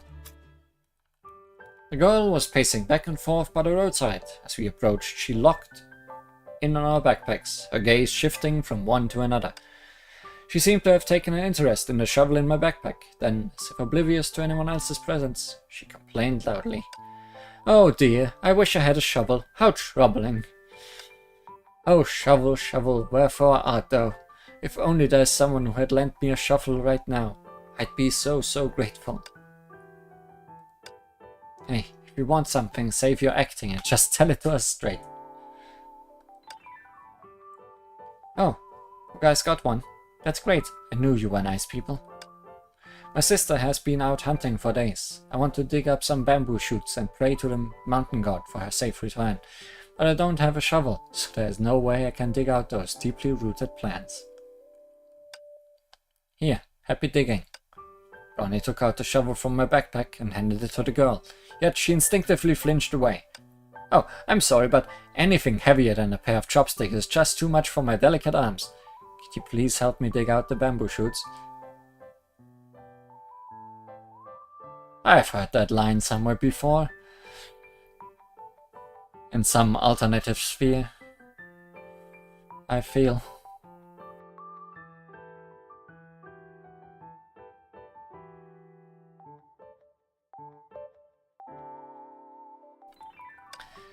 Huh. Who the heck do you think you are? Nah, that was manga. Yes, it was manga, but it was a reference to this exact line. Huh? Who the heck do you think you are? Oh, I suppose I have no choice. If you all would help me, I can return this favor with treasures from this mountain. Please, I really need those bamboo shoots. Looks like she really needs help. Why don't we give her a hand? Yeah, I suppose it's no big deal. Besides, we can't just leave her here all alone, can we? So that's a yes! Hooray! Thank you! The bamboo shoots are over there. With a shovel, I'm sure you'll dig them up in no time. I need 5 of them. Once you're done, please place them at the altar over there. The girl did it off in a flash. In a flash, you say? As if afraid that we changed our mind. We didn't even need to shoot, and she moved in a flash. What an energetic girl. I think she's hiding something from us. I think so too, but it's just digging up a few bamboo shoots. We'll find out what all of this is about sooner or later. Yum. Moving in a flash. In a bamboo forest. Too many references. Too short of a time.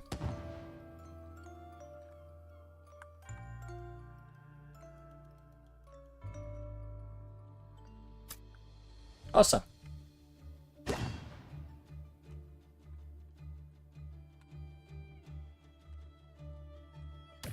Still just enemies I can't walk through.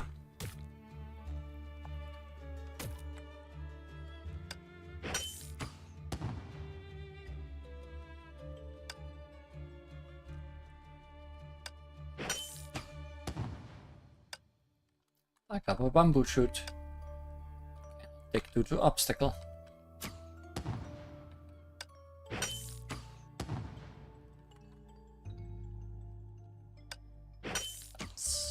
That's 4.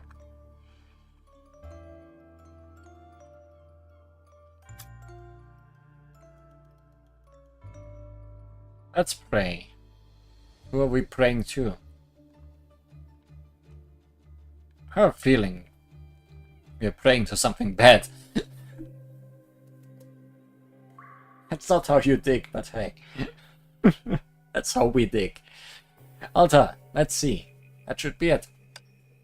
Yes, we just have to put the bamboo shoots here. Place the bamboo shoots before the altar.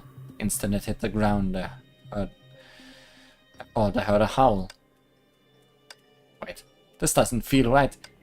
Traces of monster activity. What did you do? Something drifted up from behind the altar and made its way towards me. Is this a ghost?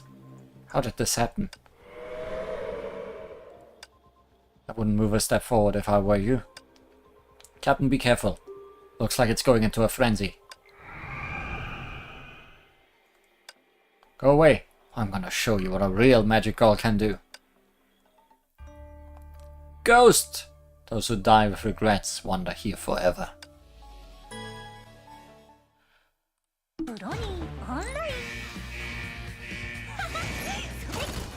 目標ロックオンファイヤー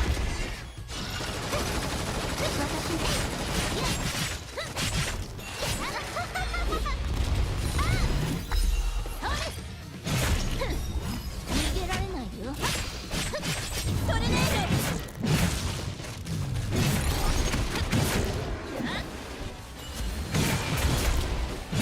私に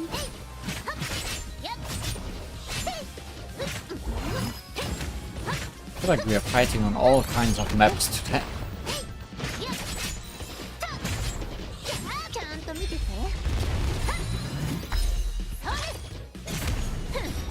逃げられないよ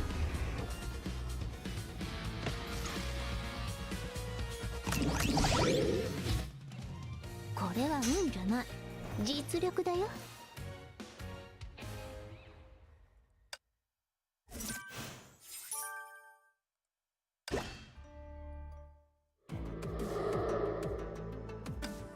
Where did it come from?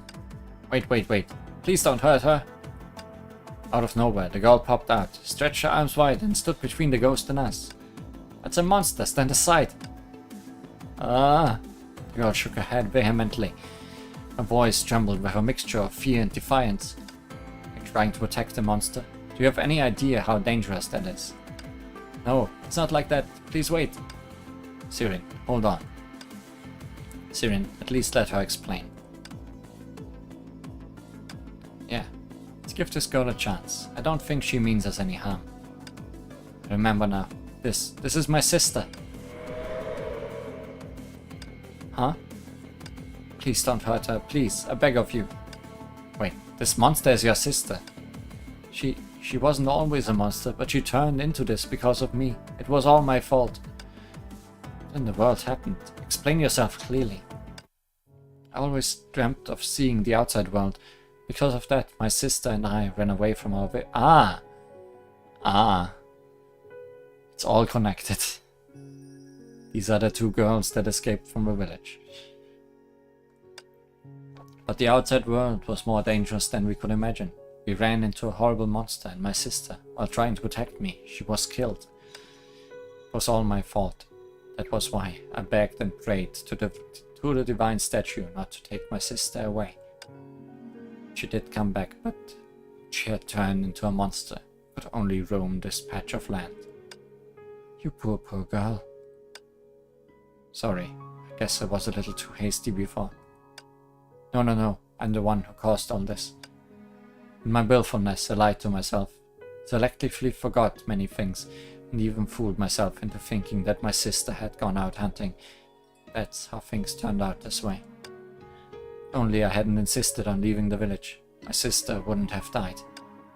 And had I not acted rashly to make sure my sister didn't leave me, she wouldn't have turned into a monster like this. It's all my fault. I'm the sole reason that she can't even rest in peace. Bamboo shoots are my favorite, and every year around this time my sister would dig them up for me in the mountains. Even now in her current form, a part of her still remembers that. That's why she appears when someone places bamboo shoots nearby. Perhaps it's this very obsession that keeps her lingering here still. Yes, perhaps I still linger here, because I haven't properly apologized to her yet. Wait, you... The girl reached out to the bamboo shoots on the ground, but her fingers went right through them. You're a ghost too. That's why you couldn't lift the shovel. That's right. The divine statue granted my wish, but at a cost. I have turned into a ghost, never again able to touch anything. Thanks to you all, I am able to meet my sister once more. Sister, I am back. This time, I will never leave you. I know you wanted me to live on. I'm sorry, sis. Please let me be willful one last time. Divine statue, please. Release her soul. Sister noises. A bright white light emanated from her body, forcing me to close my eyes. Shortly after that, my eyes opened just a slit. The light had faded, the sisters were gone. In their place, two tiny bamboo shoots were poking their tips from the ground. They disappeared together. Suppose they can finally be together now. They are all gone.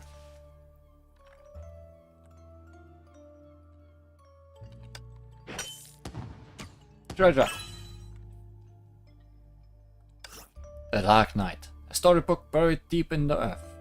What it tells is no longer legible. The storybook, titled The Dark Knight, was stained with dirt. Needless to say, it had been buried underground for quite a long time. Long, long ago, the princess lived with her sister in a castle. She had never left the castle, and storybooks were her only window to the world outside. Sis, what does the world out there look like? There are birds that soar through the sky, their wings flapping, while whales churn the waves in the ocean. There are even dazzling, glamorous cities, and also red-eyed angels. Well, then can we go out there and see them? Outside the castle was a hellish world rife with monsters, while within the princess herself held a tremendous secret. She opened the window and gazed at the horizon with teary eyes. Taking her hand, her sister led her to the gate to get a better view.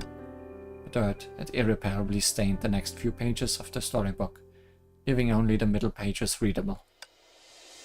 Unimaginable danger was imminent. The giant monster had already revealed its claws. The elder sister changed out of her white dress, slipped into a blood-red gown, and fell into a peaceful slumber. The birds no longer soared, while the wave-churned whales were nowhere to be seen. Once dazzling city seemed dull and lifeless in her eyes, illuminated only by the red moon casting its crimson glow. O goddess of the Dark Night, I implore you to listen to my prayers. Awaken my sister and let us never be apart. I will offer you my everything to keep her here with me. The goddess responded to her plea. The sister's salvation rested solely on her own shoulders. You must cross the clear stream, traverse the peaks, and gather that one drop of morning dew on the petal at the cliff's edge. Do not hesitate, do not fear. Set forth now and you will surely succeed. By the time she awakens, you will have grown up. I feel like that was a little bit of foreshadowing, perhaps.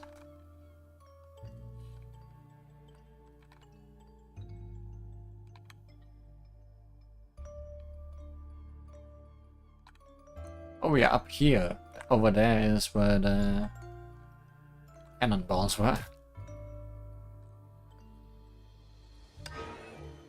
Mysterious statue. Investigate the statues. What secrets could be hidden inside the mysterious statue? Mysterious statue, mysterious statue.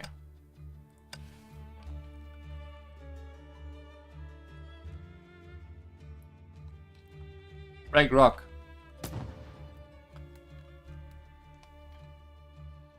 Homo. Homo.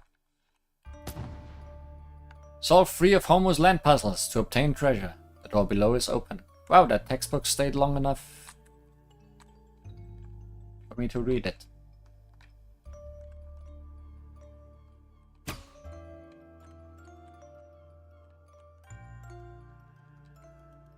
Wait, do I want to make them dark or bright? I always forget.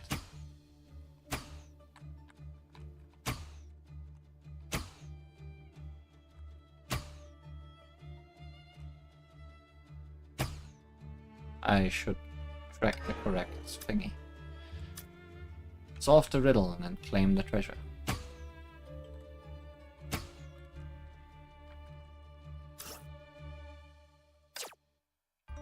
We want them to be dark. Okay.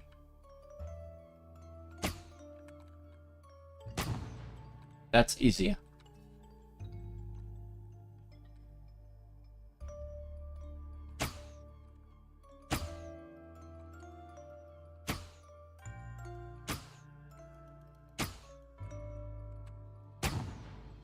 Easy peasy, lemon squeezy. Anything down here? No. Only drowning. More drowning.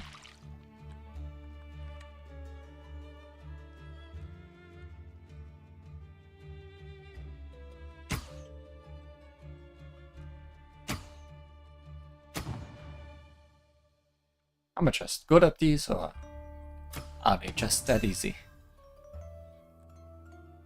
Well, that was the hardest quest we had on the list.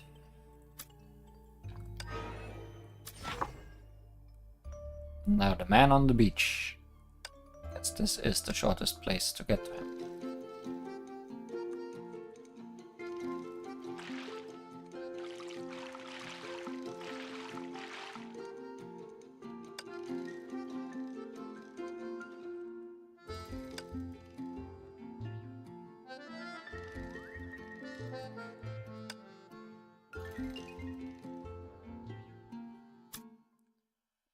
Elderly man sat down on the cluttered beach, gazing at the tides as they ebbed and flowed. The tide may recede, but in doing so it reveals the treasures scattered on the beach. Find me if you find something great on the beach. I've been hunting treasures along this beach for years. I'm a veteran beach comber. Go forth, young ones, and find the treasures lying buried in the sand. Use the detector, multifunctional excavation tool, to search for treasures.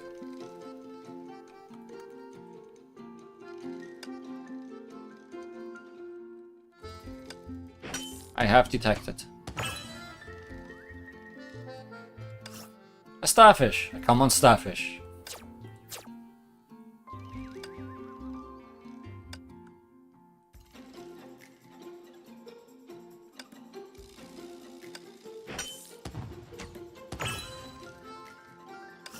Steamed fish! Plump fish found by the sea. Makes a delicious steamed fish. Why is it already steamed?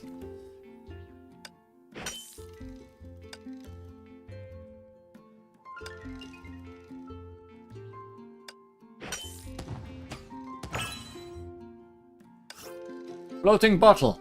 The seawater inside is glittering as if it was the starry sky. It's hot in the sand, that's why it's already steamed. Okay. I won't be able to get that one this way.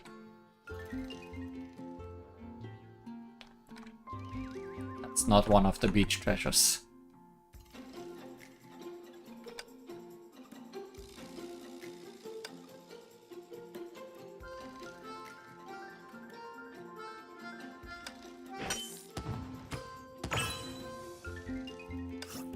Treasure map. A treasure map that marks the location of a treasure. Too bad a skyscraper is already built on top of it. Well, that's not helpful.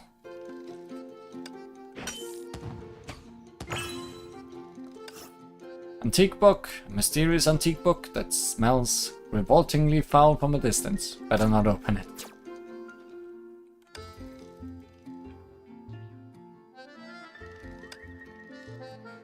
Hey Kong Ming, I see you.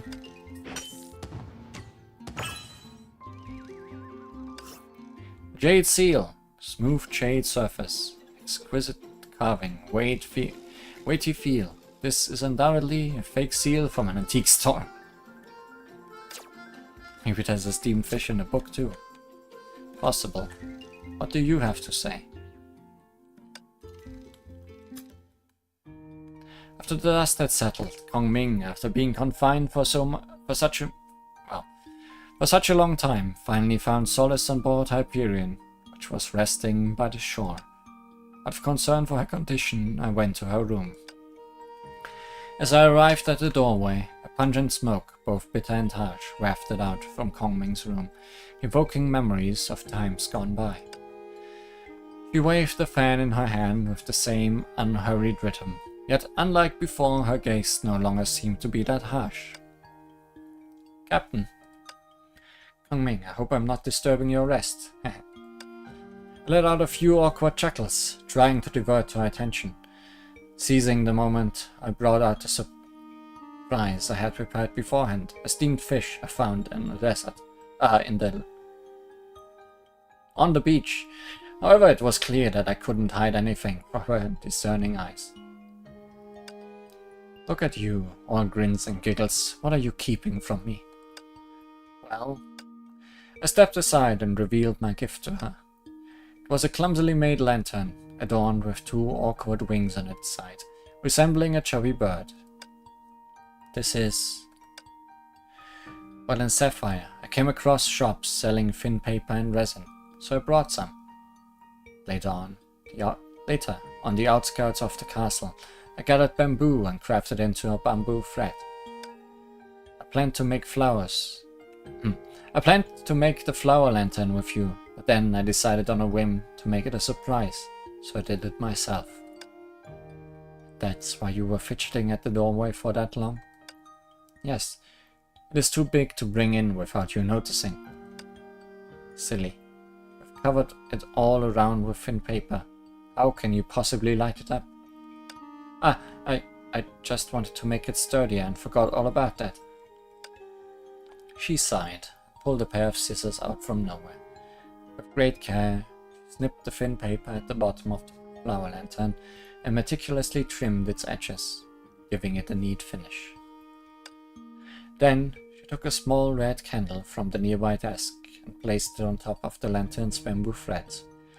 In an instant, the lantern was bathed in a soft golden radiance from the candle's light. Captain, will you join me? My pleasure. The light from the lantern took on a rogue-like hue as it gently floated up into the night sky. With a soothing smile, she gazed at the flower lantern, and I, like so many times before, gazed at her. We stood there, watching the lantern soar into the distance until it vanished at the far reaches of the night sky. How are you feeling? And it is comfort after returning from a world that's been wiped out. I've rested for a while, and I'm mostly fine now. But as for you, now that you've found her, let's avoid engaging in consciousness mapping so casually from now on. Even if you didn't say it, I'm aware that the process isn't entirely free of side effects, right? Okay, you think it's best. Why does it sound like you are trying to watch what you say? This lantern isn't just another trick to keep me happy, is it? I knew there was a reason you're being so nice today. No, that's not it at all. Huh. What's got you all worried? I'm just messing with you. You know I'm not that petty, right? You rescued me, and you have the right to help anyone else you'd like to. I know you're naturally a kind person. It just feels surreal. Everything has come to an end so abruptly.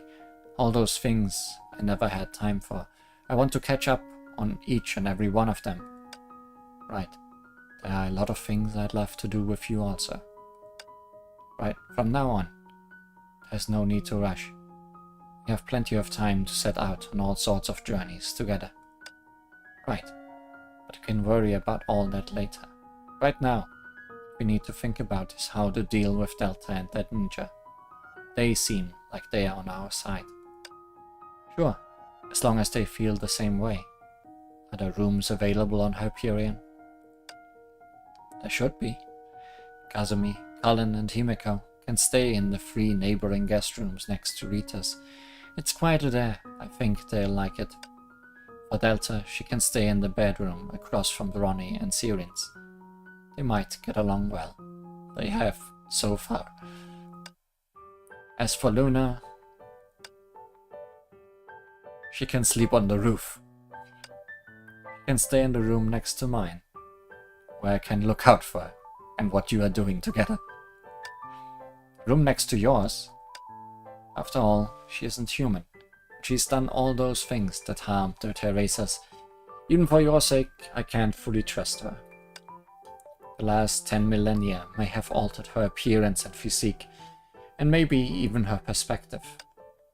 Given how much of a risk she is, I won't be able to rest unless I have her on my side. Doesn't that make sense? Is it because she cares about... If she's okay with that, I don't see any issues with it. It wouldn't matter even if you did. Already talked to her about it. You seemed happy with it. It honestly makes me a bit worried. If my bed were any bigger, I would have offered her my room and moved into yours. I wonder if she's thinking about... Wait a moment, Coming. Are you saying that the room next door you were just talking about is actually my room? Yeah, that's right. Pardon. Then pardon my curiosity for asking, but where am I staying? I hope it isn't... Naturally, you will be staying in the small guest room next to the storage room. With all the strange guests coming aboard, it will be safer for you if you keep your distance. What? You disagree? Well, now's the time to say something. No. And don't worry, things won't be like this forever. Once I know for a fact we can trust them, I'll arrange a different room for you. I see. I knew you'd make the best decision possible. If I may ask, when do you think I might be able to return to my cozy and spacious room? I can move back when I'm a bit more grown and have even better figure than Rita's. How does that sound? I knew it. So that was what was on her mind. Rest in pieces, Captain.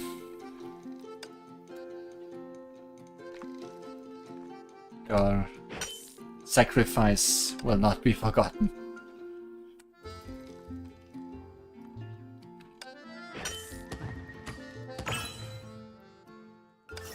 Bubble tea! Half a cup of milk tea discarded on the beach. Better send it to where it belongs. The trash. How many have we found? I keep pressing that instead of the correct one.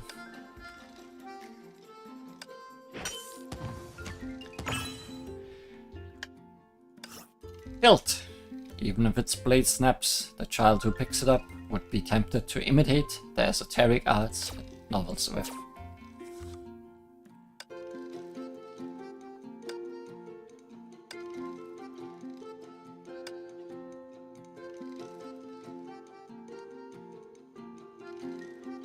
Well, if this one is the closest now, then probably found them all.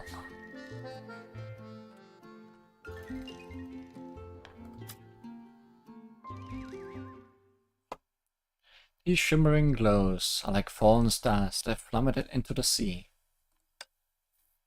Could the superpower potion be behind this? Speaking from my personal experience, I'd say it's just a drifting bottle filled with seawater. But the seawater here has a fishy and salty taste you will never forget.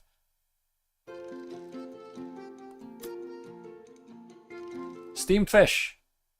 The slightly agape fish mouth, the plump shape, and the pronounced tail. 2.5 kilogram, not much to write home about.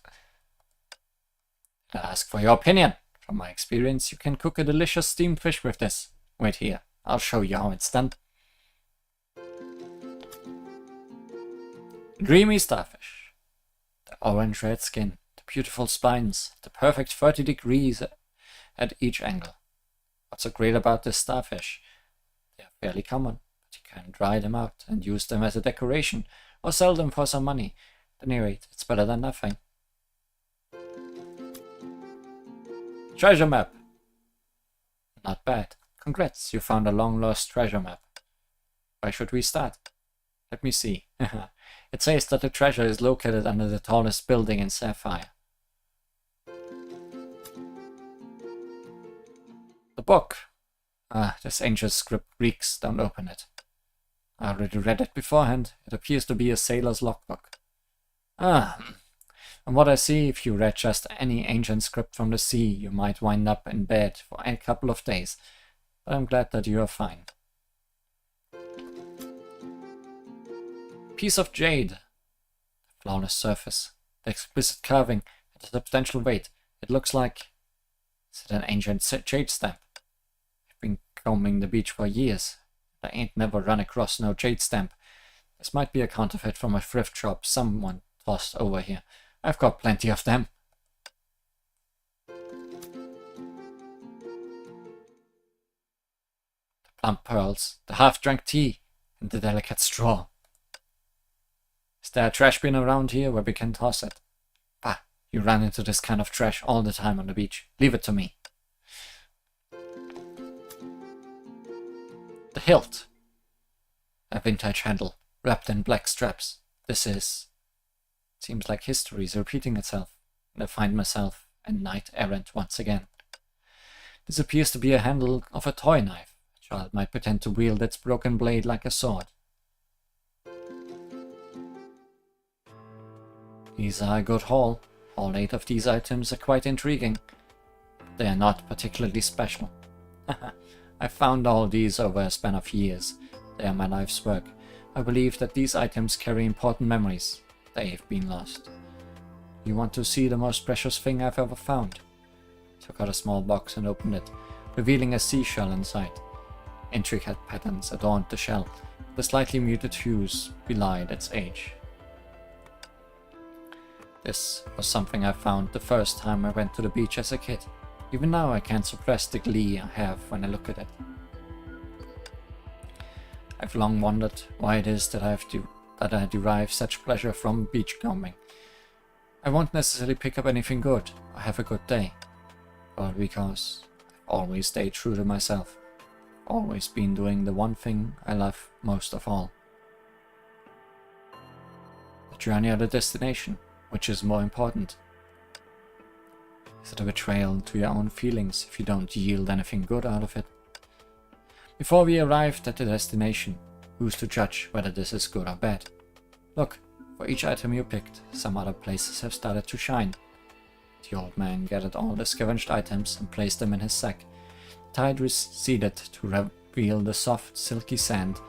Perhaps this was the true treasure that he had been keeping. Here you go, kid. You're a good egg. I want you to have this. Yay! Beach treasure.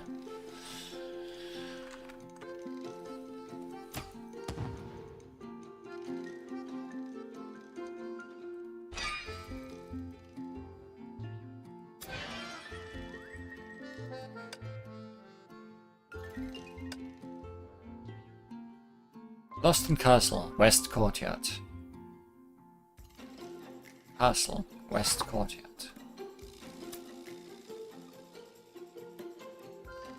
Over here, you say.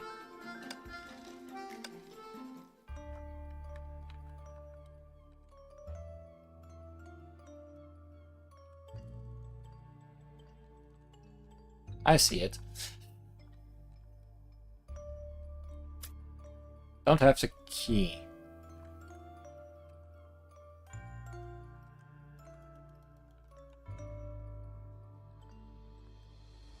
How do you left courtyard? How would you left courtyard? No. Maybe from here, huh?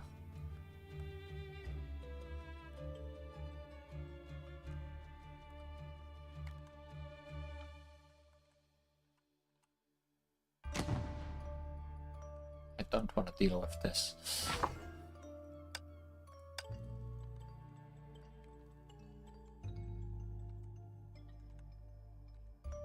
How do I get up on the wall again? Yeah.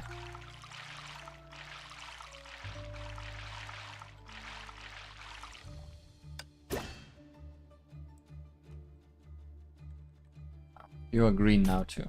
That's good.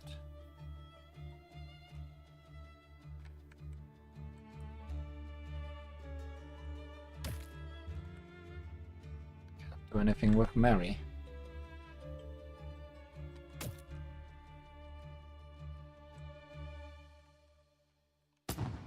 Go through there if we so must.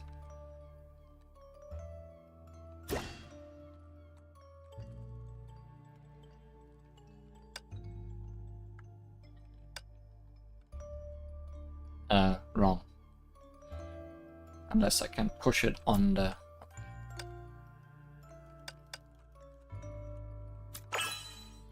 The key! Blue key covered in grit. Well, that also works. Not what I expected to happen. I expected to just find the path down here. Which might still be the case.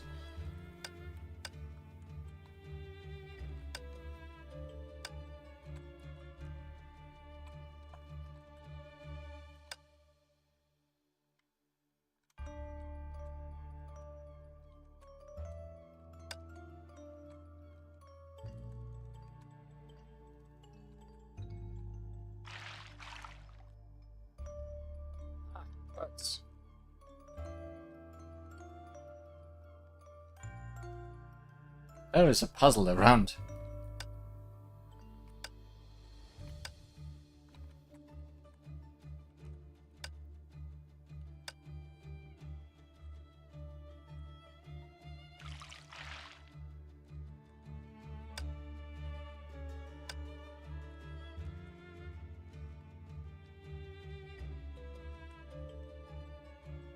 Can I? Yes. I press the correct button, I can.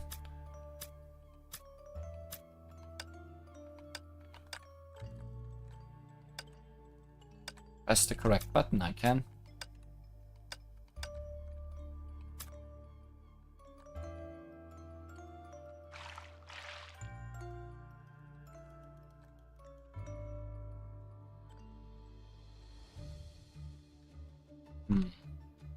Do I need more boxes? Or do I just need to stand on that one myself?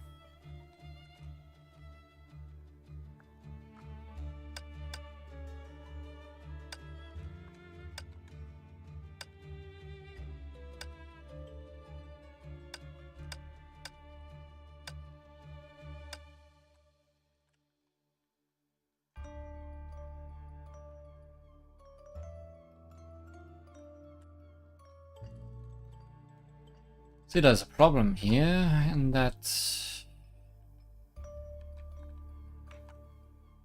I can't move myself in a way that I can place a block on this. I don't think I can get up here without the use of block. But we get block making 2 at some point, so that's probably locked behind that. Okay, but we did get a key.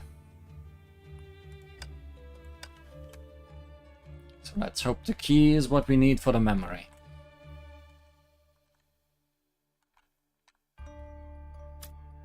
No.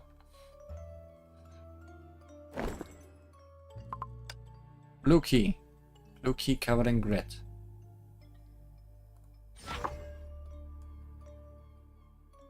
How mysterious.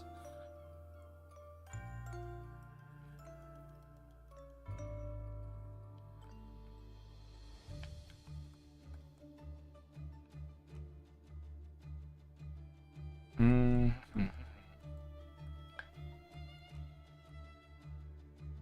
mean, there's also up here that is completely unexplored.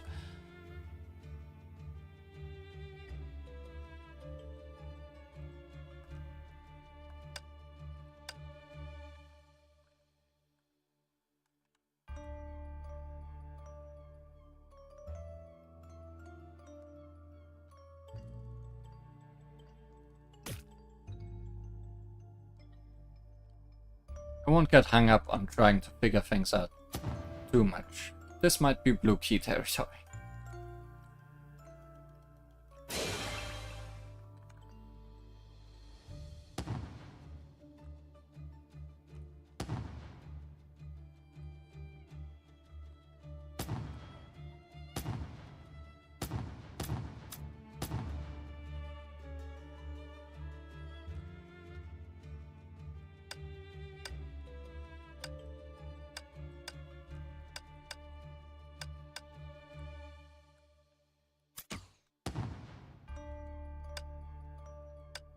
Just the regular kind of treasure.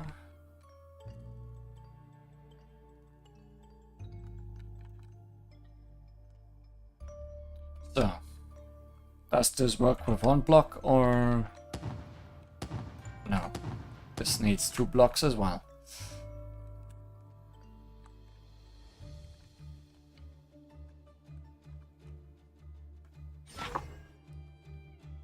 Well, in that case, I guess there's not much I can do about this.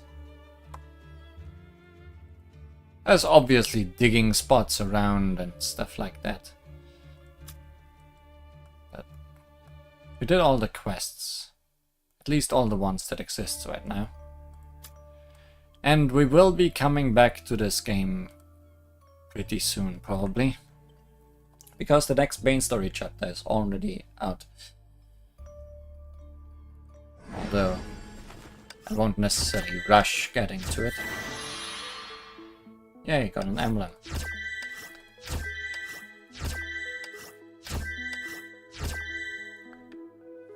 P12 side missions. Get shop stuff. Some outfit for Rita.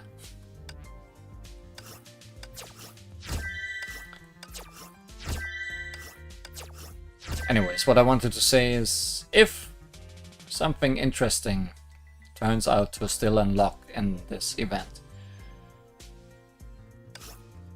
I'll probably cover it during one of the story mode streams.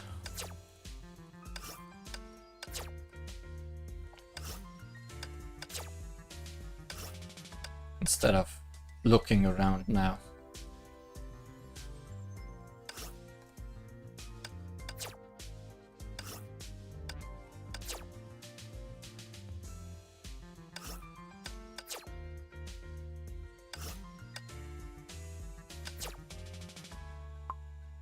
Hey, we got all the things except coins. That's good. Yeah. 7 Kamafala. Story chapter 40? That's what that means, I guess. Is it 40? It's probably 40. We're not going now. It's gonna be a week, maybe. Oh yeah, there's... Good that I looked in here. There's 3 more side missions to be unlocked and found. And a bunch of chests. So yeah. Either I'll do them during a story stream, or I'll do them as their own video, but not a stream. It will depend on how I feel about it, I guess. 知ってる？あなたに話したいことがあるの。艦長、少し休むべきだよ。I'll do as Siren says. I'll take a break. 晴れた日は外に行きたいでしょ？アイスを持って帰るように。So see you next time for more Honkai Impact 3rd. Goodbye.